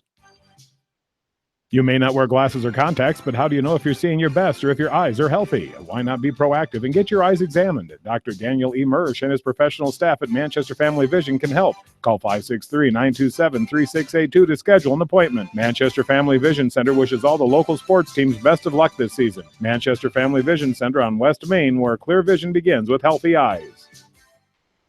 Why make 10 calls when you can make one call to Steve Morman Insurance in Manchester and get the best quote from 10 different companies on your auto, home, and farm insurance? You can depend on Steve Morman Insurance for fast, friendly service and quality coverage. Call Kathy or Rachel at your agency of choice in Manchester today, 927-2263. Bob Stephen Motors in Manchester proudly supports all area athletes. Bob Stephen Motors is your locally owned and operated GM dealer in Manchester. Visit them on the web at bobstephenmotors.com. Since 1995, Edgewood Feed Mill Construction has provided customers with a quality, pre-engineered building package for their swine facility needs. Edgewood Feed Mill Construction is a general contractor and will assist you with the construction of your livestock facility, start to finish. For more information on Edgewood Feed Mill Construction, contact Steve Harris at 563-920-7835. This is Fred Smock from Dunlap Motors and Independence with Chevy, Buick, and certified pre-owned Chevy, Buick, and GMC, and nearly 300 new and used cars and trucks in stock. We have big town inventory with small town service. Go to DunlapMotorsIndy.com.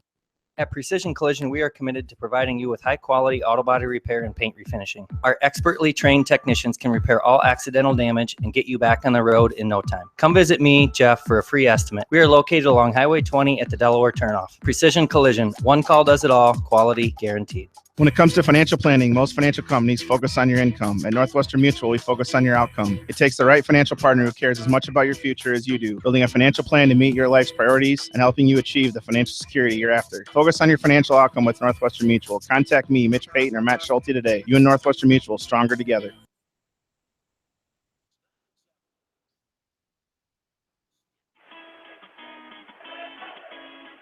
Back into the Seedorf Gymnasium, Jamie Vaskey, Roger Reed along with you as we're ready to go. 182-pound semifinal as we have Harrison Goebel for West Delaware, the number 2 seed, taking on the number 3 seed, Carlos Guerra from Red Oak. As Goebel, the junior, ranked number 8 in the state in Class 2A by the Predicament. And the Predicament.com he is 2-0 on the season. This young season, Guerra is a senior. That first round was his first win of the season, so he's 1-0 on the year. As they are underway on mat number 2, 182-pound semifinal. Well, Goebel starts out with a throw by, and he's behind Guerra, but he's got to be able to lift and return him. Trying to side trip into his mat. And Guerra, I watched him once early. He's got great balance. He's very heavy-waisted, heavy hip, so I expect a lot of quickness. A lot of quickness and a lot of explosiveness out of the senior from Red Oak. That was a great throw by Goebel. Boy got in, just could not get underneath and lift. He tries to throw by again. Nice job. Guerra comes with a underhook on the left side of Goebel. Goebel's got to be careful here. He's trying to create some pressure. Trying to set up that throw is what he's trying to set up. Trying to feel that pressure. Goebel's going to launch him. He's got Guerra in a headlock. Got to be able to finish it. You got to sit those hips out. Yep. Got to try to roll him through. Goebel's got to feel his balance. That's that strength we were talking about. Goebel's got great hips. He does. It would have been real easy for him to go over to his back there, but he did a great job. Well, it's got to be potentially dangerous right there. I think it's going to be 2-2, and Guerra's going to hit him with a 2-point reversal. So Goebel traded 4 for 2 right there, which is a good trade any day. Now to his feet, looking for a 1-point escape. Carlos Guerra, very short, stocky, heavy-waisted, heavy hips, heavy legs. Of course, Harrison Goebel, long and lean, got a lot of leverage. There's a nice stand-up by Goble. He's going to split the hands of Guerra. Guerra's going to cut him loose. 5-2 now. I just like what Harrison Goble is doing at this stage of this early season. He's always on the attack. I liked what he did with that throw, Jamie. He felt the pressure. Boy, there's a long shot. I didn't like what he was doing right there. Took a long, ill-advised shot from way outside the circle. Way outside the circle, and that made it very, very easy for Guerra to short drag him by and cover Sips up. I think it's going to be 5-4 Goble. That's what they've got up there. Yes, it is. Good officiating there. Bill Neighbor, great officiating. Stopped it, got the score, got it checked up there. 5-4, 18 seconds left to go. We'll see if Goble can pick up one more. He does. It's 6-4. You can kind of see where Guerra wants to wrestle, and that's on his feet. So we'll see what happens. See what happens with the remainder of these 5 seconds. No takedown there, so that's a good first period by Harrison Goble, 6-4. Goble's got the red leg band on. Let's see if it's his choice. It's going to be Guerra's choice. See who decides to go. He's got to defer over to Goble. And we got Coach Litter and Coach Voss both with the fingers pointing down. I always like to see that, Jamie. Coaches in unison when they're in the corner. Yeah, you really do. I mean, you know, that's a sign of some coach. You know, when coaches kind of know what they're doing. You know, and a lot of the times the coaches do know what they're doing. But you know, to have that instantaneous, yep, do this. That's great to see. Well, Goble getting to his feet. He's going to split the hands of Guerra. They'll pick up another escape. It's 8-4. There's a throw-by attempt by Goble. Let's see if he can get the corner this time. He does. He's going to pick up 2. I'll tell you what, that's textbook. He's got his left leg trapped inside. He's got his left leg trapped inside. He's going to try a chalice. And Guerra's showing a little bit of that strength. Now watch potentially dangerous. Thank you very much. Good officiating one more time. Harrison Goble didn't want any part of that. That's the second time we've seen him, Jamie, with that left leg, his left leg inside the right leg of his opponent. Yeah. And as big as his feet are, it's hard to get his leg out. He doesn't want it. You know, he's not comfortable there. And when you're not comfortable someplace, you want to quickly get out of it. And that's what Harrison did there. Nice job as he leads 9-4 here with just over a minute left in the second period. Now he's using that leverage. He's sitting over the top of the right ankle of Guerra. Sitting over the top of the right ankle. He's got a cradle in, Jamie. Using that leg. And Guerra's going to, once again, fight his way out of it. That's going to be a 3-point near fall. It's 12-4. Major decision. Bonus points for the Hawk. Inside wrist. Goble tries to roll that out to a bar. And we're just seeing a lot of offense from the Fine Junior from West Delaware. Yeah, we really are. And he's doing a great job on top. And he's actually scored, you know, he's done a great job of scoring out of a lot of positions today. And this is another one, just very opportunistic wrestling that Harrison Goble has done. And he's done a great job. And now he might pick up some more near fall here. Guerra just will not go to his back. He rolled through twice on an attempt to turn him by Harrison Goble. But nice job there by Harrison as he's got a 12-4 lead now as about 5 seconds left until we head to period number 3. So what if that was freestyle? Jamie, Goble would have scored about 6 points. Oh, this match would have been over. There it was. Guerra was bridge right, bridge left, bridge right, bridge left. I guess that would have been 8. Guerra's choice you got to take up. Now you got to be careful if you're Harrison Goble. You got to watch the throw. Stay with that throw by. Stay with that low-level attack. That got you right where you're at. 12-4. Weight class 182. The winner will go to the finals. That's a long shot again by Goble.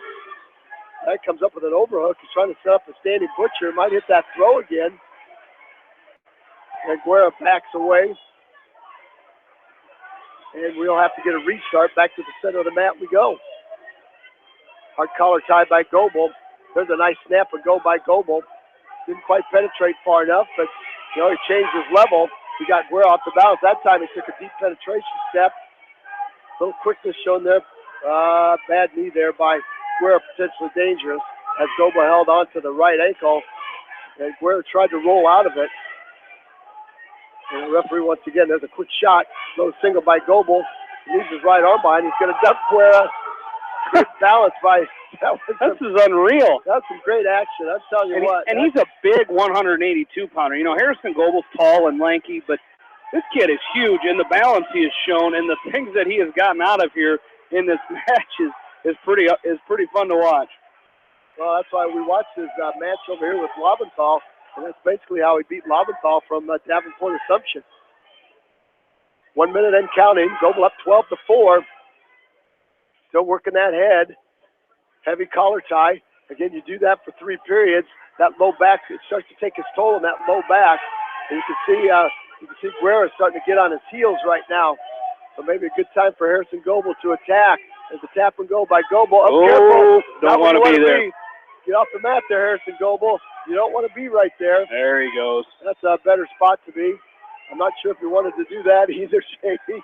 But Guerra stepped in, and he had a body lock on Harrison Well, I Goble. think Harrison he was going in for a shot, and Guerra came up with a body lock, and he about had Goble off his feet.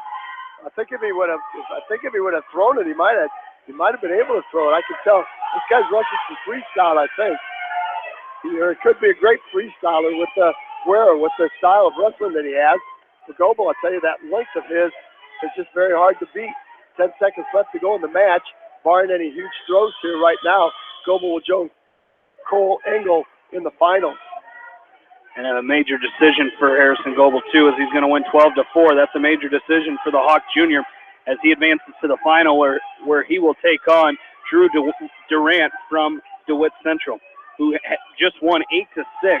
A great match against Riley Fiffner from Benton Community. And that was a match right to our left, wasn't it, Jay? Yep, that was a great match. That was back and forth. The whole way. So nice job there by Harrison Goble. Punches his ticket. Last year, Jimmy, if I'm correct, I'm not sure that the Hawks had any finalists in this tournament. Might have been the first. We'll check on that at a break. But if I serve me correct, I think we brought that up. I'm not sure the Hawks had any finalists. We're going to have 2 for sure this year. That's a good thing. Let's take another short break as we wait for Mitch Mangold to step to the... Brady Antones will be next right down here in front of us, so in about 4 seconds. Okay, all right. We'll stay with it then. Very good. Good call, Brady Antones. And he'll be taking on... Reese Westfall. From DeWitt Central. Take another lateral drop from Antones here, Jamie. And this baby in a hurry. So what? He's not going to be oversized by Westfall. Westfall is not the biggest 195-pounder that we've seen come into this tournament. Got the skinny on this, Jamie. I got the weigh-in sheets. I'll tell you exactly what Reese Westfall weighed in at 184.4. I'll tell you what, Antones is trying to throw Westfall. He's got him in a headlock, Jamie. That'll work if he can sit his hips. And I think Westfall's going to step over the back and pop his head out, and Westfall's going to pick up.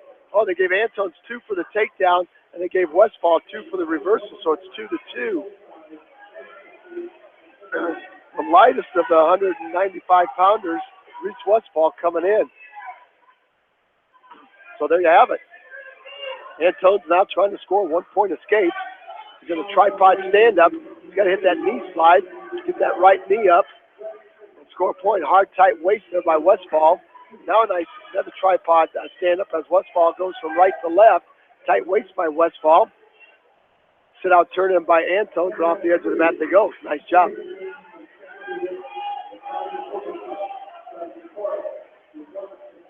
Our referee gave 2 for Antones on the headlock and then 2 for the reversal on Westfall. The DeWitt coach was just questioning that right there.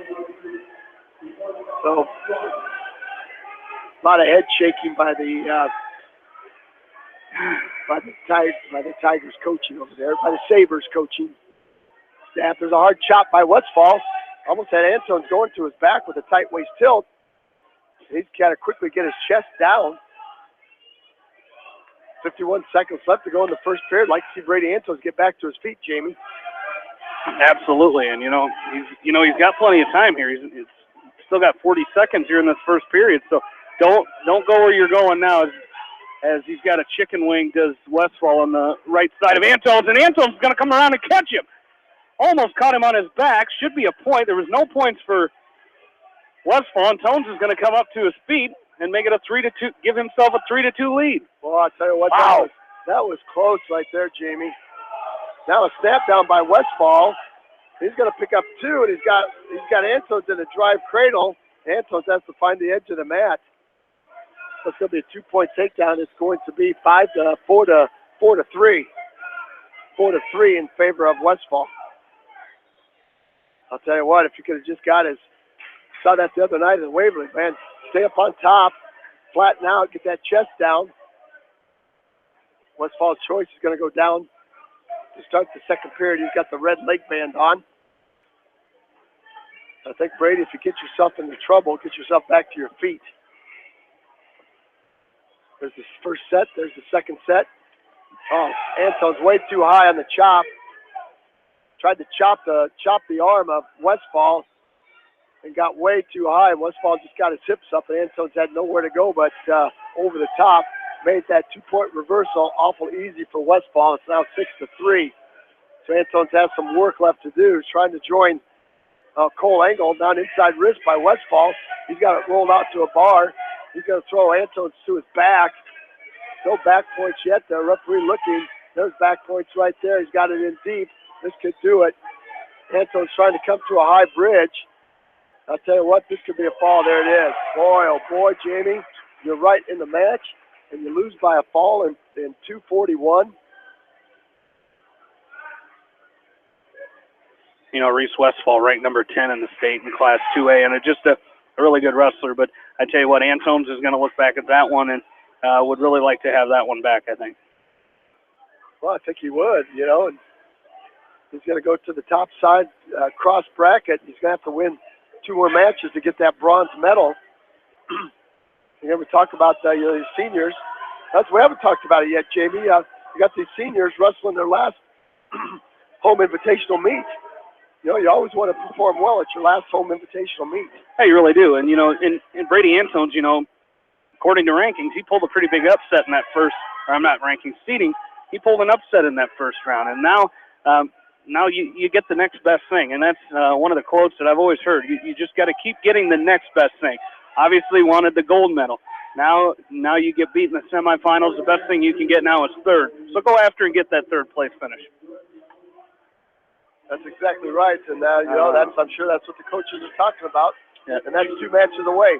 We're going to have Jordan Brees on deck, mat number 2. So that's our next wrestler. So we'll take a short break. We'll come back and take a look here. And Jordan Brees will be coming up in just a little bit as he's going to be taking on Henry Martins from Davenport Assumption. So we're back after this from KMCH Sports. American Trust and Savings Bank wishes all area athletes and coaching staff continued success. American Trust and Savings Bank with locations in Dyersville, Farley, Dubuque, and Des Moines. Simply better banking. Check them out at americantrust.com. Member FDIC, equal housing lender. Sight and good vision is very easy to take for granted until it is taken away. Advanced Eye Care Associates of Eastern Iowa is here to help you. Advanced Eye Care Associates of Eastern Iowa is located at 105 East Butler Street in Manchester and at 1113 West 3rd Street in Benton. Your vision is our primary focus. Delhi Lumber has products for every home and every budget. Delhi Lumber carries Midland doors, which are one of the best values around. You can see Midland doors today or call Delhi Lumber at 563-922-2404 for more information. Your Midland overhead door dealer, Delhi Lumber. Big town quality with small town service. At Community Savings Bank, it's simple. Simply free checking comes with free debit cards, free online banking with bill pay, free mobile money, and free thank you gifts. Find out more about Simply Free Checking at one of our 7 locations or online at csbiowa.com. Community Savings Bank. Member FDIC. Jay's Auto Supercenter on the Greater East End of Manchester has quality pre-owned vehicles, great financing options, and a full-service department, body shop, and detail department. See their full line of vehicles online at jsautosales.net. At Jay's Auto, customer satisfaction is their #1 priority. Hi, this is Jamie Vaskey at Don & Walt LLC, your independent Lennox dealer in Manchester, encouraging you to plan ahead. Have us check your heating or air conditioning unit before you need it. For residential or commercial plumbing and heating needs and top quality Lennox furnaces and heating units, see Don & Walt LLC on East Main Street in Manchester, or give us a call at 927-2232. Farmers Savings Bank proudly supports all area athletes and their coaching staff. For all your banking needs, visit them in Colesburg, Elkport Garber, Strawberry Point, Arlington, and Aurora, or online at farmersavingsbank.com. Member FDIC. Viafield is your headquarters for all your seed, chemical, and fertilizer needs. They have professional service and quality products needed to bring the best crop to market. Viafield, providing growth opportunity for 18 locations across northern Iowa and southern Minnesota. The Eastern Iowa Shopping News and the Dyersville Commercial recognize the hard work and dedication of all area athletes. Check out the weekly sports section in the commercial for scores and information. The Eastern Iowa Shopping News and Dyersville Commercial, supporting your communities. For fan food, not fast food, visit your after-the-game headquarters, Manchester Dairy Queen. It's quick, it's easy, your family will love it. Manchester Dairy Queen.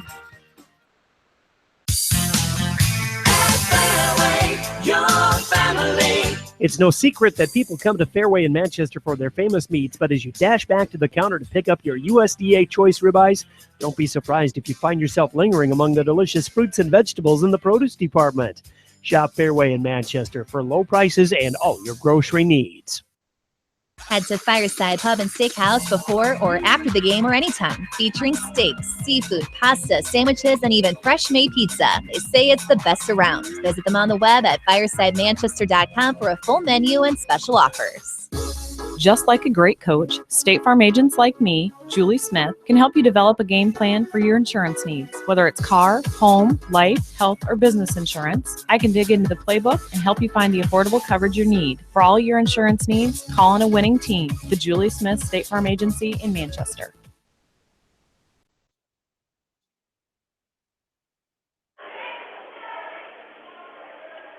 Back into the Bob Murphy Invitational, Jamie Vaskey, Roger Reed, and back with you here, along with in-studio producer and news director Janelle Tucker.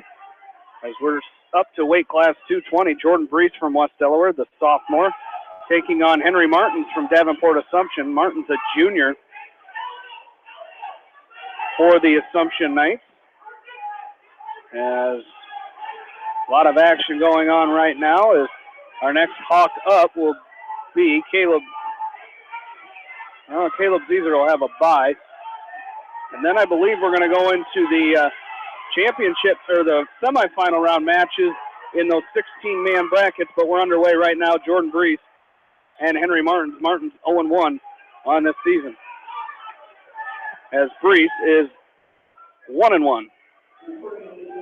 Well, this will be a test for him because he's wrestling a lot larger person. Let's check out the. This is Martins from Davenport Assumption. He weighed in at 218.5, Jamie. Oh, nice job. Nice shot there by Brees. In on a double leg, but goes off the mat against Martins. Jordan Brees the other night wrestled at 182 pounds, wrestling at 220 today. And what you were going to get to what he weighed in? He weighed in at 184.4 today, it looks like. So he's given up a lot of poundage. So what you got to do is you got to use that quickness. Wrestle somebody big. You don't want to go underneath of him. You want to try to find an angle, cut a corner, maybe a duck under, maybe a quick high crotch and get behind. Not force any action. Maybe make your opponent a bad shot. Keep your elbows in, pummel. There's Brees dropping in on just what we talked about, Jamie. Brees tried to drop in on a single, and Martins used that weight and just basically down blocked him and then covered his hips up. Get a little impatient, but that's the mindset of Jordan Brees. He's an aggressive youngster, and he's gonna get out after it. Absolutely, and that's what he's gonna do. He's kind of in the same boat Sam Johnson was in last year. A little lighter, wrestling up against the upper kids, and I think once he figures out how to wrestle with that weight difference, he's gonna win a few matches for the Hawks this year. Well, there's an inside wrist by Martins. That could be a fall right there. There it is. That's Martins Henry Martins with an inside wrist, rolls it out to a bar, and basically pries Brees over to his back, and Martins will win by a fall. So Brees will get knocked out of the tournament today, going 0-2. And do a quick recap of where we're at this point. Is still waiting for those 16-man brackets to get underway. As we start at weight class 106, and Luke Farmer's in the consolation semifinals. He'll take on Zach Nickel of Dike New Hartford. 113 pounds, Zach Fisher from West Delaware is in the consolation semifinals. He will take on Dalton Gosselink of Grinnell in just a little bit. 120 pounds, Ryan Phillips was beaten in the semifinals 3-1 to 8th-ranked Philip Heide from Decorah. So Phillips is in the consolation semis where he'll take on Spencer Milling of Benton Community. 126, Jordan Roush from West Delaware is in the consolation quarterfinals as he will take on Dallas Peebler of Fairfield. 132 pounds. Brad Roush of West Delaware was beaten in the semifinals by Matt Robertson from Davenport Assumption. Roush will move to the backside and wrestle in the consolation semis against Francisco Roner of Red Oak. 138, Cole Engel of West Delaware punched his ticket to the finals with a 6-2 win over Blake Courtney of Decorah. In the finals, Engel will take on Lane Milner of Grinnell. Weight class 145, we're waiting for Mitchell Mangold of West Delaware to wrestle in the semifinals against Sawyer Mercado of DeWitt Central. 152 pounds, Tristan Volker of West Delaware is in the consolation quarterfinals. He will take on Carter Maines of Red Oak. 160 pounds, another one of those 16-man brackets. Jack Newhouse of West Delaware is 1-1 on the day. He's in the consolation quarterfinals where he will take on Luke Malott from Red Oak. At 170 pounds, Sam Johnson from West Delaware going 0-2 today and is eliminated from the tournament. 182 pounds for the Hawks, Harrison Goebel is in the championship with a 12-4 major decision over Carlos Guerra from Red Oak. So in the finals, Goebel will take on Drew Durant from Central DeWitt. 195 pounds, Brady Antones losing in the semifinals against Reese Westfall of DeWitt Central by fall in 241. Antones moves to the backside where he'll take on Isaiah McAlexander of Grinnell. And at 220 pounds, we just saw Jordan Brees get eliminated from the tournament, losing by fall in 125 against Henry Martins of Davenport Assumption. And at heavyweight, Caleb Zeeser with a bye in this round. He's in the consolation quarterfinals coming up here shortly, where he will take on Nolan Bell of Muscatine. And I believe, are we back into those 16-man brackets? We are. So we will be back in just a little bit. We'll try to see who we got coming up. We don't have anybody coming up on deck right now. We'll take a short break, and we will come back with our first wrestler, and that will be, I believe they're going to, Jordan Roush will wrestle in this round, as will Mitchell Mangold, Tristan Volker, and Jack Newhouse, and, of course, Caleb Zeeser. So we'll take a break. We'll come back. You're listening to the West Delaware Bob Murphy Invitational on Eastern Iowa Sports Station, Mix 94.7 KMCH. Hi, this is Chris Henry, Service Manager of Brown Sales and Leasing in Elkader. Our goal is to make your car buying experience the best possible, and our factory-certified technicians are dedicated to you and your vehicles. Stop in and see us at Brown Sales and Leasing in Elkader, or visit us online at ForBrown.com. Your hometown dealer, wherever your hometown may be. Best of luck to all area athletes and coaches.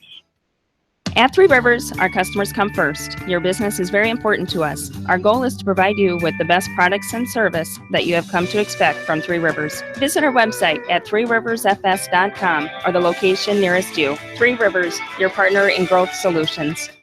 Citizen State Bank, your locally owned, community-minded, and customer-oriented bank, is here to serve you.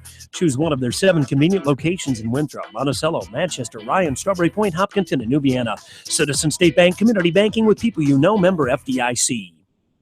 This is Jamie Vaskey, the voice of the West Delaware Hawks, and I've had the chance to review the Good Neighbor Society's playbook, and I got to tell you, they are friends in your neighborhood, designing plays to get you home fast. If you need help getting back in the game, contact the Good Neighbor Society Rehab to Home team at 563-927-3907. The Edgewood Reminder is proud to support all the area teams in athletic action and appreciates their efforts in the classroom and during sports. Check out all the sports photos in each week's issue of the Edgewood Reminder. The victory is yours at Victory Ford. Hey, this is James Halverson, Service Manager at Victory Ford in Dyersville. Our service and parts team at Victory Ford is dedicated to keeping your car in tip-top shape. And our sales department makes buying a car easy and hassle-free. Stop out to Victory Ford in Dyersville or online at victoryfordonline.com. Good luck, athletes and coaches. TriVet Associates is a mixed animal veterinary clinic with offices in Farley, Dyersville, and Holy Cross. Our 8 doctors serve the Dubuque, Manchester, Guttenberg, and Cascade areas and provide veterinary services to both large and small animals. For more information, find us on Facebook or visit our website, trivetinc.com. High-Tech Communications has everything you need to stay connected. Audio, video, TVs, DVD and Blu-ray players, dish network systems, surround sound systems, phone systems, but the list doesn't stop there. High-Tech Communications has a staff of professionals to help you get connected, from the installation of your entertainment system to cable and data wiring in your home or business. High-Tech Communications, changing your world with technology. Whether it's an orthopedic, sports, or occupational injury you are suffering from, Regional Medical Center Therapy Services has you covered. With a customized treatment program, Regional Medical Center Therapy Services can get you back on track in the active game of life. Regional Medical Center, excellence in healthcare, close to home. At Telke Motors, we believe in a gentler, simpler way of doing business. Check out our large selection of new and pre-owned vehicles, as well as a great incentive at TelkeMotors.com. If you're looking for a new, pre-owned vehicle or service on your current vehicle, come to Telke Motors, Chrysler, Jeep, Dodge, and Ram on 9th Street in Dyersville. Leonard Muller Funeral Home and Crematory wishes all the best to the athletes and appreciates their hard work and scholastic efforts throughout the year. For personal, caring service, Leonard Muller Funeral Home and Crematory in Manchester, Edgewood, and Strawberry Point. For more than 80 years, GMB has lived its mission to help customers achieve their financial dreams. Supporting the communities where you live, work, and play is important to us because that's where we live too. It's where we provide great service, sound advice, and solutions to meet your financial needs. GMB Bank, member FDIC. For all your general contracting needs, turn to the professionals at Lucky Building Service in Manchester.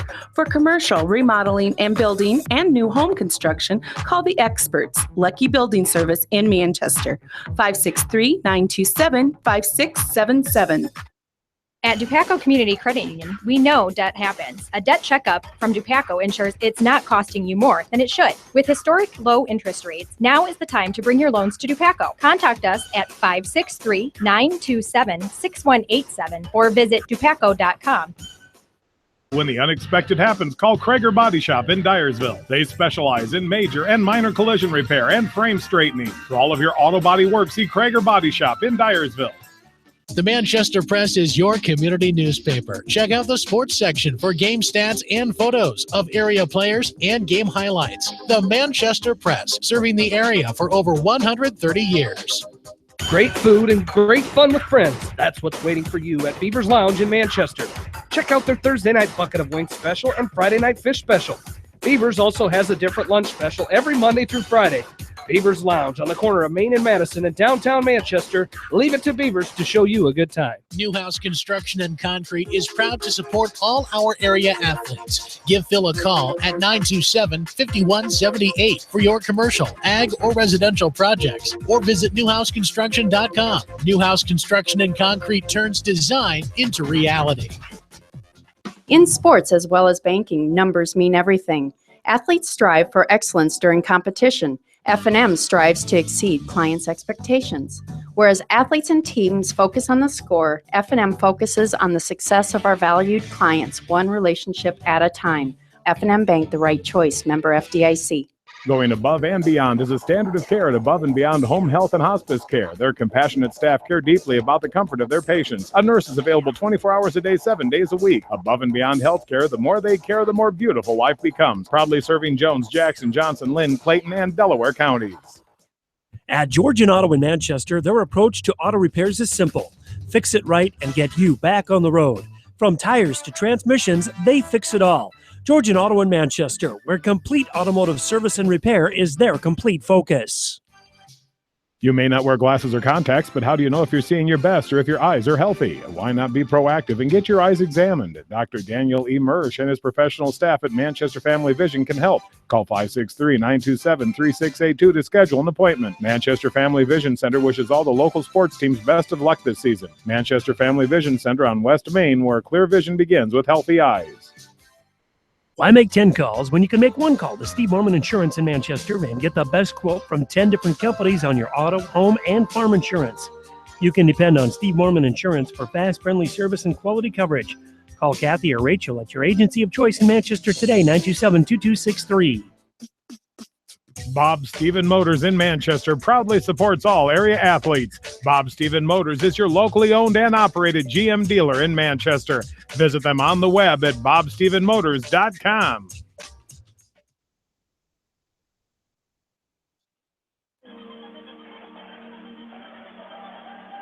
Back in here to the Seedorf Gymnasium. We're up on mat number 3, where we've got Jordan Roush from West Delaware. He's a senior at 1-2 on the season, taking on Dallas Peebler, who's also a senior at 1-2 on the year. So Roush got here. He lost his first-round match to Joe Field from Davenport Assumption. Came back and won by fall over Austin Timmerman of Benton Community in 48 seconds. Up now against Dallas Peebler from Fairfield. Well, Jamie, both guys are 1-2. Something's got to give right here. Somebody's going to leave 1-3, and somebody's going to even their record at 500. And hopefully it'll be Jordan Roush. Again, this is to stay in the tournament. You lose from here on out, you are done, I believe. Roush has to win one more, and then it'll be guaranteed another match after that. There's an ankle pick by Peebler, a collar tie with the right. Tell you what, he backed Roush up, circled away from the collar tie, let Roush step with that right ankle, with that right foot, hit him with an ankle pick. I tell you what, set Roush right on his backside, covered him up quickly. Very, very nice and smooth ankle pick. So Roush has some work to do. There's a sit-out turn-in by Roush, and he leaves his left arm behind.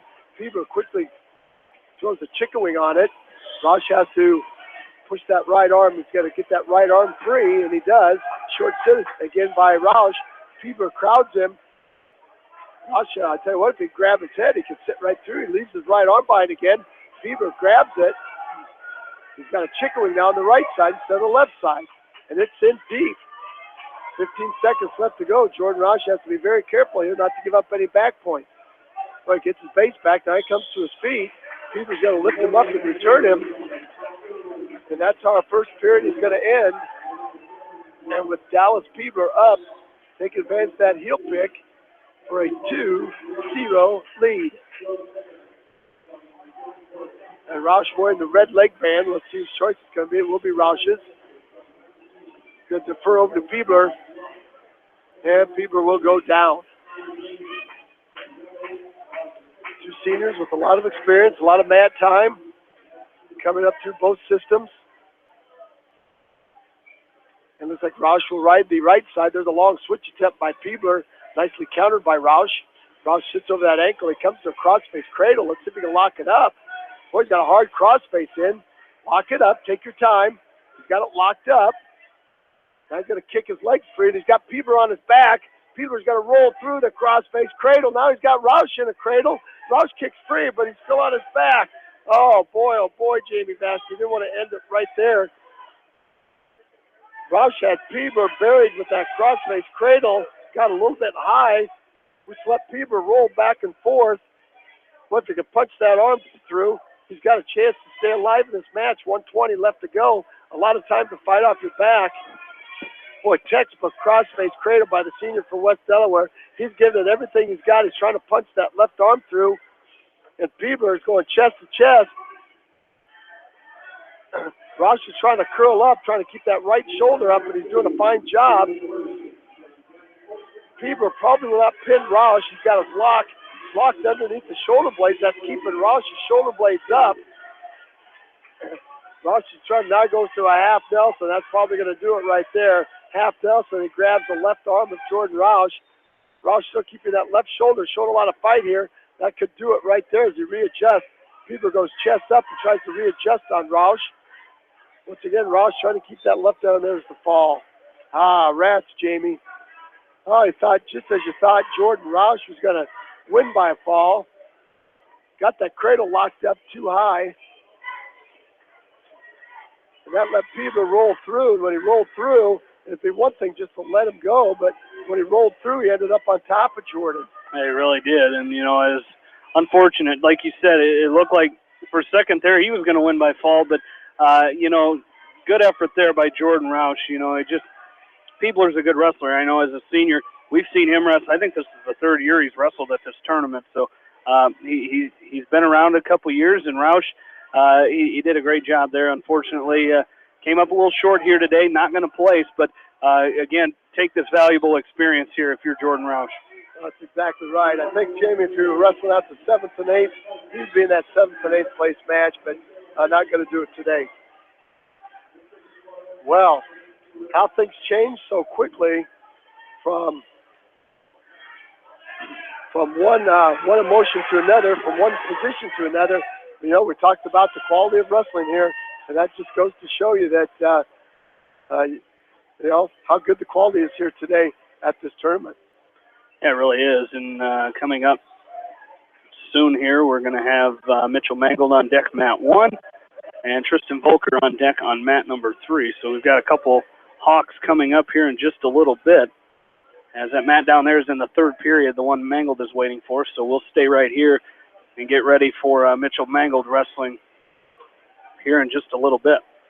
Well, Jamie, Mitch Mangold weighed in at 9 o'clock this morning, and that's been about 6.5 hours ago, and he's only wrestled one match. That's a lot of long standing day. around. Long day. Sometimes it's hard to keep yourself fresh, both mentally and physically. It really is, and you know, I think that's the thing that you know you learn here, and it's good experience, you know, because you're going to be in tournaments throughout the year where you're going to have to wait for a long time throughout the day, and an opportunity here for Mangold to take advantage of that and just see how he can do here on such a long rest. As that match down there has come to an end, so Mitchell Mangold will be up right now in the semifinals as, again, he's taking on Sawyer Mercado from DeWitt Central. So another Walmack match here. The Sabres coming up from DeWitt Central today.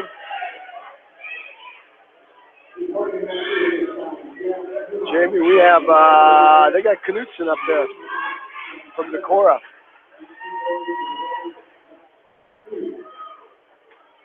Unless, is that weight 160? What's that? Is that Newhouse or is that Mangold? That's Mangold. Is it? Well, so I got Knutson. Must have, let's see here. Must have been Knutson that got the win there. So, Tanner Knutson. Tanner Knutson from Decorah, the sophomore at 0-1, coming into the tournament. Wrestling Mitchell Mangold. Mangold with a fall over Colton Oldfield from Muscatine. Duck under attempt by Mangold, and Knutson quickly counters that. Overhooked by Knutson. Tries to hit Mangold with the fireman's carry, and Mangold tries him off the edge of the mat. Down in front of us, Jamie, we have Tristan Volker, ready and willing and able to go, and he'll be taking on from Red Oak, Carter Maines. And Maines is a freshman, so if you're looking at grades and experience, a good opportunity for Volker. I think that in the seating meeting, I think these guys talked about the coaches from Red Oak were bragging a little bit about how good Maines was. So there's a fall by Mangold. Fall right there. 1 minute and 11 seconds. I looked away for just a second. Mangold picks up the fall over Knutson. So Mitchell Mangold is in the championship match with a fall in 1 minute and 11 seconds. He'll take on Justin McCunn from Red Oak in the finals. Well, we were watching the action here between Volker and Maines. Mitchell Mangold made light work of Knutson from the core. There's a takedown by Maines.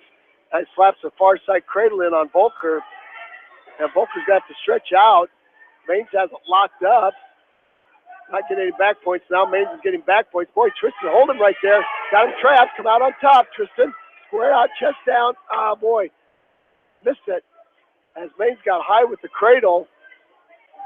And Volker had the opportunity. Now fireman's carried by Volker around the waist. Coming around the waist with the right hand. Scored. Very nice.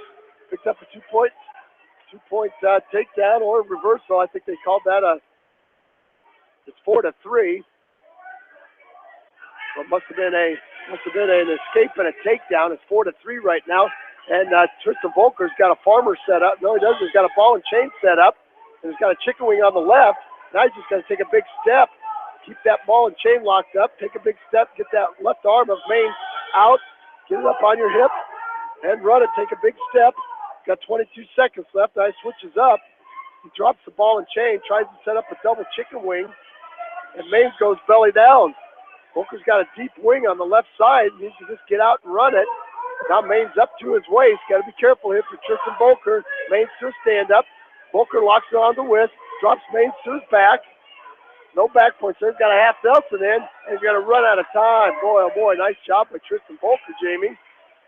Yeah. Opportunities there galore. Absolutely. But, I like him working those moves. He went to that ball and chain, got the wing, went away from the wing, and went to the half Nelson real quick. But like you said, just ran out of time. But I tell you what, had the time been about 10 more seconds left on the clock, he's got a half Nelson and probably puts Maines on his back and gets the fall. Yeah, that was a nice job. And Maines has to go to the blood corner there for a piece of cotton in that nose. And again, getting some coaching there by his coach. And we'll see if we got it fixed.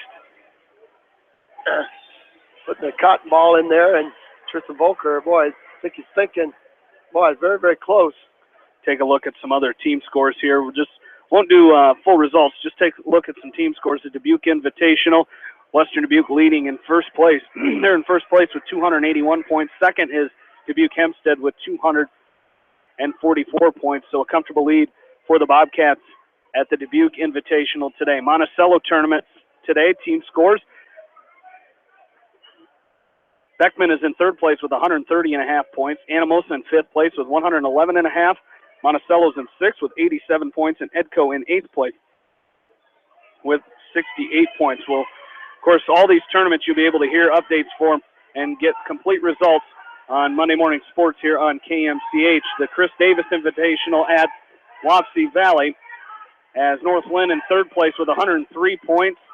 And they are only area school at that tournament. Independence Invitational, again, 25 teams in that tournament. Independence is, I believe there are only area school there.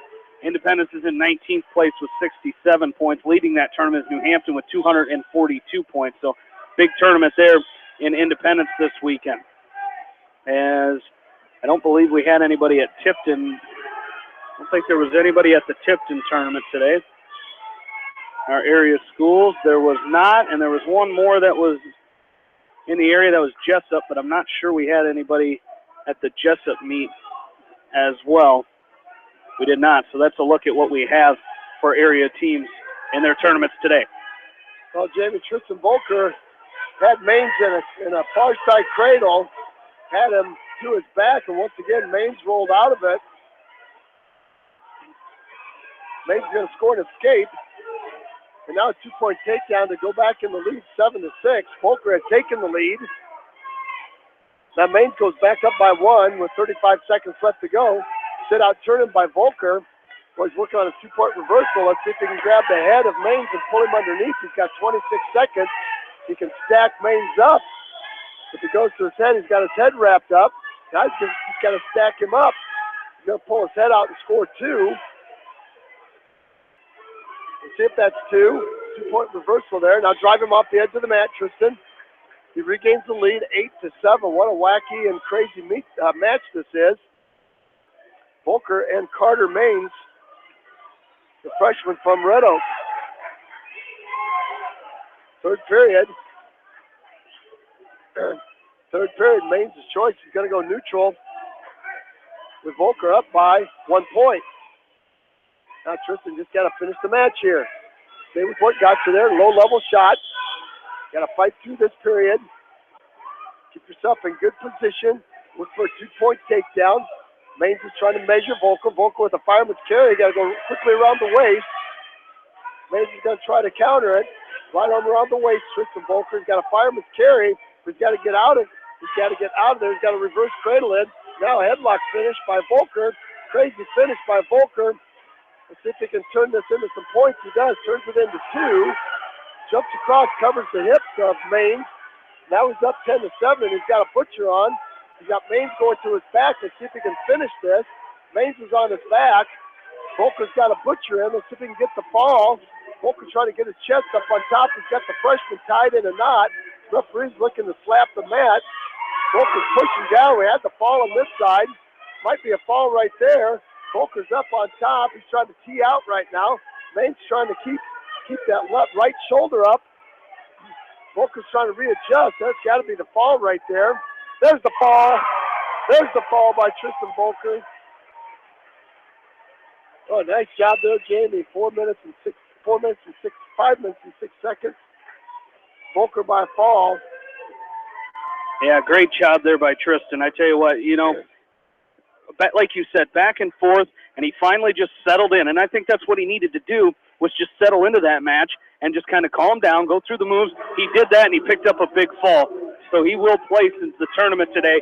The best he can do, he can still get third, but, he's going to place in the top 6 here today. Yeah, that's a feather in his cap coming in here unseeded. And his next match is going to take on Jevin Wyatt, the number 2 seed from Grinnell, who was just beaten by Kyle Irwin of Central DeWitt. Okay, so there you have it. So, tell you what, Jamie, I think if that was Tristan Volker last year, a couple of situations he would have given up and came out on the short side, but it's nice to see that fight. Nice to see him finish that match out. Well, we have Jack Newhouse is up right now. He should be up on mat number 2. That should be our last match of this round, I think. Caleb Caesar. Gotta wait for Caleb Caesar. You are righto. Righto. Yep. All right, this is Newhouse. Yep. Jack Newhouse. And his opponent from Red Oak will be Luke Mellett. He's a junior. Came into the tournament at 0-0. So we'll see if Newhouse can keep this thing going that he's got. Won his first varsity match here a little bit ago with the fall over Bryson Klein from Grinnell. Let's see if he can keep it going against Mellett. And Mellett unseated also. So opportunity here for Jack Newhouse to get himself in the placing matches. If you lose this round, you're done. If you're wrestling back for 7th and 8th, that's basically the match you would wrestle for, the place you would wrestle for. We're not doing that today. When they're done with this round, they'll come back and wrestle the consolation semifinals. So we'll have them for you as in those consolation semifinals. We'll see right away. It's been a long time since we've seen Luke Farmer as well. He wrestled right away this morning.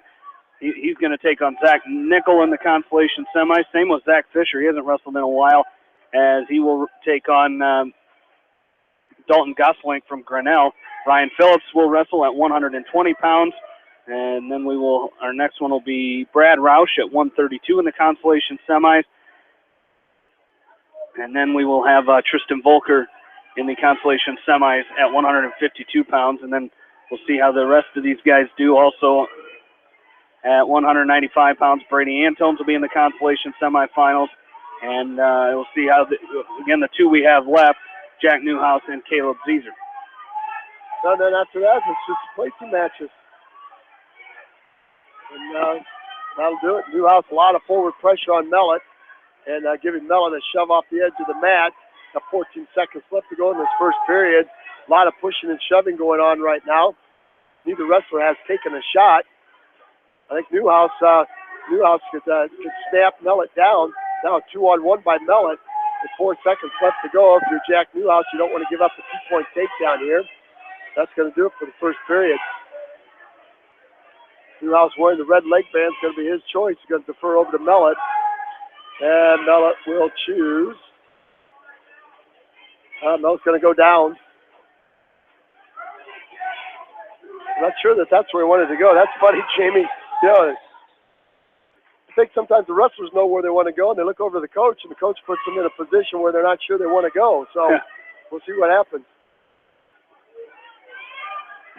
I'm not sure Mellett wanted to go down. I think he wanted to go back to his feet. It was one of those things, you know, we talk about the agreement of the two coaches, but sometimes you get to see the disgust in the wrestler's faces when he doesn't agree with where the coaches want him. That's right. So we're going to find out if it worked out for him. Mellett with the tripod stand-up. Newhouse is going to back trip him and take him down and then try to pick up a far ankle and break Mellett down. Newhouse gets a little bit high. That's to readjust himself. Mellett pulls Newhouse's hand off his ankle. Trying to come to a stand-up, and Newhouse doing a great job. Newhouse doing a great job riding an inside wrist. I think he's got a half Nelson looking at him on the right side. Inside wrist with the left, half Nelson with the right. He's got a cradle looking right in his face to cradle him up. Boy, outside stand-up by Mellett, and he brought his knee right to his chin, and I'm telling you what, Newhouse could have slapped the far side cradle on and taken him right to his back. 1 minute counting, still 0-0 in this 160-pound match. Again, the winner stays in to wrestle for either third or fourth or fifth or sixth, and the loser has to call it a day. 45 seconds left, second period. Newhouse commanding up on top, grinding, applying a lot of pressure forward, just like you coach it. Got that inside wrist, driving Mellett forward, finally drives him off the edge of the mat. Mellett takes a peek over his coaches. His coaches want him to get back to his feet. And there's the whistle. Mellett, no move at all, except staying on all fours. Newhouse is reaching down, trying to grab an ankle. Here comes Mellett with a cradle attempt.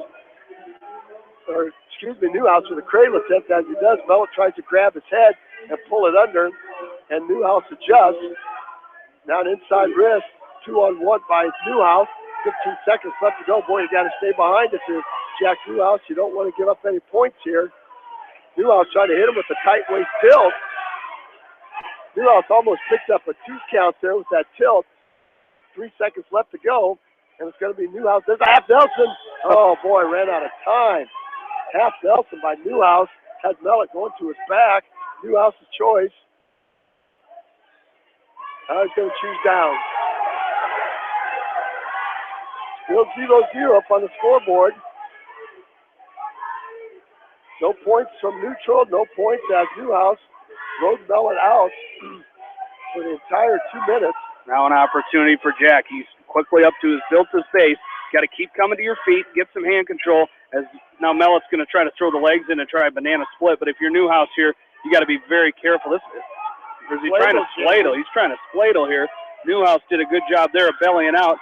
As that's probably the best thing he could have done, because he looked like he could have been in trouble there. Well, he's still in trouble because Mellett reached down and scooped his right arm. He's got it in a bar, but he's got his right leg trapped inside the left leg of Jack Newhouse. Now we're going to get potentially dangerous right there. Thank you very much.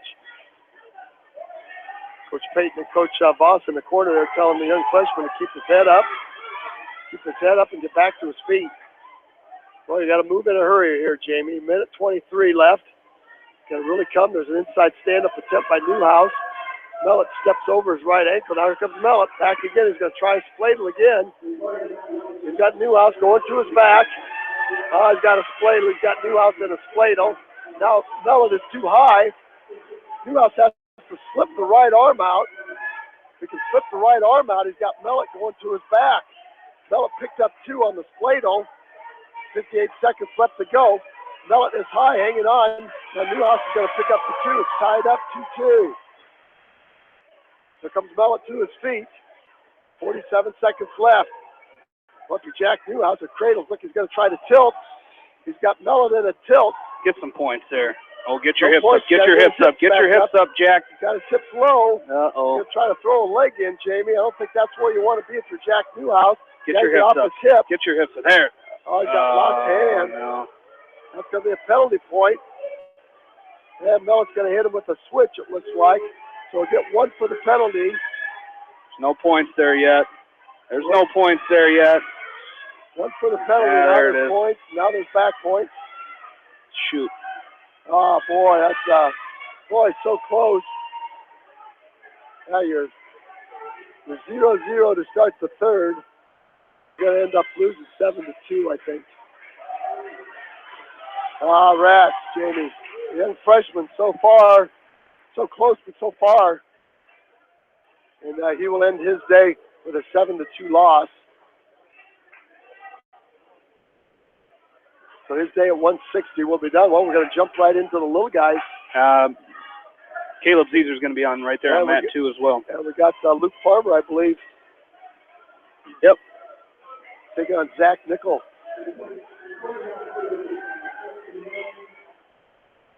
So Caleb Zeezer up right now. He is taking on Nolan Bell from Muscatine, and very tall wrestler here. A similar body style to Caleb Zeezer. Not overly tall, but very similar body styles here between these two. Nolan Bell from Muscatine is a junior at 1-1 on the season. Zeezer, a senior for the Hawks at 1-1. Luke Farmer with a double leg shot on Zach Nickel. He tried to lift Nickel up, and as he brings him down, Nickel hits him with a headlock, but Farmer rolls out of it, but it's going to be a 2-point takedown for Zach Nickel. A 2-point takedown at 285 there, Jamie, for the Muscatine Muskies.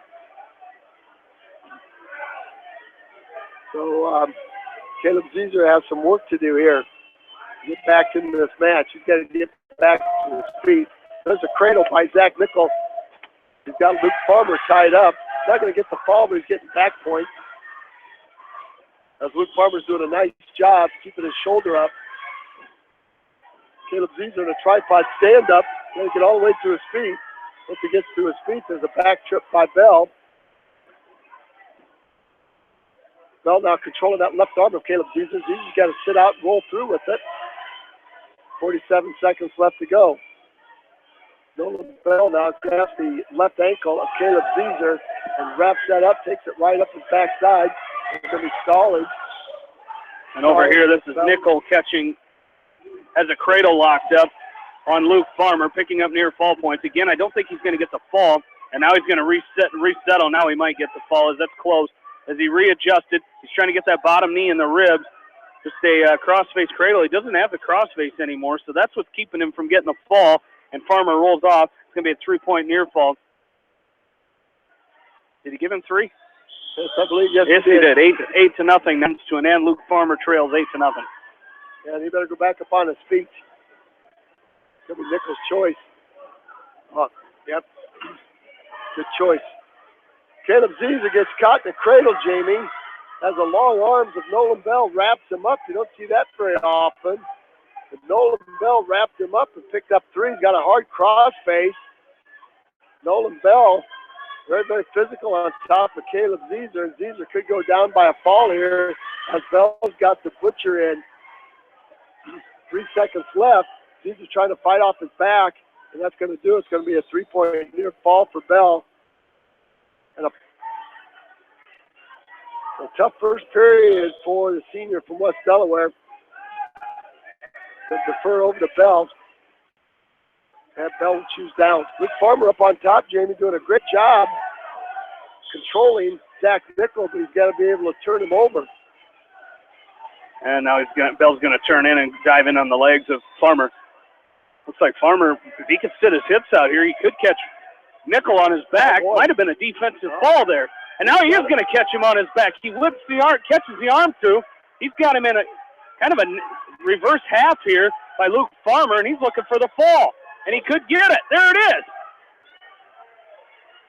Got to be close down there. As he's got Nickel on his back, he's going to try to readjust. He loses the arm momentarily, re-grabs it, and he's got him going to resettle in. He's got to try to get chest to chest, and he can't. And now he's got to readjust once again, grabs the near arm And I don't think he's going to get the fall. He's going to get 3 near fall for sure. Opportunistic move there by Luke Farmer. Just couldn't get teed out, though. Well, he's got him on his back again one more time. He's got to get his chest up on top, Jamie. Boy, oh boy. Once he could have got teed out, he would have got the fall there. He let his hips go. He let his hips go hip to hip with Nickel. He's got the legs in. He's got a power half Nelson. Picking up back points once again. Second period is always going to work himself back into the match here up on top. 4 seconds left to go, and it's going to be another 3-point near fall for Luke Farmer. It's 8-6. Nice job. Great job. Great job by Luke Farmer. Well, Luke Farmer's got to move from here. Both these guys tough on top. We got to find somebody that's good on the bottom. These are down 11-0, Jamie. Nolan Bell doing a great job controlling the arms. Controlling the arms. There's another cradle again by Bell. This time Zezer broke it. Tripod stand up by Zezer. And Bell once again brings it back down, back trips him and takes him back down to the mat. Nichols got a cradle in on Farmer. Farmer's really got to push forward. Boy, he's 2 points away from winning this thing. Got to get up to his feet, work some hand control. Cradle by Bell again. Has Zezer going to his back, picking up some back points. There's Farmer going to his back.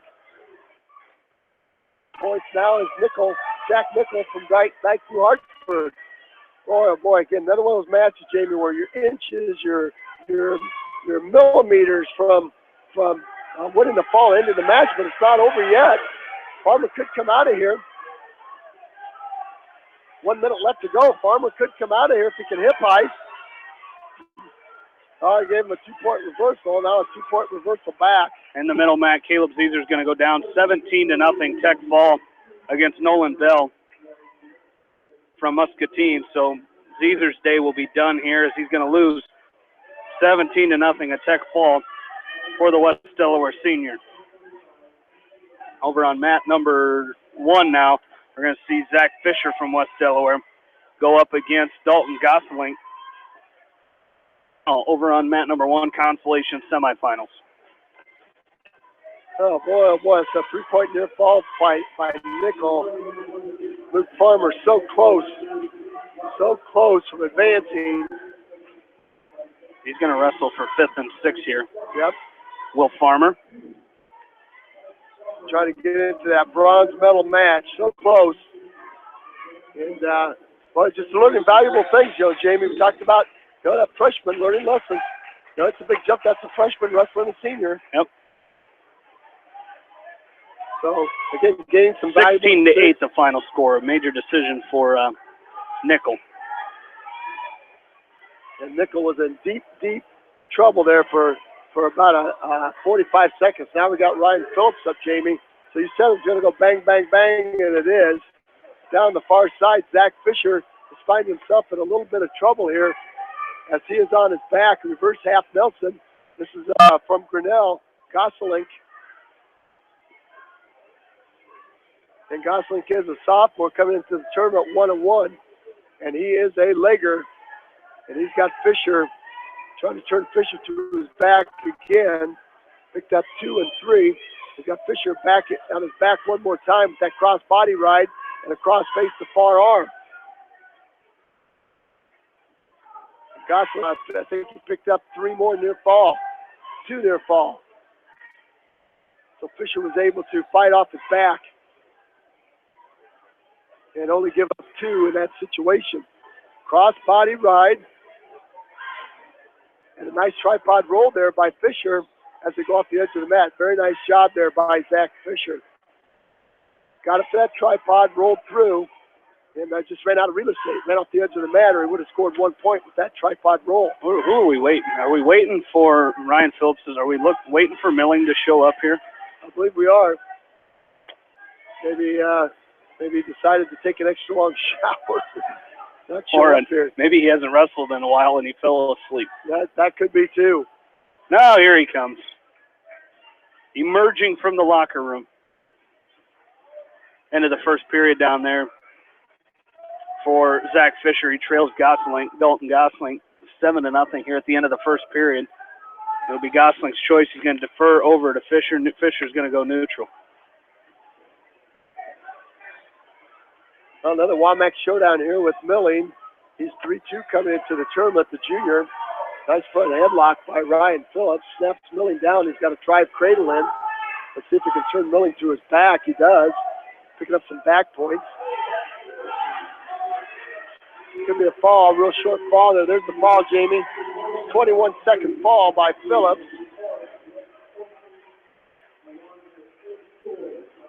So he'll wrestle for the bronze medal. Fisher finds himself in a bit of a trouble. Off the edge of the mat goes Gosling. Gosling had him in a hip toss. And I'll tell you what, elevated him and launched him. But off the edge of the mat, so no points there. 7-0. 7-0. We're in neutral position. So the freshman from West Delaware has some work to do to get back into this match. A long double shot by Fisher. Did a lot of reaching there. Backs out. The reshot by Gosling. Fisher's going to try to kick free. Gosling grabs onto his left ankle and pulls him back onto the mat. Reaches over, grabs his right knee, takes him down and picks up 2. Fisher's trying to kick both legs free, and the referee's telling him to work up. And he does work up. He's got Fisher broken back down in the middle of the mat. 9-0 lead, 52 seconds left. Here comes the cross-body ride again. Jamie, I think I know at West Delaware what they're going to be working on probably for a day or two next week. That's getting out of the legs. Yeah. It's tough to do. It's one thing. You just got to keep work at it. I think there's a fall down there, 3 minutes and 26 seconds. Yeah, Gosling's using the cross-body ride and won by a fall. So Fisher will wrestle for 5th and 6th. No, that's fifth. it. Yep, he gets 5th. So Fisher will finish in 5th place here. There's only five in that bracket. Gonna get a tough bracket. So Jamie, you're coming in tough bracket. And again, you're learning valuable lessons here today that will hopefully pay dividends come January and February. Oh, absolutely. And and for these freshmen that West Delaware have, they need a lot of these. They're gonna take some bumps, but again, it's all learning. You eventually, we talk about, when a kid makes a mistake, freshman mistakes. You hope that by the end of the year, you don't have to say a freshman mistake anymore, and they just kind of pick up the technique and pick up situations, and that's all it is. It's situational wrestling.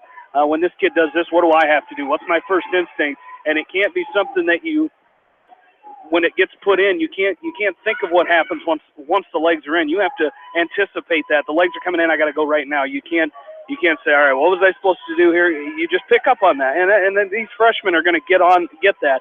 Because these kids have wrestled so well, and they've wrestled so much here in the past in the AAU and the USA stuff. So I think they'll be all right moving forward here. Well, I do too. It's like we talked about the other night. You got a blend of youth and experience in the wrestling room, and kids are only going to get better from that.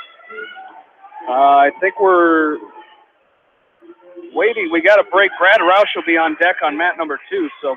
We'll come back with Brad Roush here in just a little bit at 126 pounds, but we'll take another short break. Come back as you're listening to the Bob Murphy Wrestling Invitational on Eastern Iowa Sports Station, Mix 94.7 KMCH.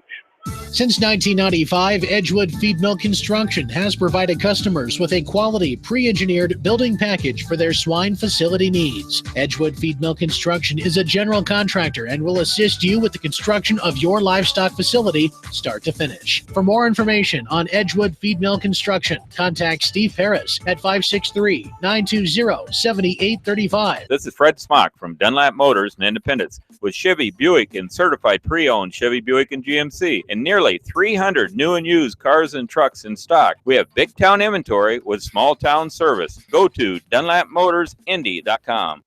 At Precision Collision, we are committed to providing you with high-quality auto body repair and paint refinishing. Our expertly trained technicians can repair all accidental damage and get you back on the road in no time. Come visit me, Jeff, for a free estimate. We are located along Highway 20 at the Delaware turnoff. Precision Collision, one call does it all, quality guaranteed. When it comes to financial planning, most financial companies focus on your income. At Northwestern Mutual, we focus on your outcome. It takes the right financial partner who cares as much about your future as you do, building a financial plan to meet your life's priorities and helping you achieve the financial security you're after. Focus on your financial outcome with Northwestern Mutual. Contact me, Mitch Payton, or Matt Schulte today. You and Northwestern Mutual, stronger together. American Trust and Savings Bank wishes all area athletes and coaching staff continued success. American Trust and Savings Bank with locations in Dyersville, Farley, Dubuque, and Des Moines. Simply better banking. Check them out at americantrust.com. Member FDIC, equal housing lender. Sight and good vision is very easy to take for granted until it is taken away. Advanced Eye Care Associates of Eastern Iowa is here to help you. Advanced Eye Care Associates of Eastern Iowa is located at 105 East Butler Street in Manchester and at 1113 West 3rd Street in Benton. Your vision is our primary focus. Delhi Lumber has products for every home and every budget. Delhi Lumber carries Midland doors, which are one of the best values around. You can see Midland doors today or call Delhi Lumber at 563-922-2404 for more information. Your Midland overhead door dealer, Delhi Lumber. Big town quality with small town service. At Community Savings Bank, it's simple. Simply free checking comes with free debit cards, free online banking with bill pay, free mobile money, and free thank you gifts. Find out more about Simply Free Checking at one of our 7 locations or online at csbiowa.com. Community Savings Bank. Member FDIC. Jay's Auto Supercenter on the Greater East End of Manchester has quality pre-owned vehicles, great financing options, and a full-service department, body shop, and detail department. See their full line of vehicles online at jsautosales.net. At Jay's Auto, customer satisfaction is their #1 priority. Hi, this is Jamie Vaskey at Don & Walt LLC, your independent Lennox dealer in Manchester, encouraging you to plan ahead. Have us check your heating or air conditioning unit before you need it. For residential or commercial plumbing and heating needs and top quality Lennox furnaces and heating units, see Don & Walt LLC on East Main Street in Manchester, or give us a call at 927-2232. Farmers Savings Bank proudly supports all area athletes and their coaching staff. For all your banking needs, visit them in Colesburg, Elkport Garber, Strawberry Point, Arlington, and Aurora, or online at farmersavingsbank.com. Member FDIC. Viafield is your headquarters for all your seed, chemical, and fertilizer needs. They have professional service and quality products needed to bring the best crop to market. Viafield, providing growth opportunity for 18 locations across northern Iowa and southern Minnesota. The Eastern Iowa Shopping News and the Dyersville Commercial recognize the hard work and dedication of all area athletes. Check out the weekly sports section in the commercial for scores and information. The Eastern Iowa Shopping News and Dyersville Commercial, supporting your communities.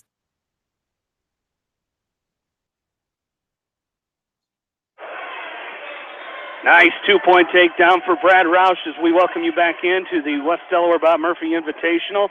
He is in the consolation semifinal match. He's taking on Francisco Roner from Red Oak in a two-point takedown just 30 seconds into the match for Brad Roush. He leads it 2-0. Well, that was a nice shot. That was a reshot off a shot by Roner.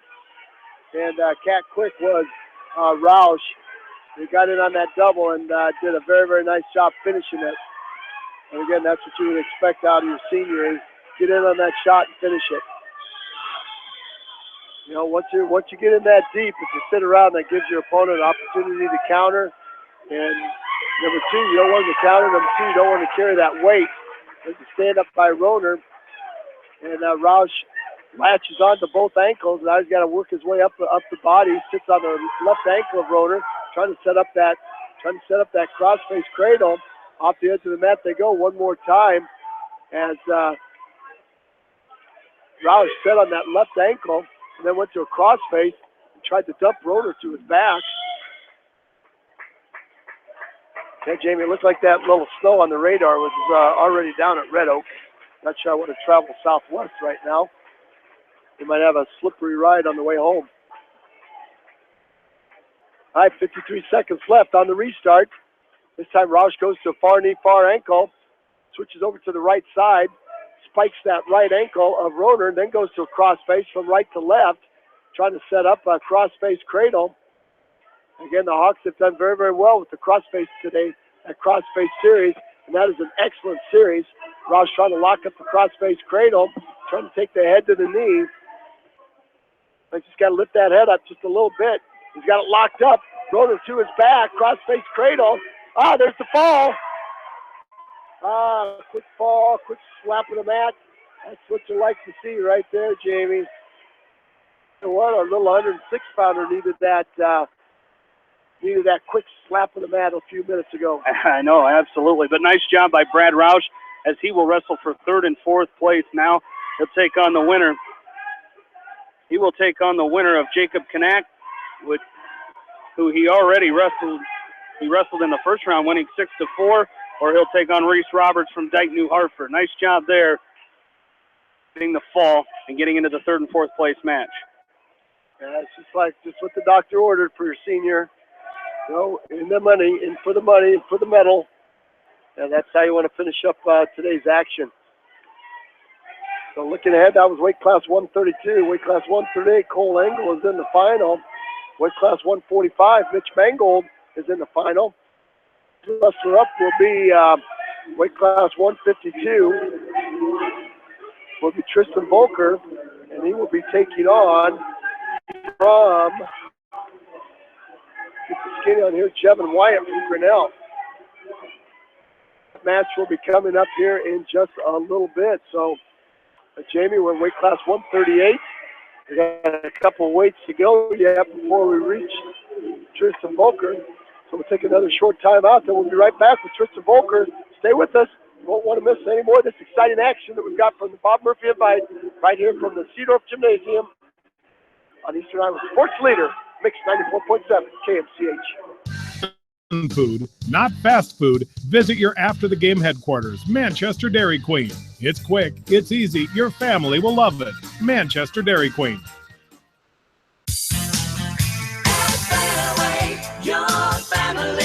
It's no secret that people come to Fairway in Manchester for their famous meats, but as you dash back to the counter to pick up your USDA choice ribeyes, don't be surprised if you find yourself lingering among the delicious fruits and vegetables in the produce department. Shop Fairway in Manchester for low prices and all your grocery needs. Head to Fireside Pub and Steakhouse before or after, featuring steaks, seafood, pasta, sandwiches, and even fresh-made pizza. They say it's the best around. Visit them on the web at firesidemanchester.com for a full menu and special offers.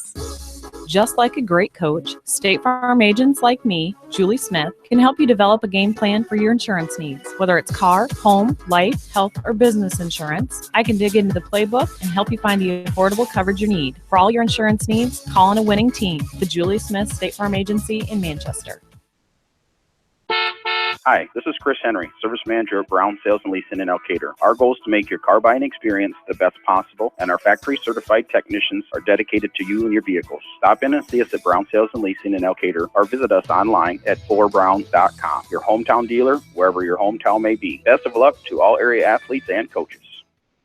At Three Rivers, our customers come first. Your business is very important to us. Our goal is to provide you with the best products and service that you have come to expect from Three Rivers. Visit our website at threeriversfs.com or the location nearest you. Three Rivers, your partner in growth solutions. Citizen State Bank, your locally owned, community-minded, and customer-oriented bank, is here to serve you.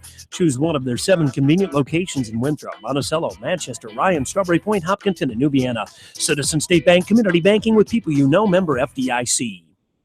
This is Jamie Vaskey, the voice of the West Delaware Hawks, and I've had the chance to review the Good Neighbor Society's playbook, and I got to tell you, they are friends in your neighborhood, designing plays to get you home fast. If you need help getting back in the game, contact the Good Neighbor Society Rehab to Home team at 563-927-3907.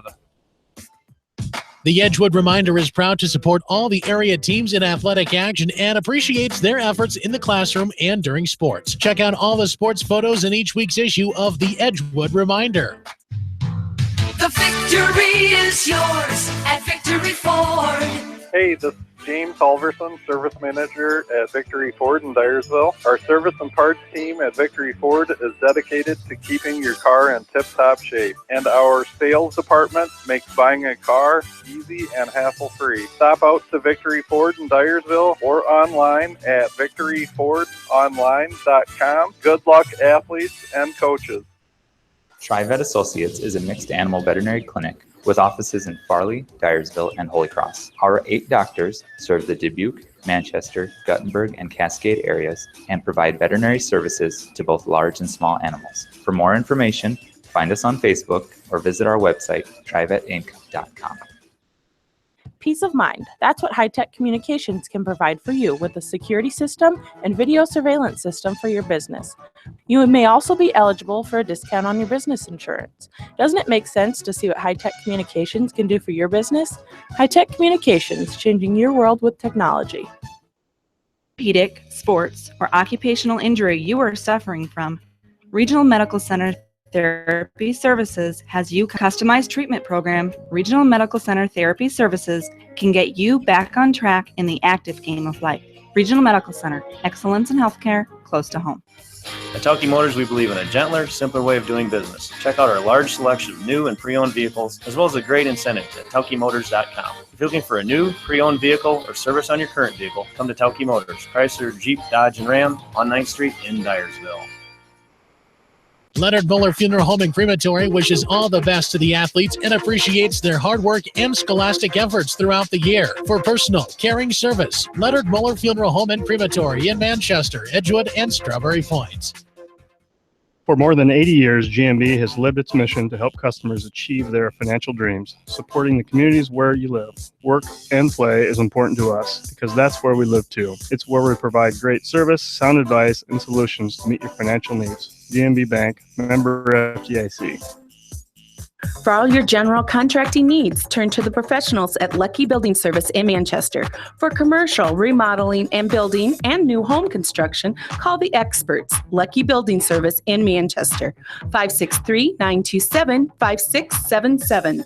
At Dupaco Community Credit Union, we know debt happens. A debt checkup from Dupaco ensures it's not costing you more than it should. With historic low interest rates, now is the time to bring your loans to Dupaco. Contact us at 563-927-6187 or visit dupaco.com. When the unexpected happens, call Krager Body Shop in Dyersville. They specialize in major and minor collision repair and frame straightening. For all of your auto body work, see Krager Body Shop in Dyersville. The Manchester Press is your community newspaper. Check out the sports section for game stats and photos of area players and game highlights. The Manchester Press, serving the area for over 130 years. Great food and great fun with friends. That's what's waiting for you at Beaver's Lounge in Manchester. Check out their Thursday night bucket of wings special and Friday night fish special. Beaver's also has a different lunch special every Monday through Friday. Beaver's Lounge on the corner of Main and Madison in downtown Manchester. Leave it to Beaver's to show you a good time. Newhouse Construction and Concrete is proud to support all our area athletes. Give Phil a call at 927-5178 for your commercial, ag, or residential projects, or visit newhouseconstruction.com. Newhouse Construction and Concrete turns design into reality. Our local sports teams build strong programs by mastering the fundamentals of the game. Our F&M Bank team has also built a strong foundation on mastering the fundamentals in banking, where a handshake goes a long way. You are provided clear-cut solutions to your financial questions, where you are greeted by name. This is the F&M Personal Touch. F&M Bank, the right choice, member FDIC. Going above and beyond is a standard of care at Above and Beyond Home Health and Hospice Care. Their compassionate staff care deeply about the comfort of their patients. A nurse is available 24 hours a day, 7 days a week. Above and Beyond Healthcare, the more they care, the more beautiful life becomes. Proudly serving Jones, Jackson, Johnson, Lynn, Clayton, and Delaware counties. At Georgian Auto in Manchester, their approach to auto repairs is simple. Fix it right and get you back on the road. From tires to transmissions, they fix it all. Georgian Auto in Manchester, where complete automotive service and repair is their complete focus. You may not wear glasses or contacts, but how do you know if you're seeing your best or if your eyes are healthy? Why not be proactive and get your eyes examined? Dr. Daniel E. Mersch and his professional staff at Manchester Family Vision can help. Call 563-927-3682 to schedule an appointment. Manchester Family Vision Center wishes all the local sports teams best of luck this season. Manchester Family Vision Center on West Main, where clear vision begins with healthy eyes. Why make 10 calls when you can make one call to Steve Morman Insurance in Manchester and get the best quote from 10 different companies on your auto, home, and farm insurance? You can depend on Steve Morman Insurance for fast, friendly service and quality coverage. Call Kathy or Rachel at your agency of choice in Manchester today, 927-2263. Bob Stephen Motors in Manchester proudly supports all area athletes. Bob Stephen Motors is your locally owned and operated GM dealer in Manchester. Visit them on the web at bobstephenmotors.com. Since 1995, Edgewood Feed Mill Construction has provided customers with a quality, pre-engineered building package for their swine facility needs. Edgewood Feed Mill Construction is a general contractor and will assist you with the construction of your livestock facility, start to finish. For more information on Edgewood Feed Mill Construction, contact Steve Harris at 563-920-7835. This is Fred Smock from Dunlap Motors and Independence with Chevy, Buick, and certified pre-owned Chevy, Buick, and GMC, and nearly 300 new and used cars and trucks in stock. We have big town inventory with small town service. Go to DunlapMotorsIndy.com. At Precision Collision, we are committed to providing you with high-quality auto body repair and paint refinishing. Our expertly trained technicians can repair all accidental damage and get you back on the road in no time. Come visit me, Jeff, for a free estimate. We are located along Highway 20 at the Delaware turnoff. Precision Collision, one call does it all, quality guaranteed. When it comes to financial planning, most financial companies focus on your income. At Northwestern Mutual, we focus on your outcome. It takes the right financial partner who cares as much about your future as you do, building a financial plan to meet your life's priorities and helping you achieve the financial security you're after. Focus on your financial outcome with Northwestern Mutual. Contact me, Mitch Payton, or Matt Schulte today. You and Northwestern Mutual, stronger together. American Trust and Savings Bank wishes all area athletes and coaching staff continued success. American Trust and Savings Bank with locations in Dyersville, Farley, Dubuque, and Des Moines. Simply better banking. Check them out at americantrust.com. Member FDIC, equal housing lender.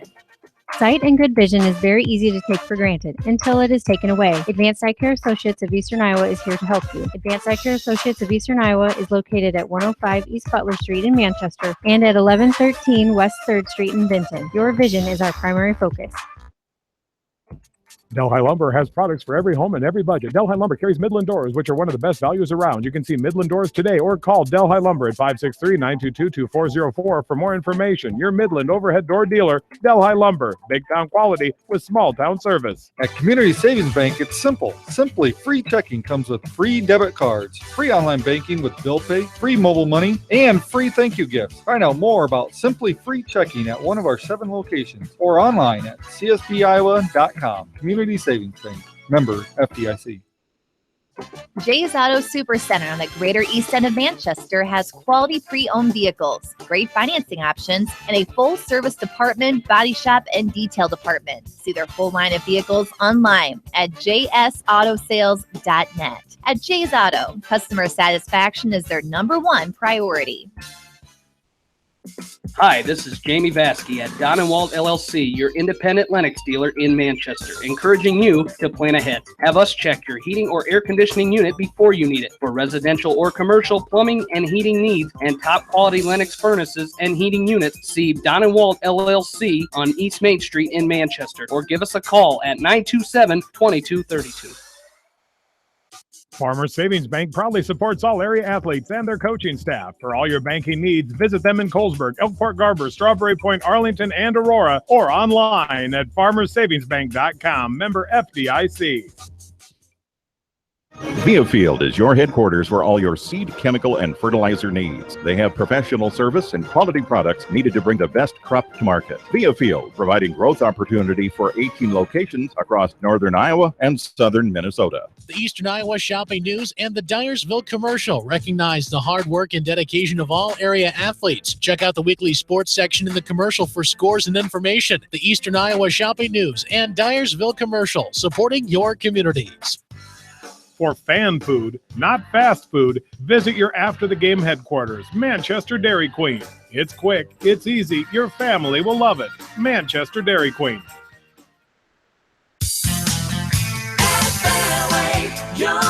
family. It's no secret that people come to Fairway in Manchester for their famous meats, but as you dash back to the counter to pick up your USDA choice ribeyes, don't be surprised if you find yourself lingering among the delicious fruits and vegetables in the produce department.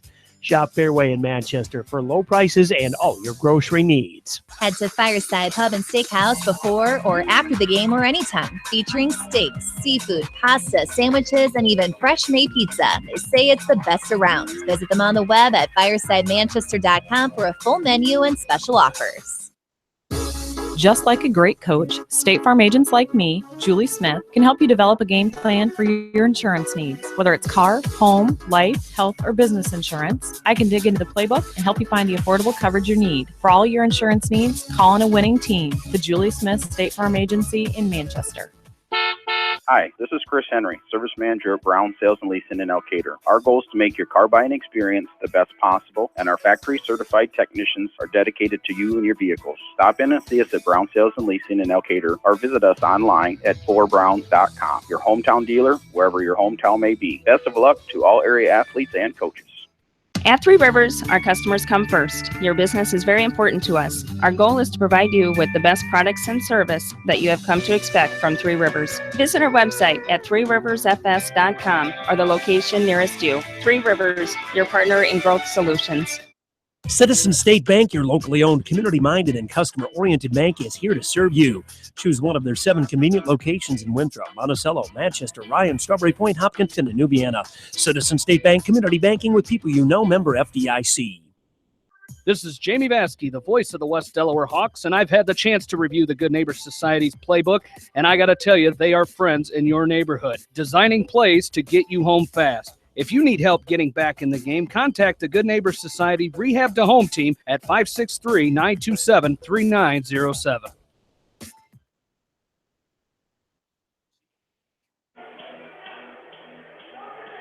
Welcome back into the Bob Murphy Invitational.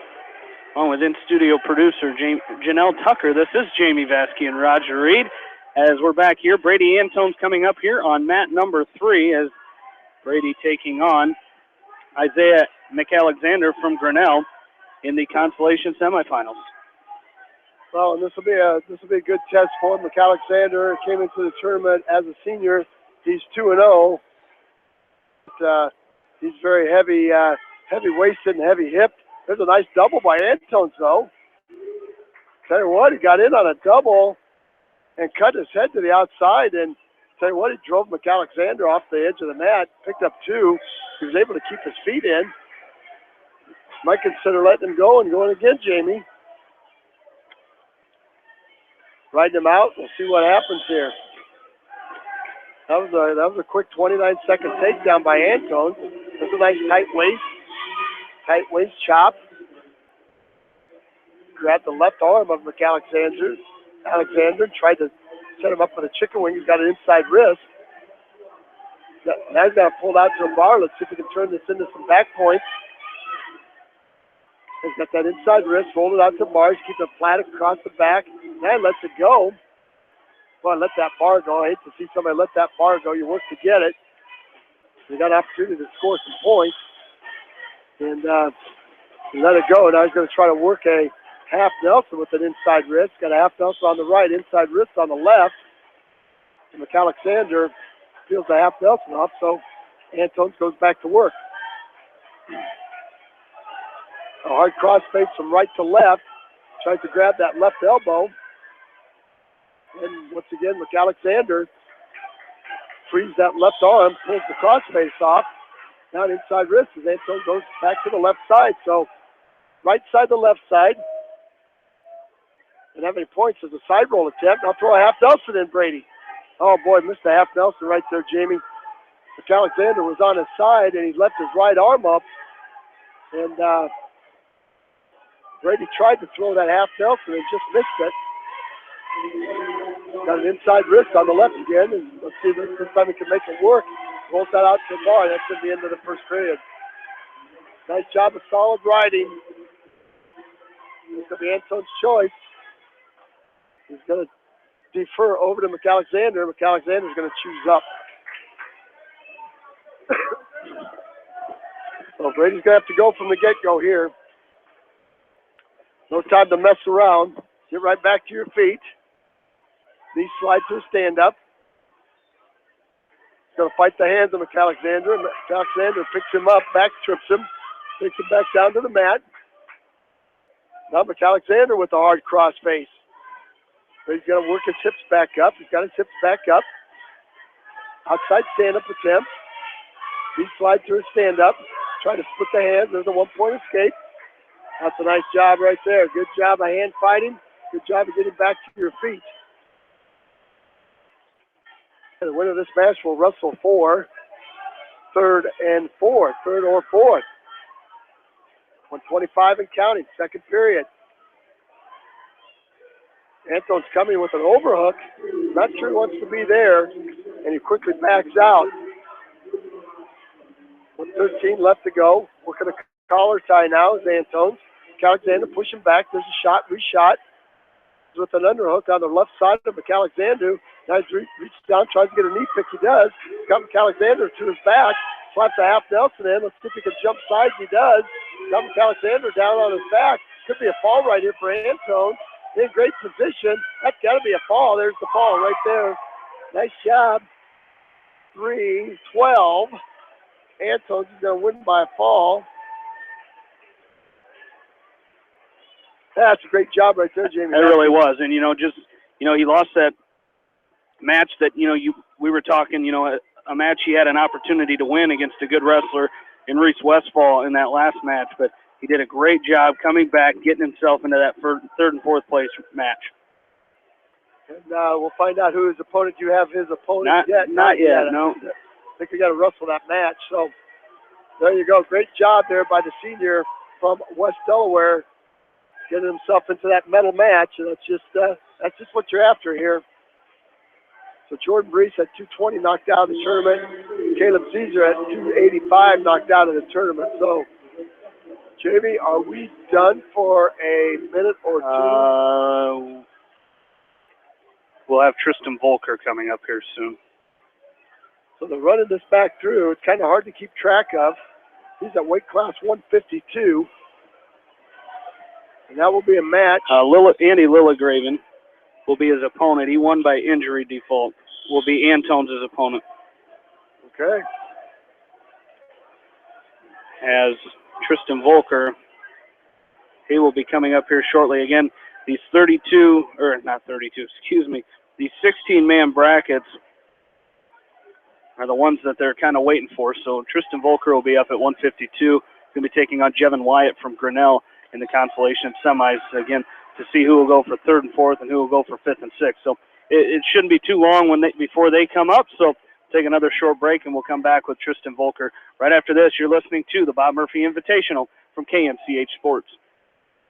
The Edgewood Reminder is proud to support all the area teams in athletic action and appreciates their efforts in the classroom and during sports. Check out all the sports photos in each week's issue of the Edgewood Reminder.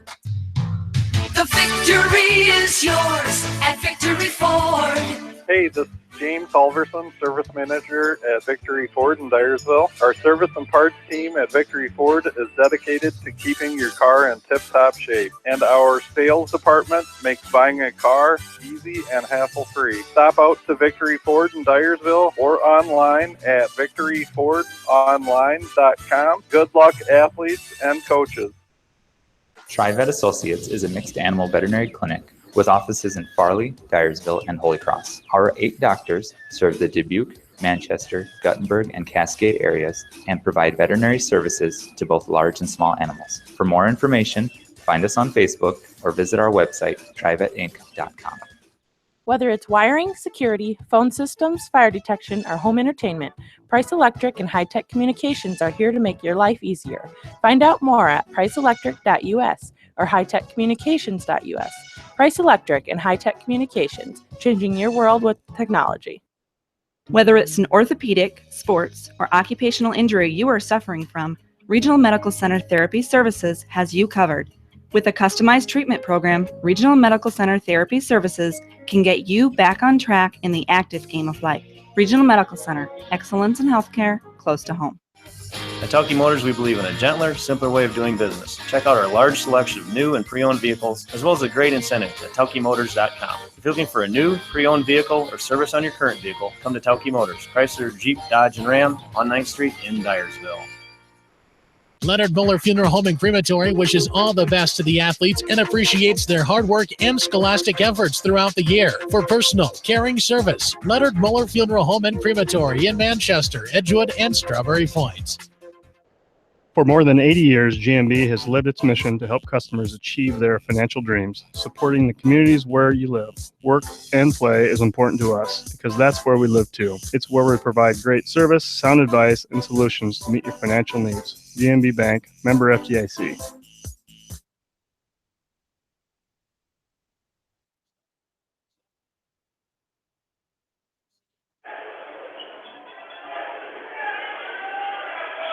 Welcome back in. Tristan Volker up over on mat number 1 as his opponent is Jevin Wyatt from Grinnell. Here in the consolation semifinals at 152 pounds. This will be our last match for this round before the placing matches. And then, of course, we'll come right up with Luke Farmer at 106 pounds. Zach Fisher of West Delaware has finishes in 5th place, so he won't have a match. Then we'll have Ryan Phillips taking on Alex Farmer of Grinnell. And we will have, after that, we'll get into Brad Roush and the rest of the Hawks that are going to play. So we will move it along here. Tristan Volker up against Jevin Wyatt right now.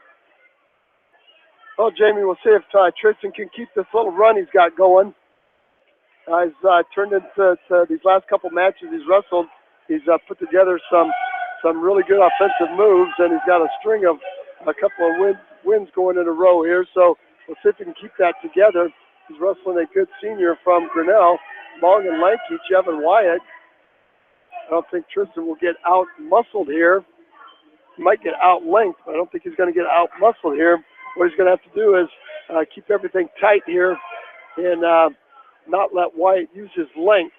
You have to work in close, get some hand control, and set his shots up and make sure he penetrates. Just like right there, that was Wyatt. That was Wyatt using those long arms and just reaching down and snatching that single. He went down to the heel and tried to treetop Volker. Volker tried to roll through and did not make it all the way. And right there you have that length. And guess what's coming there, Jamie? Got a crossbody ride by Wyatt. And a hard crossface. And trying to go cross-face the far arm, and Volker does a nice job working his way out of the leg. He does, and Jevin Wyatt was the number 2 seed in this tournament today, so a good wrestler here and a pretty good first period by Volker, especially getting out of the legs, like you said. You know, that's so tough when someone gets in on the legs to get out of them, and he did a great job there. And it's 2-0. They don't have it up on the scoreboard yet, but it's Wyatt's choice, and he chooses down, and I think this is okay with Tristan Volker. We've seen him do a nice job with the Cradle Series. And we'll see if he can tie Wyatt up. There's a far knee, far ankle breakdown by Volker. And then he latches onto that left arm. Volker is very, very content to be up on top riding. Does a nice job tying up. Does a nice job tying up arms. He reached up and he hit Wyatt with a crossface. Well, there's back points. Oh boy, 1,001. Off the edge of the mat they go. Wyatt came to a stand-up and Volker dropped in and just set Wyatt right down to his back and got a 1,001 count. They don't have 2-0. They don't have that up on the scoreboard yet. And our referee is going to go over and get that fixed. That's a nice job by Tristan Volker to go far knee, far ankle. And here we go. As we're going to restart. Referee talking to Tristan saying, you know, you're down by 2. Tristan said, yeah, I know, but thank you very much. There's a switch by Wyatt, re-switch by Volker. Wyatt catches him and covers up his hips, so it's a 2-point reversal. Boy, just on that restart. That's just what Wyatt needed to get his thoughts back together. Here comes the cross-body ride. Volker mule kicks that leg free. Wyatt digs the leg back in on the left side. Now he's got a power half Nelson on the right. He's got Volker tilted. He's picking up some back points. Got 2. Volker goes back down to his stomach. Here comes the crossface again. Power half Nelson again by Wyatt. And I think he's going to get 2. I got 3 that time. So it's now 7-0. Here comes the legs again. Volker comes to a tripod stand-up. I tell you what, nice roll and kick by Volker. He picks up the 2-point reversal at 40. It's 7-2 with 45 seconds left to go in the second. So great scramble. Here comes that crossface by Volker. Crossface the far arm is trying to set up that crossface cradle. I'm telling you what, he can do it. Roy does a great job. Now it gets a little bit high. He loses the crossface.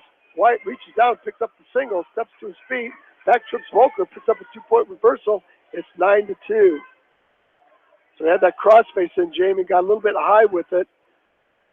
Took the weight off Wyatt's shoulders, and that let him get back up to his feet. Yeah, it did, and like you said, that crossface was there, and he looked like he was just about to come around for some points, but just wasn't able to get it. Now it's 9-2 as the second period comes to an end. Let's see, it's going to be Volker's choice. He's going to go neutral. So he needs a 5-point move. A 5-point move would get him right back in this match. Again, the takedown belonged to Wyatt with that snatch single. You can see Volker's trying to set something up here. He's got a nice fireman's carry. He's got to get inside. Wyatt's coming to a collar tie with his right. I think Volker could work inside. That collar tie for a fireman's carry. We'll see what happens. 139 and counting in this match. Volker down 9-2. He wins, he'll be wrestling for 3rd and 4th. He loses, he'll be wrestling for 5th and 6th. There's a nice double. Got in deep. Left his right elbow up, and Wyatt pancakes him to his back. Boy, great shot, but left his right elbow out. And Wyatt caught him and just pancaked him right to his back. Picked up a 2-2. There's a 2-point reversal by Volker. Stand up, and then he dove right back into Wyatt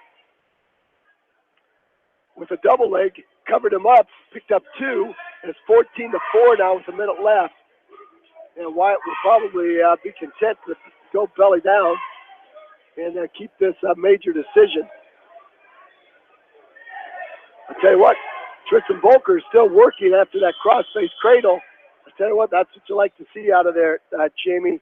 Your junior is down by 10. I tell you what, he's still coming hard with that crossface, trying to set those cradles up. He is, and he's not giving up, and that's what you like to see. And that attitude goes a long ways. Just coming out, and it doesn't matter who you're wrestling or if you are down, how many you're down. He's still working hard on top, and the coaching staff has to be real happy in seeing that. Yeah, we heard Coach Voss talk about that Thursday. He was pleased with the fight of his guys, and we're seeing that right here with junior Tristan Volker, down by 10, but he's still trying to set up a pinning combination to turn Wyatt to his back. Over the top, he's trying to set up that cradle. Wyatt tries a high leg over, and Volker flattens out and pulls himself back behind. 12 seconds left to go. Cradle attempt once again by Volker. Tell you what, he's wrestling this match out. I'll tell you what, that's a good job against a very, very good Jevin Wyatt from Grinnell. Tristan Volker will lose 14-4. I tell you what, that's a nice match there, Jamie. And he'll move to the 5th and 6th place match where he'll take on Gavin Ashley from Muscatine. So that's going to do it for us here for right now. I know they're starting 106-pounders right now on the middle mat. They're moving into the championship match right now. They're going to move this thing in with the snow that's supposed to come in here yet tonight. And so they're going to try to get these teams out of here. So they're going to roll this thing through here. And right now they're in the championship match. So we're going to have Luke Farmer here before just a little bit as he's wrestling for 5th and 6th against Jonathan Earp from Red Oak. So we'll be right back with Luke Farmer, and we'll get this thing on as we're into the placing matches now. And you're here from the Bob Murphy Invitational. And you're listening to it on Mix 94.7 KNCH. For all your general contracting needs, turn to the professionals at Lucky Building Service in Manchester. For commercial, remodeling, and building and new home construction, call the experts, Lucky Building Service in Manchester, 563-927-5677. At Dupaco Community Credit Union, we know debt happens. A debt checkup from Dupaco ensures it's not costing you more than it should. With historic low interest rates, now is the time to bring your loans to Dupaco. Contact us at 563-927-6187 or visit dupaco.com. When the unexpected happens, call Krager Body Shop in Dyersville. They specialize in major and minor collision repair and frame straightening. For all of your auto body work, see Krager Body Shop in Dyersville. The Manchester Press is your community newspaper. Check out the sports section for game stats and photos of area players and game highlights. The Manchester Press, serving the area for over 130 years. Great food and great fun with friends. That's what's waiting for you at Beaver's Lounge in Manchester. Check out their Thursday night bucket of wings special and Friday night fish special. Beaver's also has a different lunch special every Monday through Friday. Beaver's Lounge on the corner of Main and Madison in downtown Manchester. Leave it to Beaver's to show you a good time. Newhouse Construction and Concrete is proud to support all our area athletes. Give Phil a call at 927-5178 for your commercial, ag, or residential projects, or visit newhouseconstruction.com. Newhouse Construction and Concrete turns design into reality. Banking is all about relationships at F&M. We know that relationships take time to build and nurture. They are based on trust, commitment, and loyalty. Relationships don't happen overnight or by chance. They are key to reaching the financial goals of the individual client. Building relationships with our clients and community are essential. F&M Bank, the right choice. Member FDIC. Going above and beyond is a standard of care at Above and Beyond Home Health and Hospice Care. Their compassionate staff care deeply about the comfort of their patients. A nurse is available 24 hours a day, 7 days a week. Above and Beyond Healthcare, the more they care, the more beautiful life becomes. Proudly serving Jones, Jackson, Johnson, Lynn, Clayton, and Delaware counties. At Georgian Auto in Manchester, their approach to auto repairs is simple. Fix it right and get you back on the road. From tires to transmissions, they fix it all. Georgian Auto in Manchester, where complete automotive service and repair is their complete focus. You may not wear glasses or contacts, but how do you know if you're seeing your best or if your eyes are healthy? Why not be proactive and get your eyes examined? Dr. Daniel E. Mersch and his professional staff at Manchester Family Vision can help. Call 563-927-3682 to schedule an appointment. Manchester Family Vision Center wishes all the local sports teams best of luck this season. Manchester Family Vision Center on West Main, where clear vision begins with healthy eyes. Why make 10 calls when you can make one call to Steve Morman Insurance in Manchester and get the best quote from 10 different companies on your auto, home, and farm insurance? You can depend on Steve Morman Insurance for fast, friendly service and quality coverage. Call Kathy or Rachel at your agency of choice in Manchester today, 927-2263. Bob Stephen Motors in Manchester proudly supports all area athletes. Bob Stephen Motors is your locally owned and operated GM dealer in Manchester. Visit them on the web at bobstephenmotors.com.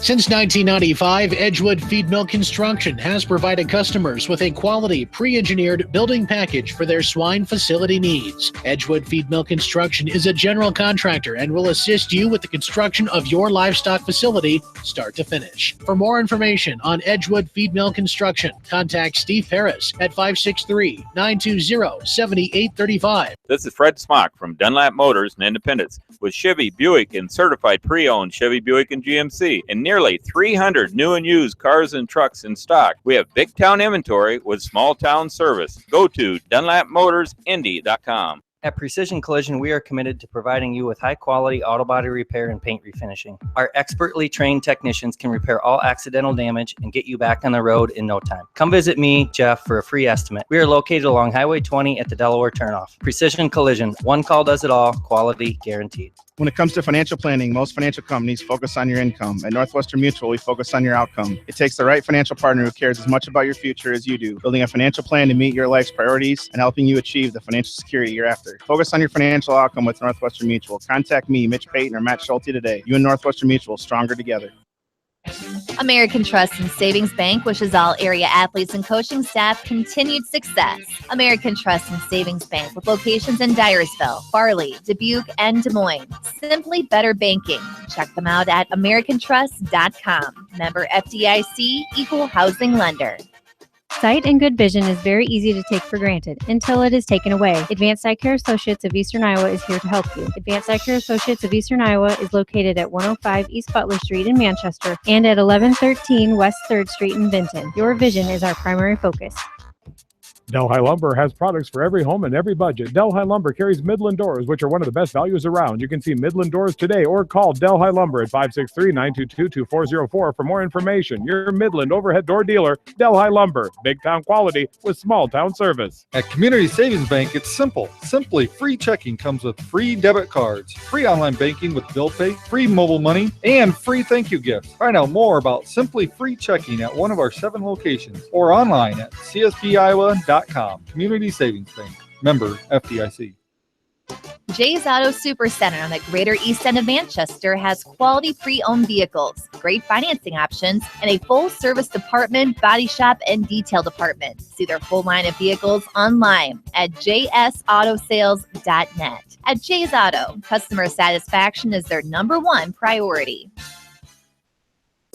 Hi, this is Jamie Vasky at Don & Walt LLC, your independent Lennox dealer in Manchester, encouraging you to plan ahead. Have us check your heating or air conditioning unit before you need it. For residential or commercial plumbing and heating needs and top quality Lennox furnaces and heating units, see Don & Walt LLC on East Main Street in Manchester, or give us a call at 927-2232. Farmers Savings Bank proudly supports all area athletes and their coaching staff. For all your banking needs, visit them in Colesburg, Elkport Garber, Strawberry Point, Arlington, and Aurora, or online at farmersavingsbank.com. Member FDIC. Viafield is your headquarters for all your seed, chemical, and fertilizer needs. They have professional service and quality products needed to bring the best crop to market. Viafield, providing growth opportunity for 18 locations across northern Iowa and southern Minnesota. The Eastern Iowa Shopping News and the Dyersville Commercial recognize the hard work and dedication of all area athletes. Check out the weekly sports section in the commercial for scores and information. The Eastern Iowa Shopping News and Dyersville Commercial, supporting your communities. For fan food, not fast food, visit your after-the-game headquarters, Manchester Dairy Queen. It's quick, it's easy, your family will love it. Manchester Dairy Queen. Your family. It's no secret that people come to Fairway in Manchester for their famous meats, but as you dash back to the counter to pick up your USDA choice ribeyes, don't be surprised if you find yourself lingering among the delicious fruits and vegetables in the produce department. Shop Fairway in Manchester for low prices and all your grocery needs.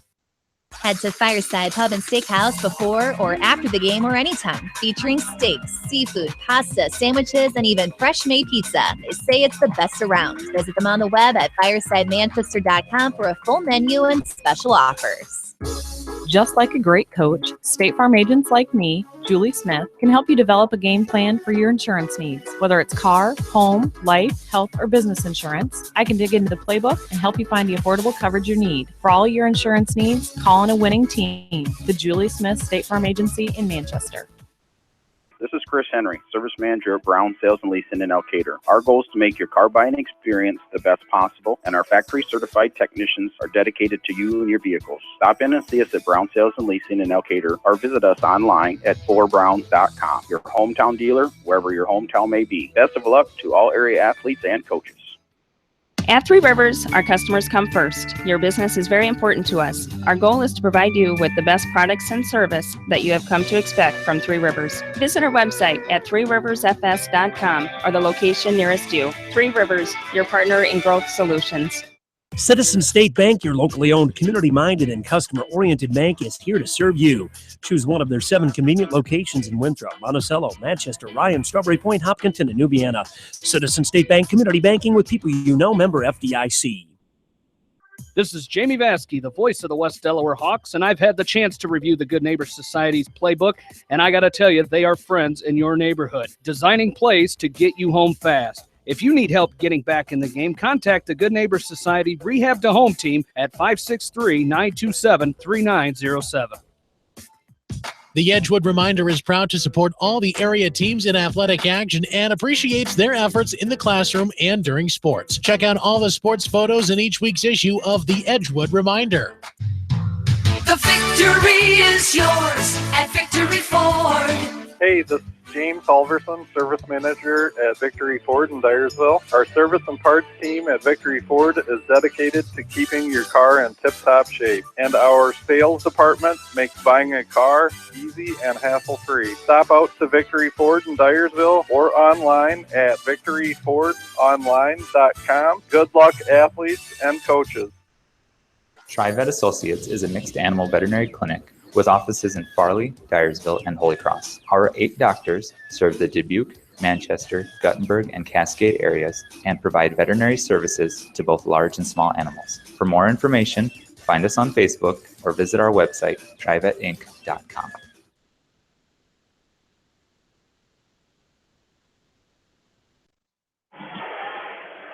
Back into the Seedorf Gymnasium here on the campus of West Delaware High School in the Bob Murphy Invitational. We're in the third place match at 120 pounds. Ryan Phillips from West Delaware taking the mat. He's taking on Alex Farmer from Grinnell. This is a first round rematch where one that saw Phillips pinning Farmer in 5 minutes and 2 seconds. Just a reminder, of course, National Weather Service issuing a winter weather advisor for the entire KMCH listening area. That includes Delaware, Dubuque, Buchanan, Jones, Lynn, Clayton, and Fayette counties from 2 a.m. Sunday, until 3 p.m. on Saturday. Expected 2 to 4 inches possible of snow. So, again, drive careful tomorrow and drive careful if it starts a little early on your way home tonight. But we're going to finish this wrestling meet up here as Ryan Phillips getting set to wrestle here on mat number 2 for 3rd and 4th place. Yeah, you always wonder about rematches, Jamie, where you wrestle somebody the first round, and then you got to come back. And I think it was pretty close until Phillips got the pin. Yeah, I think you're right. So you should have a little confidence knowing you beat him once. But the other side of that is the other guy saying, you know what? I'm going to wrestle a little bit different. I'm going to get after this thing. And so we'll see what happens here as we are underway in the middle mat. Mat number 2. An elbow pass attempt there by Farmer. Nice job by Phillips. There's a fireman's carry by Phillips. To a front headlock to the far side. I tell you what, he tried to lock up that drive cradle out of that front headlock. But he's got a chicken wing on the right. Let's see if he can make this work. Chicken wing on the right, inside wrist. He's trying to get an inside wrist on the left. He's got the inside wrist. He's trying to get outside and drive it. And Farmer's going to sit up. Wow. Farmer's going to sit up. Wow. And that's a nice scramble by Phillips. How does he do that? It's all about feeling the pressure. I was reading an article the other day, and I think that's what it was called, Jamie, was feeling the pressure. Not only the pressure to compete, but when you're out there wrestling, feeling the changes in pressure that your opponent's giving you. And if you can sense that and feel that, a lot of guys can't feel that pressure change. And Ryan Phillips does such a great job of that. In situations where it looks like he's going to his back, somehow he gets his hips back around. And he does it when he's scrambling, too. We talked the other night about how good of a scrambler Ryan Phillips is. And that's what it is. It's feeling that change in pressure, and that's what Ryan Phillips is so good at. There's a nice stand-up by Farmer. Nice lift and return. Granby roll by Farmer, and a roll through by Sandy Granby by Farmer, and a roll through by Phillips. And he comes up with that chicken wing again. The chicken wing on the right. Let's see if he can make this work for him. You can see Farmer trying to bait him a little bit here. So Phillips is going to jump over and try to lock up that double chicken wing. It gets a little bit high with the wing on the right. He's going to try to adjust himself. He's going to try to pull himself back behind. Outside stand-up attempt. Outside stand-up attempt by Farmer, trying to get himself back to his feet. Phillips once again has the chicken wing loaded up. Now he's got a half Nelson on the left. 15 seconds left to go. You can see Phillips is just being a little bit cautious trying to run it this time. The Farmer's doing a great job with hand control and keeping in good body position underneath. 5 seconds left to go. Phillips sensing, oh boy, kind of potentially dangerous right there. And I'll tell you what, that got the West Delaware coaches out of their chair. That was a great job by Phillips. You talk about running that chicken wing at a 45-degree angle. through the ear of your opponent. That's just the direction that Ryan Phillips is headed. Yeah, nice job there to finish that period by Ryan Phillips. Again, that Granby roll attempt by Farmer. And Ryan Phillips did a great job. Even though there was short time left, he did a great job of fighting that off and going to the head to the second period with that 2-0 lead. Speaking of Farmer, Luke Farmer will be on deck over here on mat number 3. Luke Farmer, the freshman from West Delaware, will be on deck mat 3. He's going to take on Jonathan Earp from Red Oak. So we'll keep an eye on that one as well as the match ahead of him is just finishing up the second period. So we're waiting for I think we must be waiting for time there, Jamie. No, they're waiting for that match. Yep. They're underneath down in the far corner. Couldn't see if there was something going on or not, but there is. Nice shot by Phillips. Trying to score one here. Sits out. And we're going to get a stalemate.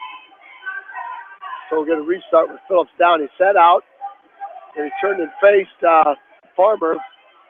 And they ended up with an overhook, underhook, whizzer position. It's a referee's position. There's a cradle attempt by Farmer. A nice hand control by Phillips. He's going to score one. Nice hand control right there. Great job by the sophomore from West Delaware. Great hand control as he got back to his feet and split the hands, popped his hips out, and then came out the door. I'll see if we can set that takedown up again. Under a minute, 58 seconds left to go, second period. Phillips 3, Farmer, Alex Farmer from Grinnell, 0 for the bronze medal. Hard collar tied by Phillips, retied by Farmer, 38 seconds and counting. Elbow pass again by Farmer, tries to get in. There's an underarm spin by Farmer. Nice job by Phillips, sags, counters, kicks crossbody right in, breaks Farmer down, kicks the crossbody right out. I think goes right to work with a tight waist. There's that chicken wing again by Phillips. Let's see if we can turn this into some points this time. Going to have to hurry here, only 15 seconds left. Great job of scooping that chicken wing. There's that chicken wing on the right. Again, Farmer, give Farmer credit. He's done a nice job being able to fight that chicken wing off. Phillips trying to run it again. And Farmer limp arms out of the chicken wing. And he felt that a little bit on that right shoulder. Farmer's choice is going to choose neutral. 5-0 lead. Weight class 120, bronze medal match. And here we go. Neutral position to Ryan Phillips. Now you just got to stay out of the throw situation. Attack low level. Looks for something down around the shoelaces. There's a single. Nice shot by Phillips. Got in deep. Whizzer by Farmer drags Phillips off the edge of the mat. So we'll get a restart. You're going to see Luke Farmer from West Delaware take the mat now for 5th and 6th place against Jonathan Earp from Red Oak. I think that's two freshmen going at it, Jamie, if I'm not mistaken. Oh, nice job by Phillips. Got in on a single. No back points. Farmer tried to throw him. Tried to hit him with an underhook throw on the edge of the mat, and Phillips sagged. 7-0 right now for Ryan Phillips with 1:20 left. Nice job by Phillips. Stops the first move of Farmer. Now Farmer with the stand-up. Might score his first point right there. Yes, he does on a one-point escape. Phillips going to go back to work on his feet. Staggered stance, leading with that right leg. Under a minute now, 59 seconds left to go. There's an ankle pick attempt by Farmer. Phillips backs out. Back in on the attack he goes. Hard collar tie with the left. There's a long double shot. Switch off to a single by Farmer. Hard whizzer by Phillips. Farmer's got the right leg of Ryan Phillips up in the air. Tries to back trip him. Hard whizzer still by Phillips. Treetop attempt now by Farmer. Phillips showing some good balance. Here comes that scramble situation, Jamie, we talked about. Might get potentially dangerous out of it. Scramble situation. Phillips tries to roll Farmer through. And he's got the ankle of Alex Farmer. Farmer draped over the top of Phillips, and Phillips is going to hang on and get a stalemate out of it. Down here on mat number 3, still scoreless here, 45 seconds into the first period between Luke Farmer of West Delaware and Jonathan Earp of Red Oak. These two wrestling for 5th and 6th place here today, as Luke Farmer from West Delaware. And the West Delaware black singlet here, as he's going to take the high crotch shot here. He's going to try to circle out of it. Now Earp is going to cast himself inside the legs of Farmer. Farmer's got to try to get up and square up with Earp, as Earp's still trying to work for that takedown here. But now Farmer trying to come out the backside. Looks like he may almost pick up 2 points here. He's going to work a half Nelson here on the inside as Phillips wins with a 7-1. 7-1. 7-1. Ryan Phillips is going to finish in 3rd place here today, so nice job by him as he finishes in 3rd for West Delaware. And Farmer got to 2, Jamie. So now he's got a half Nelson. He's got a far side half Nelson in. That switches over to the right side. Might be potentially dangerous. Yes, it is. As he had a half Nelson in, and the right arm of Jonathan Earp was trapped underneath. That almost went to a full Nelson. Referee stopped it. There's a caution against Farmer for trying to start early. Set, there's the reset. Switch attempt by Earp. Countered with a deep place far ankle. Farmer steps over the ankle. Now he's going to try to crossface Earp to his back. Earp's in a sit-up position. That's how our first period's going to end. Yeah, good first period there by Luke Farmer of West Delaware. Getting the takedown early and just going to work on top and really continue to break Earp down that entire first period. And it's going to be Earp's choice. He's going to defer over to Farmer. And Farmer will choose neutral. Going back to work on neutral position. Hard collar tie with the right by Earp. And Farmer now in a front headlock. Let's see if he can turn this into some points. Maybe he can windmill out of it. He had to go behind on Earp. Earp's controlling that elbow of Farmer. Farmer's now trying to block Earp off.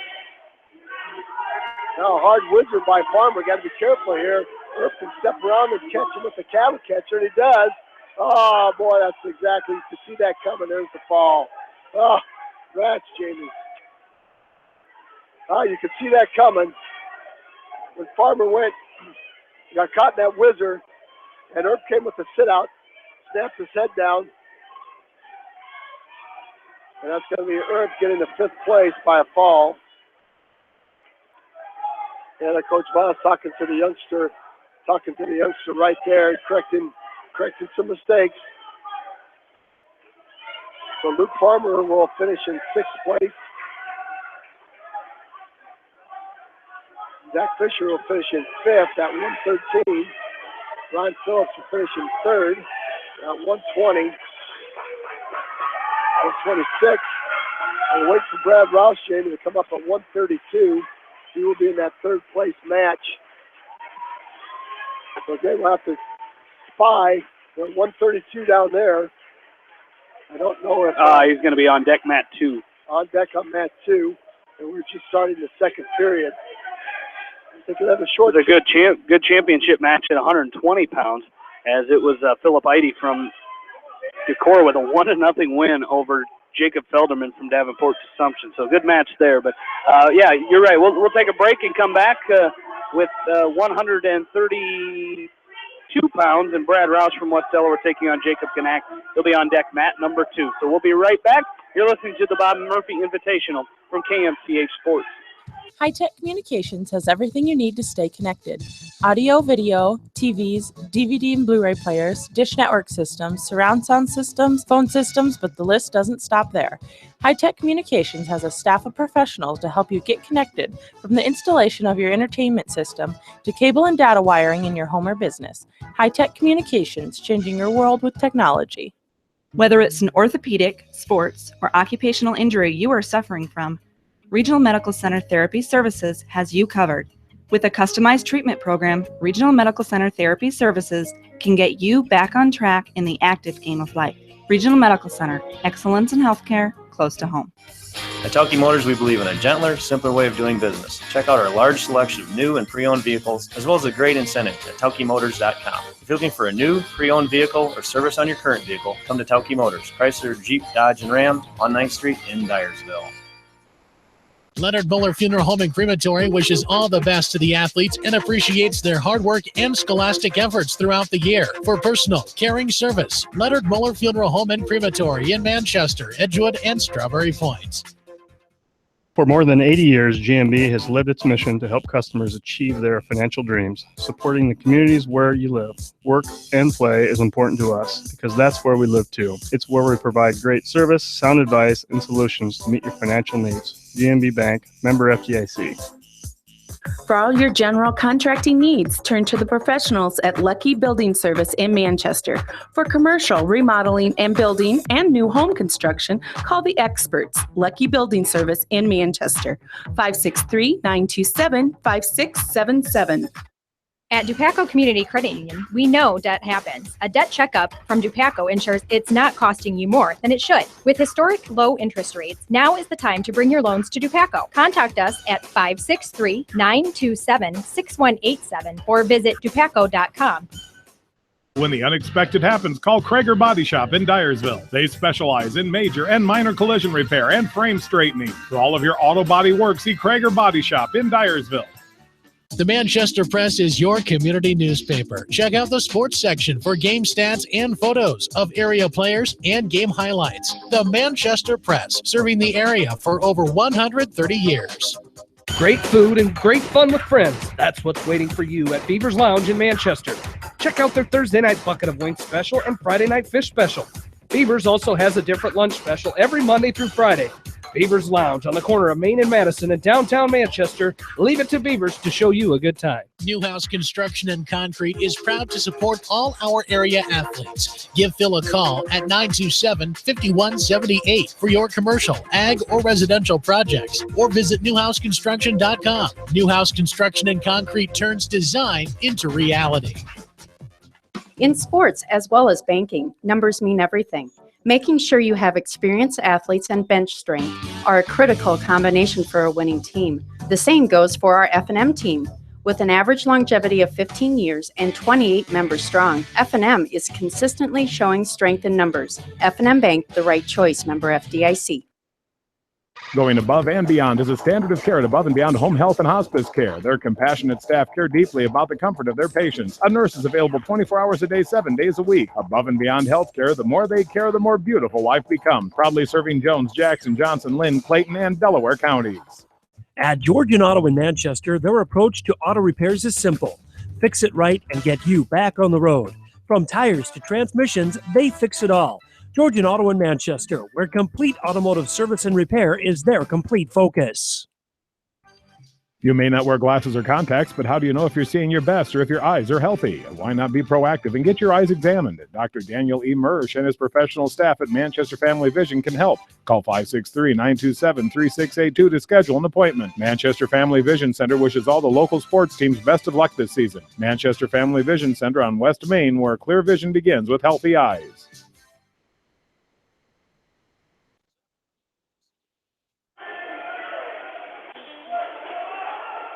Back into the Seedorf Gymnasium. Brad Roush from West Delaware up now on mat number 2. He's wrestling for 3rd and 4th place.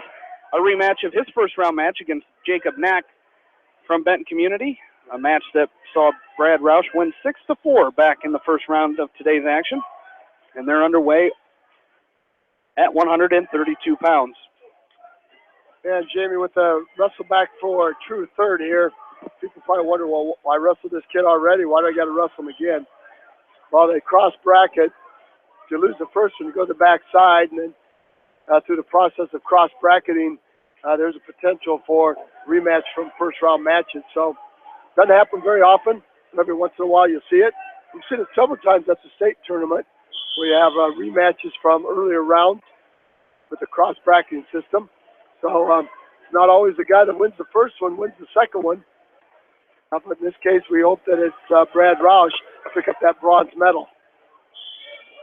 Of course, on deck on that mat Mat number 2 will be the championship at 138 pounds, where we'll have Cole Engel from West Delaware taking on Lane Milner of Grinnell. 55 seconds left. No points yet here, as both wrestlers are still trying to gauge what each one's doing. Staggered stance by Roush, square stance by Knack. Good hand control by Roush. Might be trying to set up. There's a double by Roush. He's in deep. Let's see if he can finish. He leaves that right elbow out once again. Or leaves that right elbow out when he shot that double.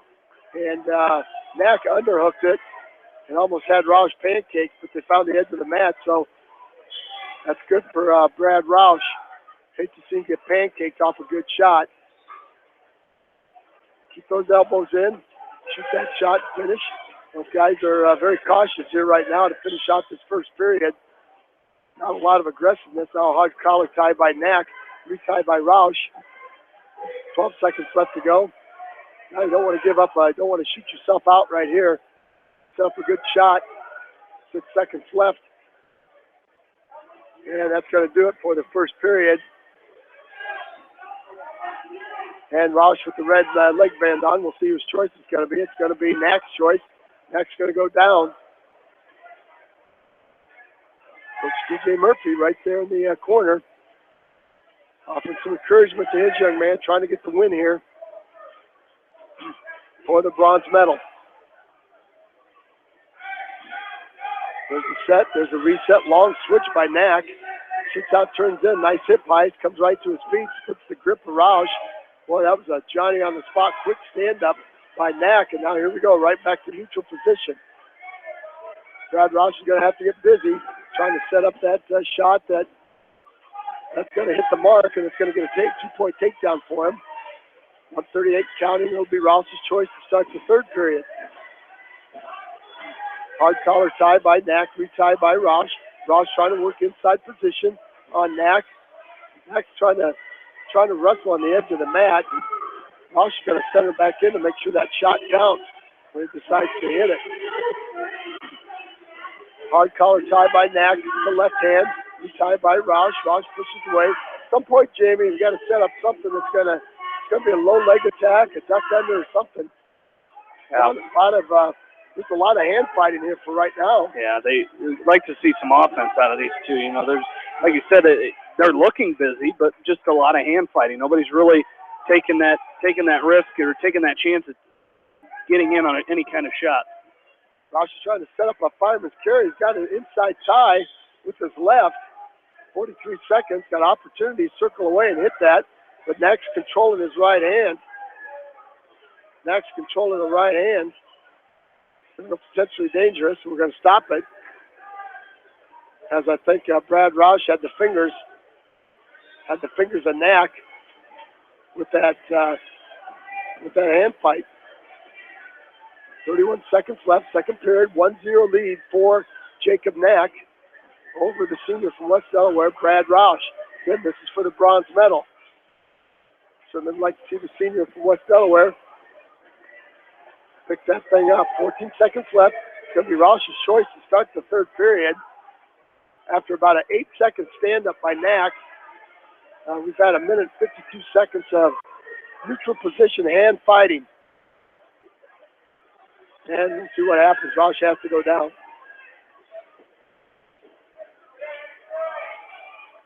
There he goes. She will.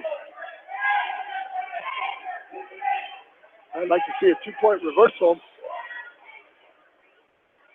I'd like to see a movement of some kind. Here comes a cross body ride by Knack. Roush tries to headlock him. Gets right back to his feet. Tries to split the hands, and Knack's going to run him out of bounds. We get warning for stalling against Knack. Yeah, if you're Brad Roush here, you know, you can get to your feet, get to the hand control, get those hands broke loose, and get your 1 point. You know, you don't want to get into a rolling situation here. So come to your feet, split the hands, get a 1 point escape, tie this thing up. There's to his feet. There's going to be a 1 point for Roush, neutral. All right, here we go, 1-1. Minute 36. The takedown's going to decide the thing, or stalling. You know, Knack's been warned for stalling, so if you're Brad Roush, Jamie, you can just push. Heavy on the head. There's a short drag attempt by Knack. first offensive action by Knack that we've seen. Roush trying to work the head. Again, if you're Brad Roush, you don't want to make a bad shot here, Jamie. You don't want to force something here, but you want to try to set up one good shot. One good shot's going to win this thing. Roush trying to work close, trying to work that overhook on the right side of Jacob Knack. Under a minute to go now, 58 seconds. Roush really trying to work the head of Knack. Knack just squaring off. Squaring off, trying to push and shove. This could go to overtime. Then it will be settled in overtime. Like to settle it right here.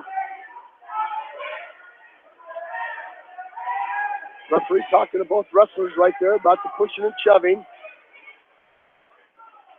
Coach Jamie, if Brad Roush would take a couple of shots here, might pick up that stalling. Exactly. He's already had the one stalling as Knack.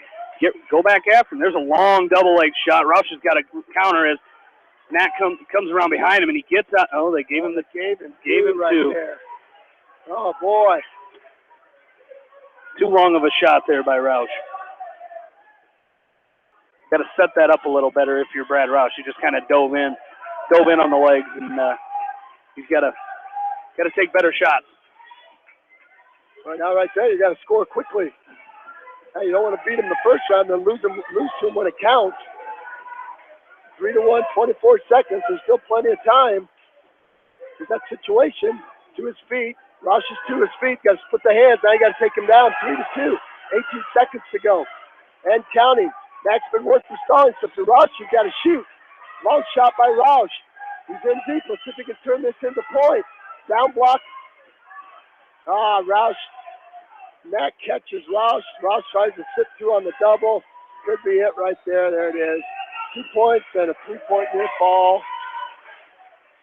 When it counts, Knack gets the win. Score? I think the score is going to be 8-2. Yep. 8-2. So Knack gets the reversal when it counts. Roush will take the fourth place handshake here today. You hate to see that, Jamie, but you know, you've seen it before. Won't be the first time. Won't be the last time. As we're up to weight class 132, it's going to be Cole Engel is up in a championship match, Jamie. Center mat taking on third seed Lane Milner. So you got the fourth seed. You got the fourth seed and the third seed going for the championship here. I guess the guy that seeded the meet didn't do a very good job here. He's awful. But no, you know, that's the way it goes, though. And that's what makes this tournament so tough. We've said it in the past. It makes this tournament so tough to seed, as it's the first one of the year. You don't know how, you know, a kid that wrestled JV last year or is a freshman, you don't know how he's going to do in the varsity level. So you just you're not guessing by any means, but it's really tough to seed a tournament like that. So you know, you just got to do what you can. And you know, a situation like this where you got the third and fourth seed in the tournament, that didn't take long. I turned away for about 14 seconds, and Cole Engel's in the blood corner already. Yeah, he shot right in on a single. Shot in on a single, and he had the leg of Milner up, and Milner hit him with a hard whizzer. Milner hit him with a hard whizzer and drove his face right down to the mat. Off the edge, so no points for anybody. That was a good shot by Engel. Up front headlock by Engel. Well, I got to stay square. That was a far side Kelly by Milner, and he picks up two, and here comes the cross body right quickly by Milner. And he could have Engel going to his back. Engel goes chest down, and we got blood again. This could be one of those long matches here, Jamie, with Cole Engel, blood time.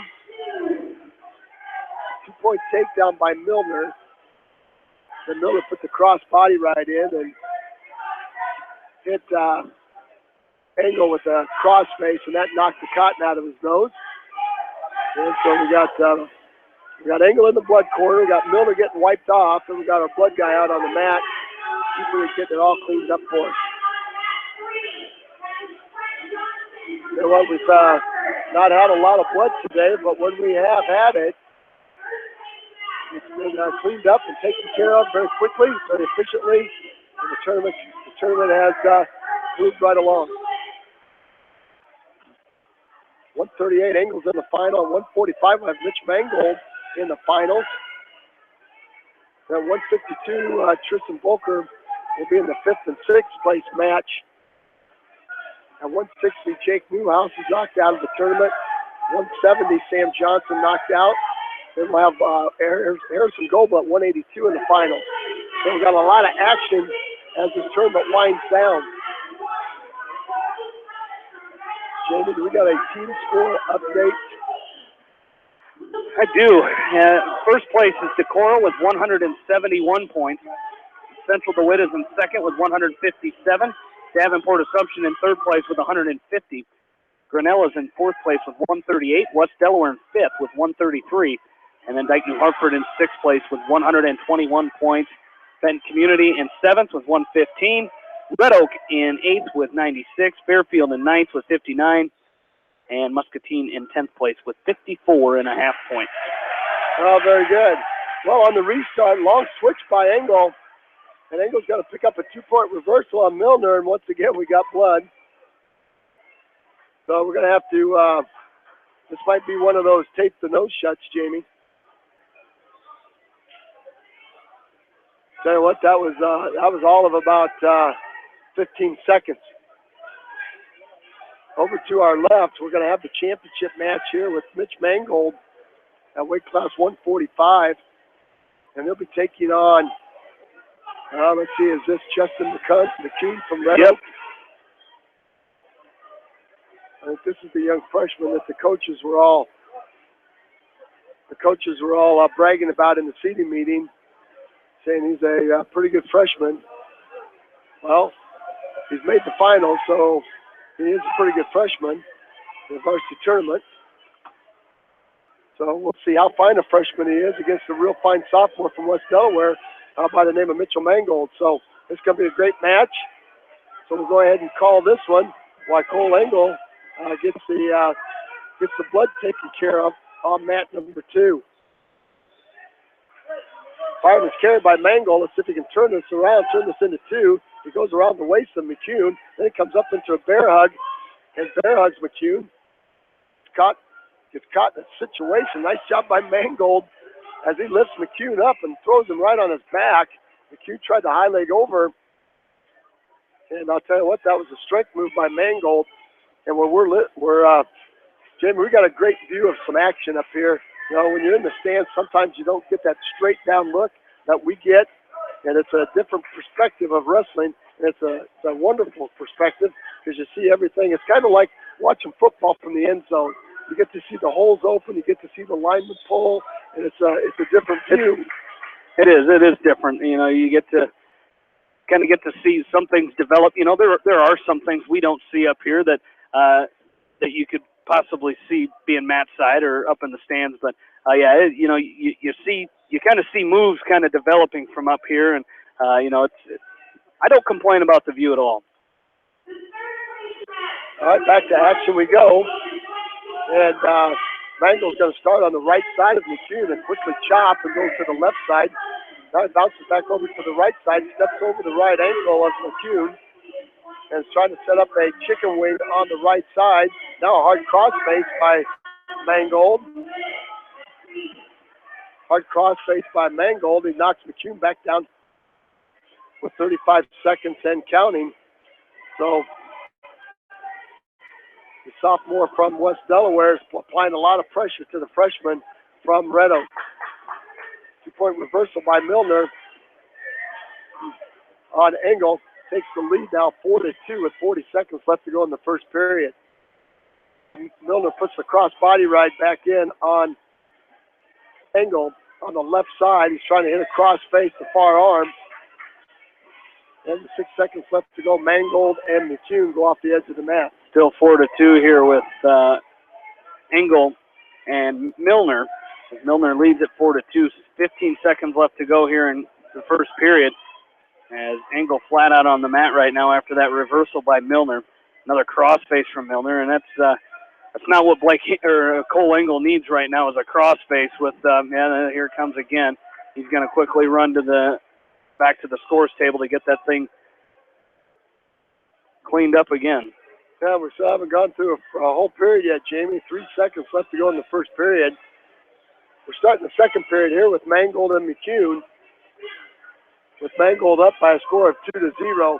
Right on the whistle, Mangold shoots a long shot to the left ankle of McCune. McCune ready for that, backs out, then drops in on a front headlock. Mangold controlling the right elbow of McCune. And tries to short drag out of it. Down to over and underhook by both wrestlers.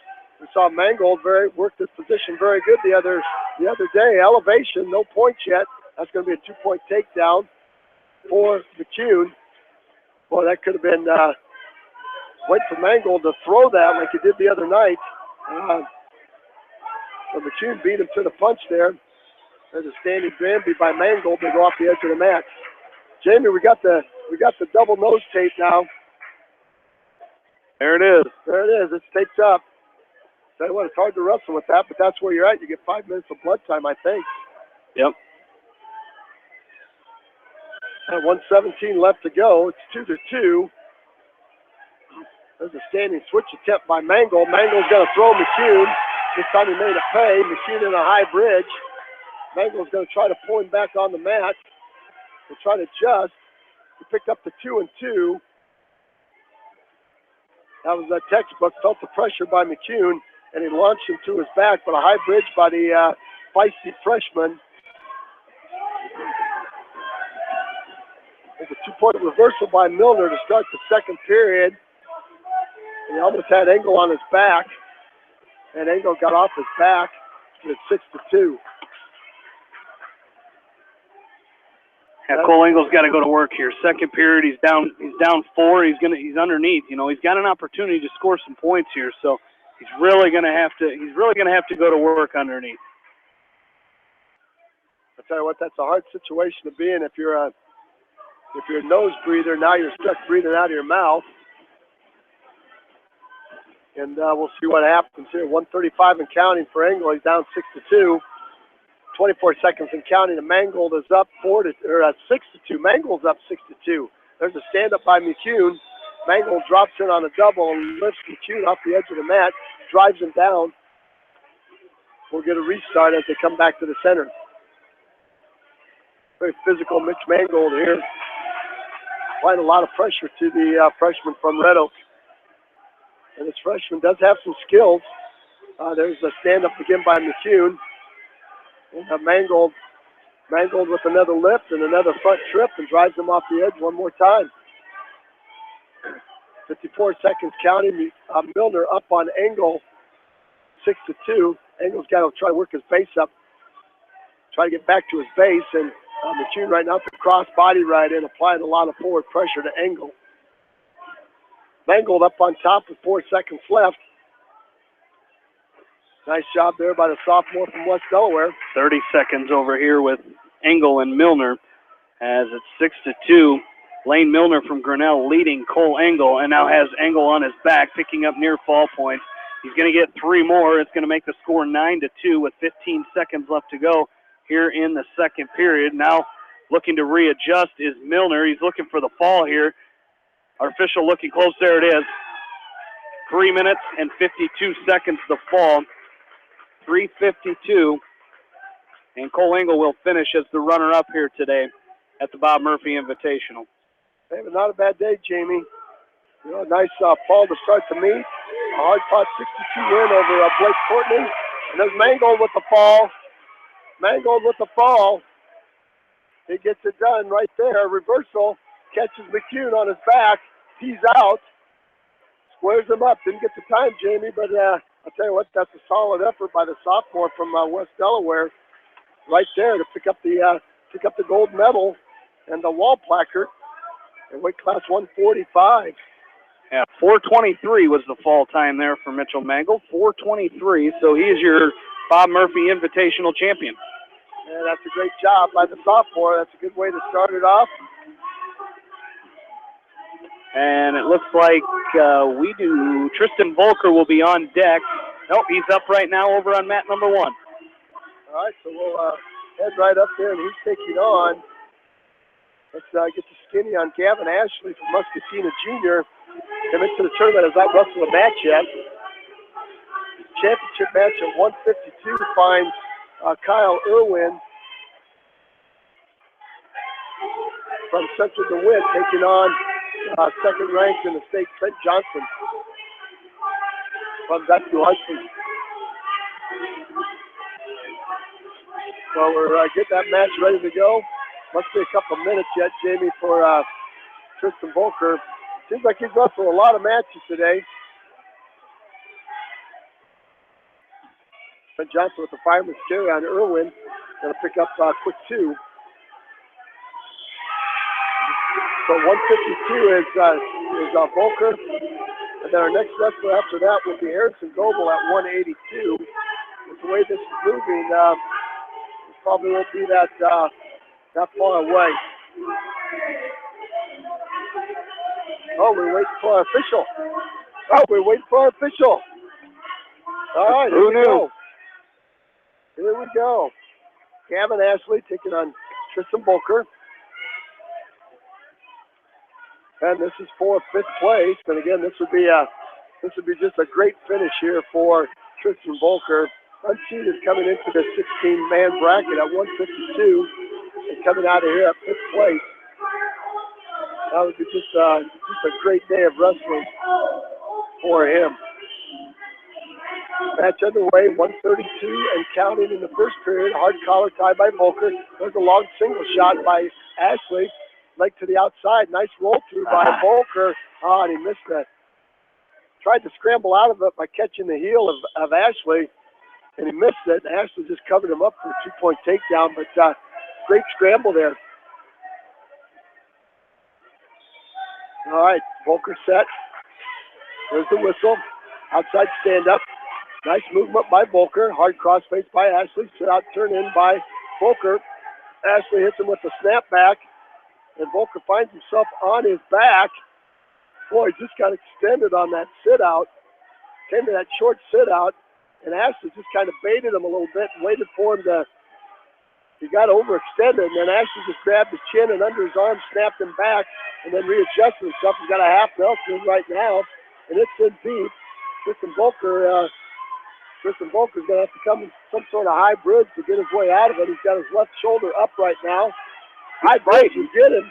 High bridge would get him off the edge of the mat. One more bridge. Ashley's going to try to turn him on. Very nicely saved by the edge of the mat, I think.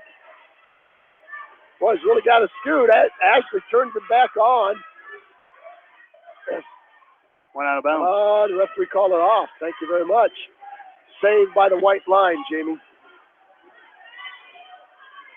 He's got new life. He's down 5-0, but he scored a lot of points today, so we'll see what he can do here. Here comes that short stand-up. Didn't get all the way up. And Ashley pulls him back down, chops, tight waist chop, takes Volker back down to the mat. Working a chicken wing on the right side, got it locked up. He's going to try to take Volker to his back with 6 seconds left. Now a double chicken wing by Ashley. That's going to do it right there. I'm not sure if you're Tristan Volker needs Gavin Ashley. I don't think so. I think if you can get up, something's weird. Something's on the time over there. It goes up to 2 minutes. And it's going to be Ashley who's going to take down here with a 5-0 lead to start the second period. So Tristan Volker's got to go to work on top here. He's done a good job here today as getting into this point. He won his first round match by a fall.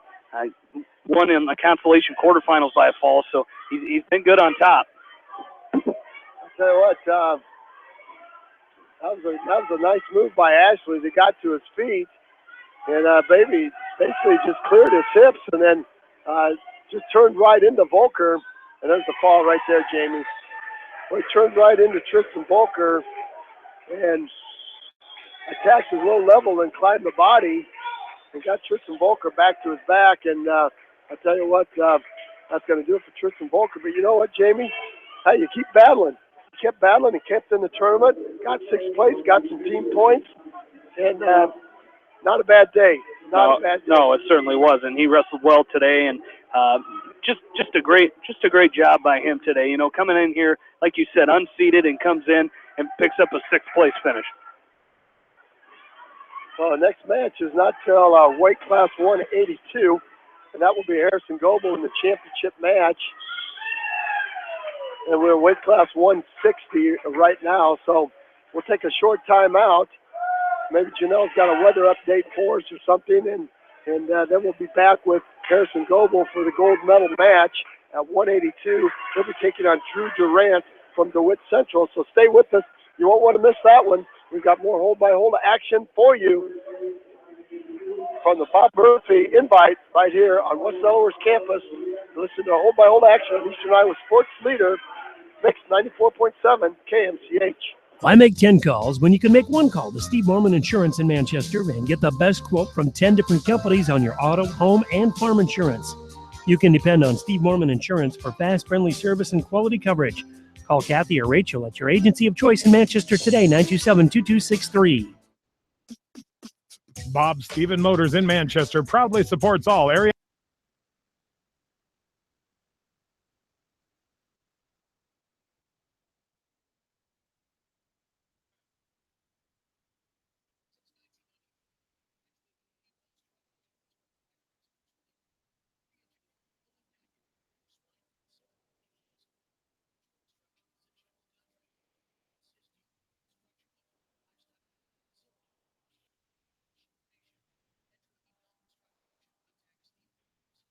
Three, two, one.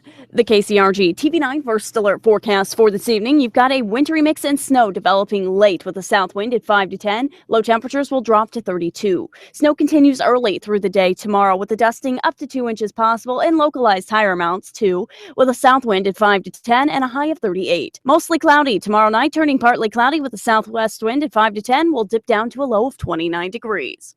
I'm First Alert Storm Team meteorologist Britley Ritz on Mix 94.7 KMCH.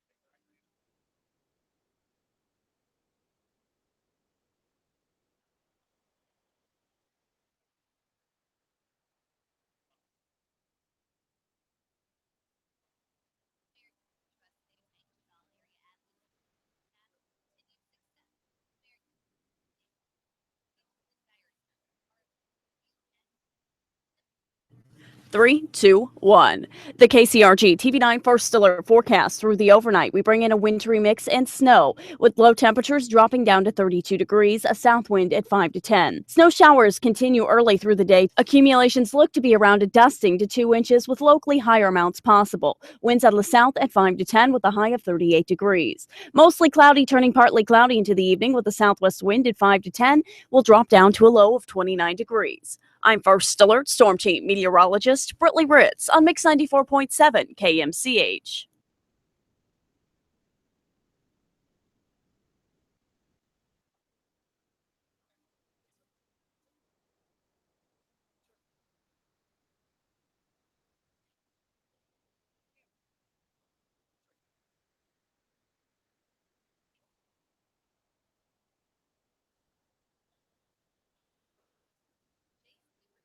Greater East End of Manchester has quality pre-owned vehicles, great financing options, and a full-service department, body shop, and detail department. See their full line of vehicles online at jsautosales.net. At J's Auto, customer satisfaction is their #1 priority. Hi, this is Jamie Vasky at Don & Walt LLC, your independent Lennox dealer in Manchester, encouraging you to plan ahead. Have us check your heating or air conditioning unit before you need it. For residential or commercial plumbing and heating needs and top quality Lennox furnaces and heating units, see Don & Walt LLC on East Main Street in Manchester, or give us a call at 927-2232. Farmers Savings Bank proudly supports all area athletes and their coaching staff. For all your banking needs, visit them in Colesburg, Elkport Garber, Strawberry Point, Arlington, and Aurora, or online at farmersavingsbank.com. Member FDIC. Viafield is your headquarters for all your seed, chemical, and fertilizer needs. They have professional service and quality products needed to bring the best crop to market. Viafield, providing growth opportunity for 18 locations across northern Iowa and southern Minnesota.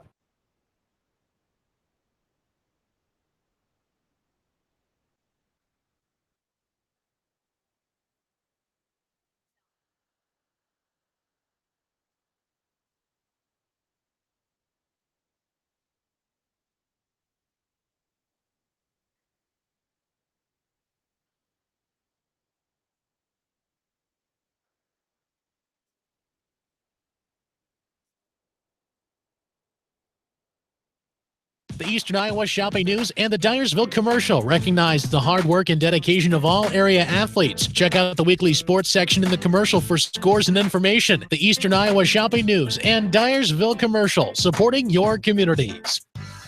For fan food, not fast food, visit your after-the-game headquarters, Manchester Dairy Queen. It's quick, it's easy, your family will love it. Manchester Dairy Queen. Your family.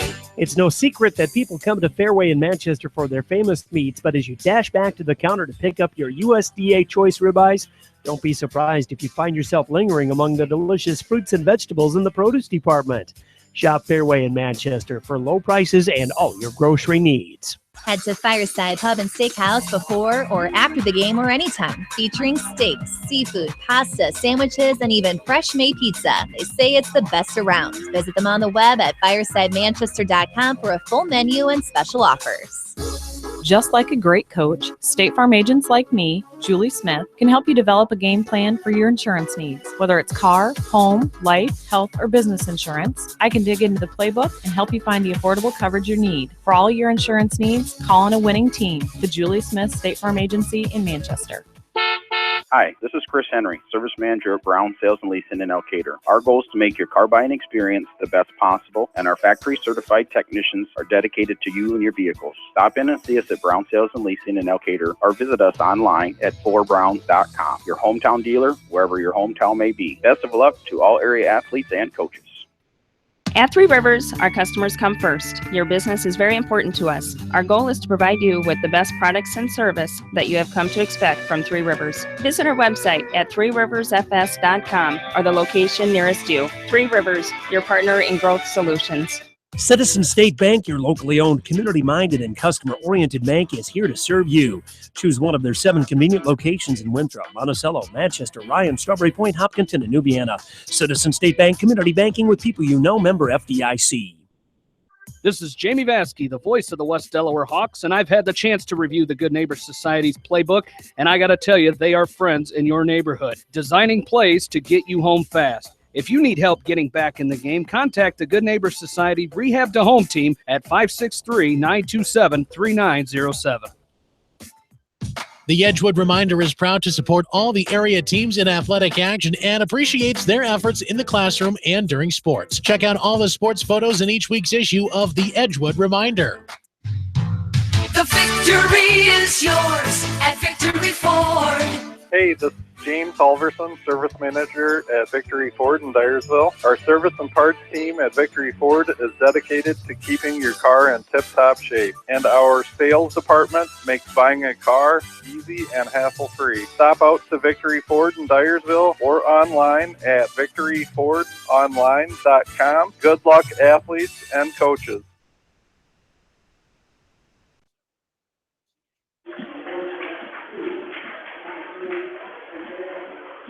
And a very good afternoon, ladies and gentlemen. Welcome back. Welcome back to the Cedos Gymnasium. We've got 2 matches left as West Delaware's Harrison Goebel will fight for the championship here, weight class 182. Both wrestlers have their championship singlets on. He's taking on Drew Durant from DeWitt Central. Harrison Goebel, 2 majors to get to the championship, 13-4 over Garrett Brunson, then 12-4 over Carlos Guerra in the semis. Now he's taking on Drew Durant. Nice front headlock by Goebel. Let's see if he can turn this into 2. Got an outside single, steps up, cuts across to a double. Nice. That's textbook right there. That is textbook Jamie, get that on videotape.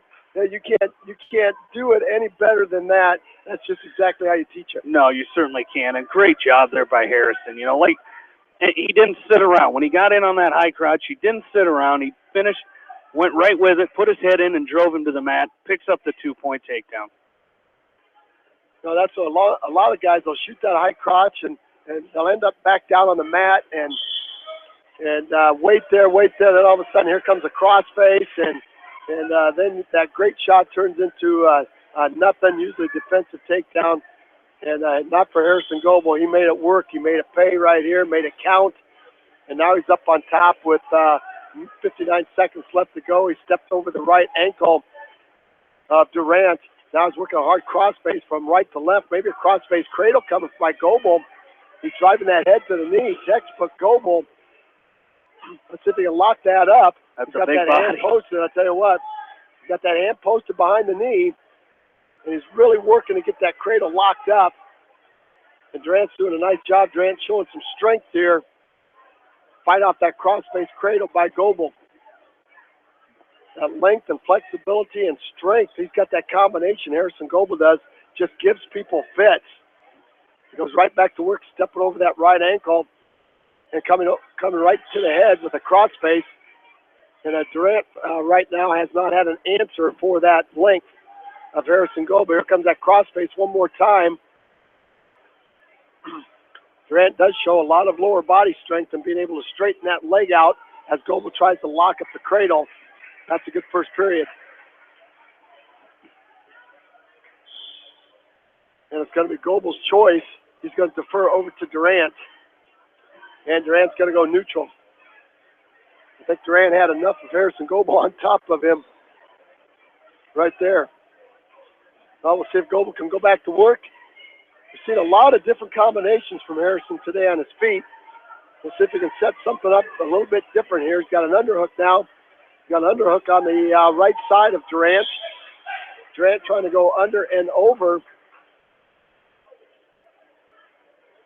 Durant trying to go under and over.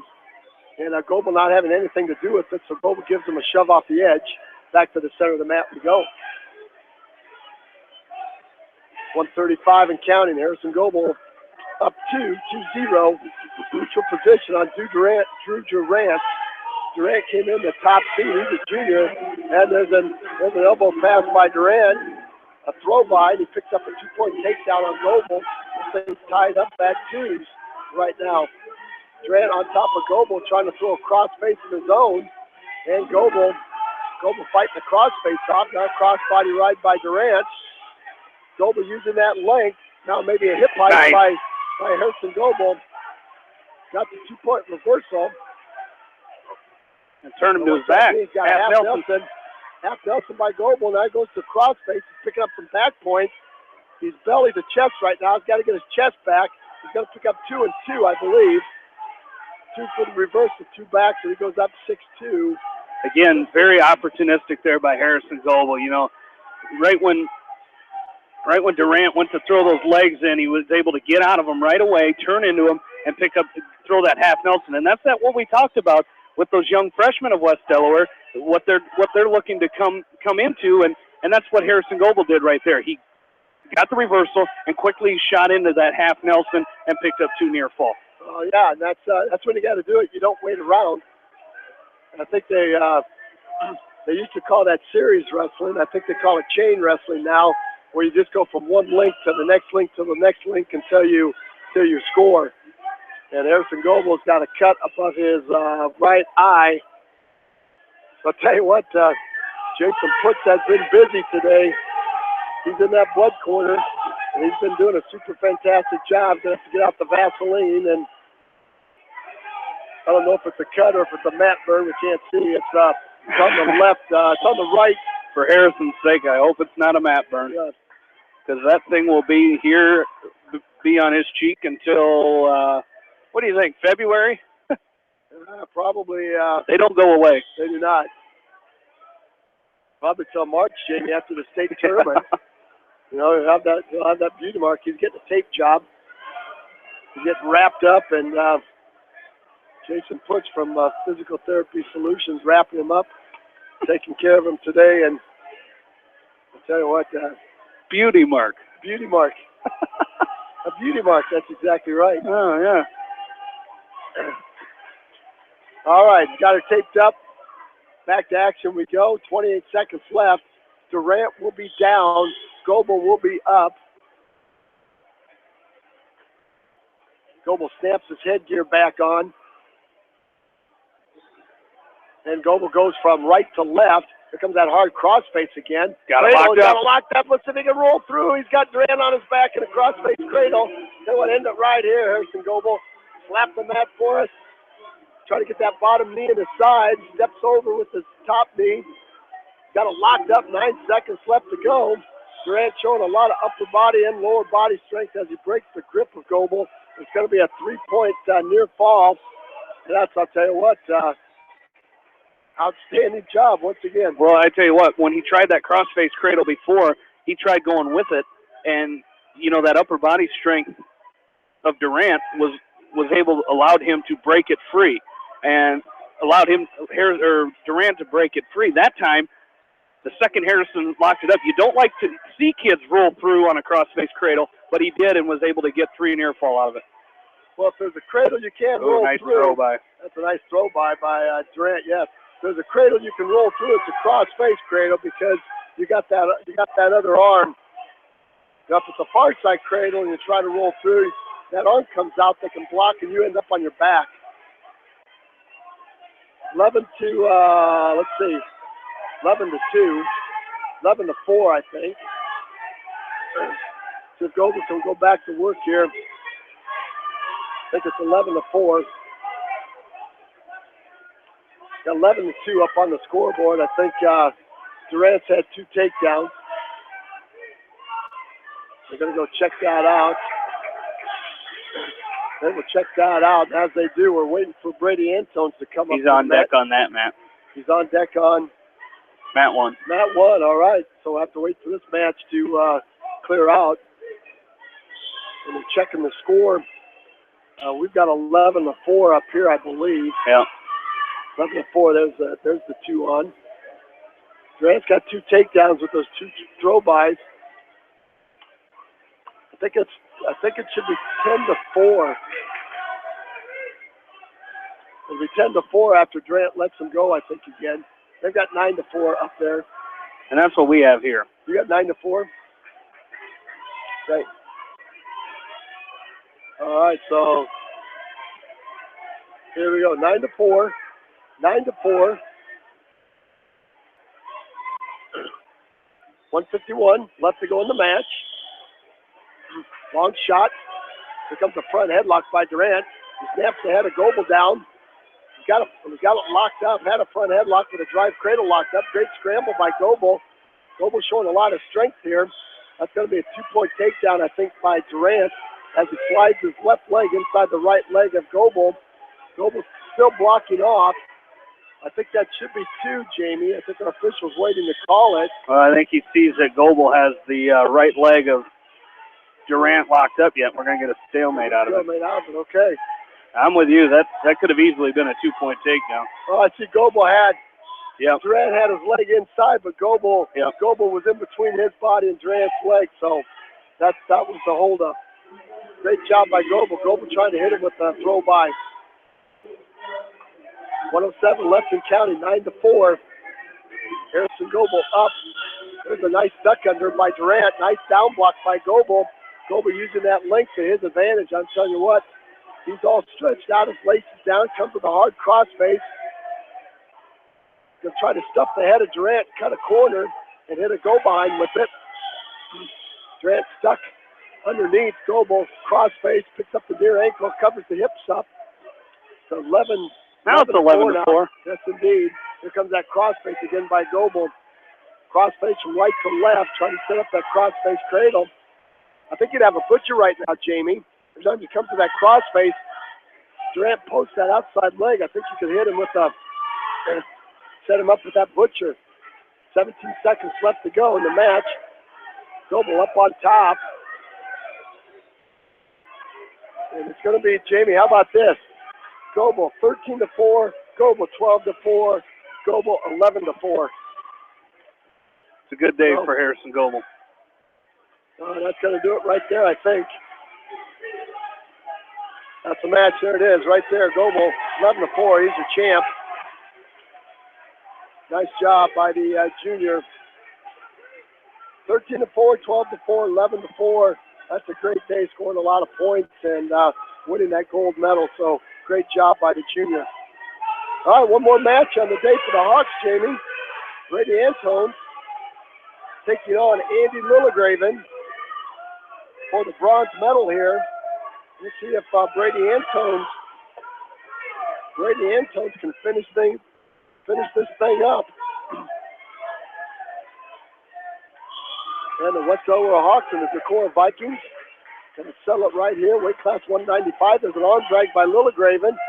Drops it on a low single, picks it up, back trips Antones. And Lillegraven up quickly, 2-0. Now he's got an inside wrist. He's trying to roll that inside wrist out on the left. He does. He rolls it out to a bar. He's got Antones in a little bit of trouble right here. Brady's trying to get that left arm back down. I'll tell you what, that is easier said than done. There's a far side half Nelson. Lillegraven with the half Nelson. He throws Antones to his back.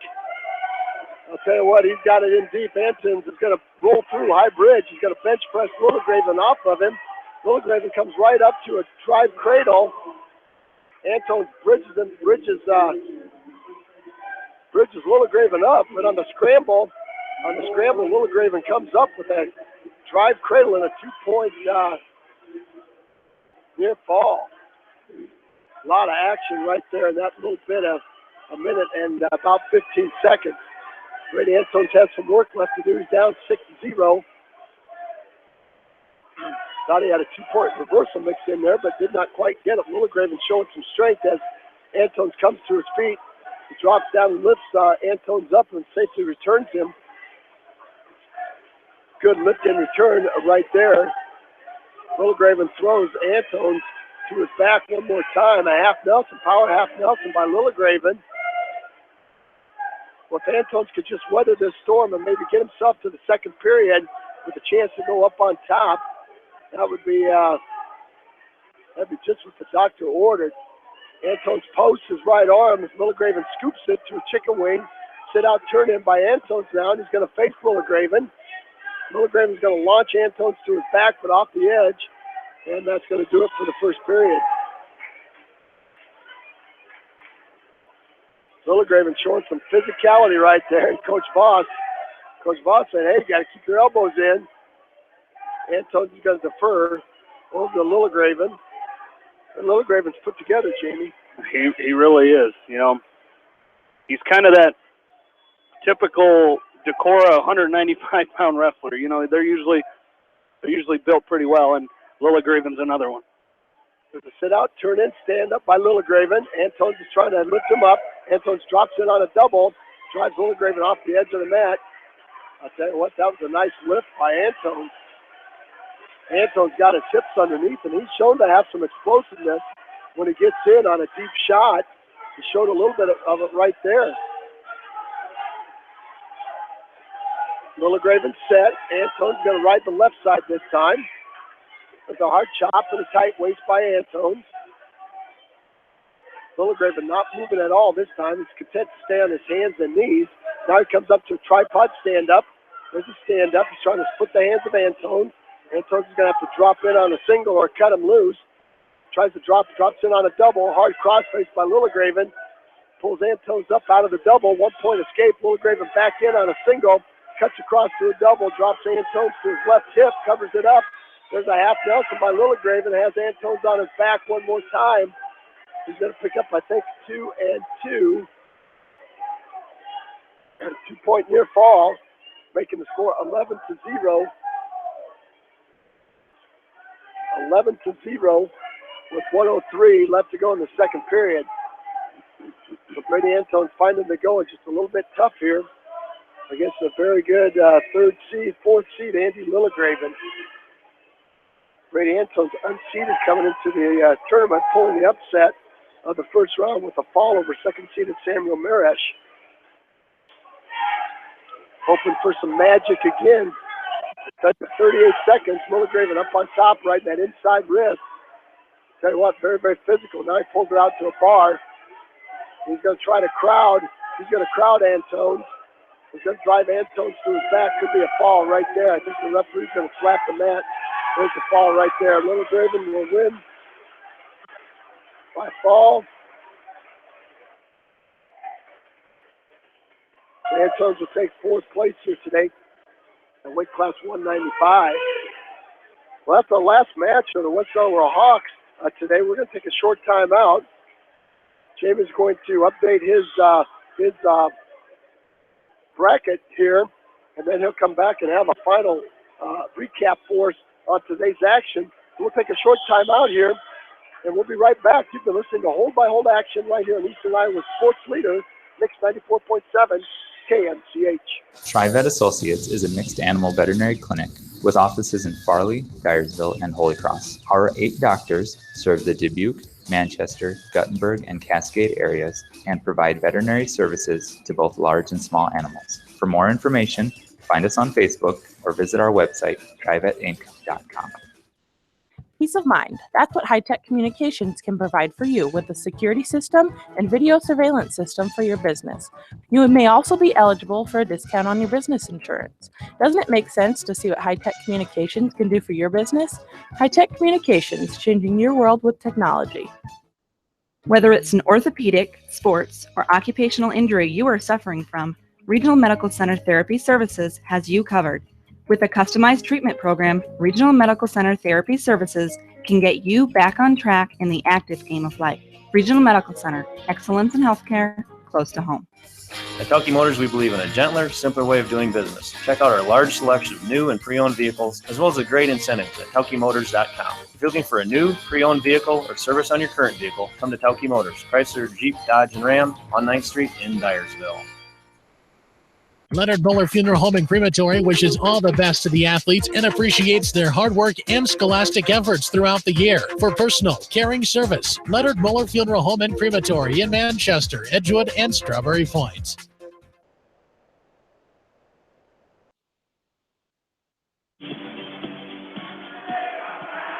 Back in as our coverage has concluded here tonight as the West Delaware Hawks wrapping up their wrestling here today as we take a quick look at the recap here. Starting at 106 pounds, it was Luke Farmer from West Delaware, finishing in 6th place today as Luke Farmer went 0-3 on today's action. He finishes in 6th place. 113 pounds, it was Zach Fisher of West Delaware finishing in 5th place today. As let's go back here real quick. 106 pounds. Your runner-up was Brody Beck from Grinnell. Your champion was Trent McDonough from Davenport Assumption. 113 pounds. Jacob Ragsdale of Dike New Hartford was your runner-up, and Wyatt Bishke of Benton Community was your champion. 120 pounds. Ryan Phillips of West Delaware finishing in 3rd place today as he won 7-1 over Alex Farmer of Grinnell for 3rd place. Runner-up today was Jacob Felderman from Davenport Assumption. And Philip Eide from Decorah was your champion. 126 pounds, Jordan Roush from West Delaware did not place today. Your runner-up in the tournament was Ethan Kirby of Grinnell. Your champion was Isaac Payne of DeWitt Central. 132 pounds, Brad Roush of West Delaware finishing in 4th place today. He was beaten 8-2 by Jacob Knack of Benton Community in the 3rd and 4th place match. Runner-up today was Caden Gosselink of Grinnell. And your champion was Matt Robertson of Davenport Assumption. 138 pounds, Cole Engel of West Delaware is your runner-up today as he was pinned by Lane Milner of Grinnell in the championship, 3 minutes and 52 seconds.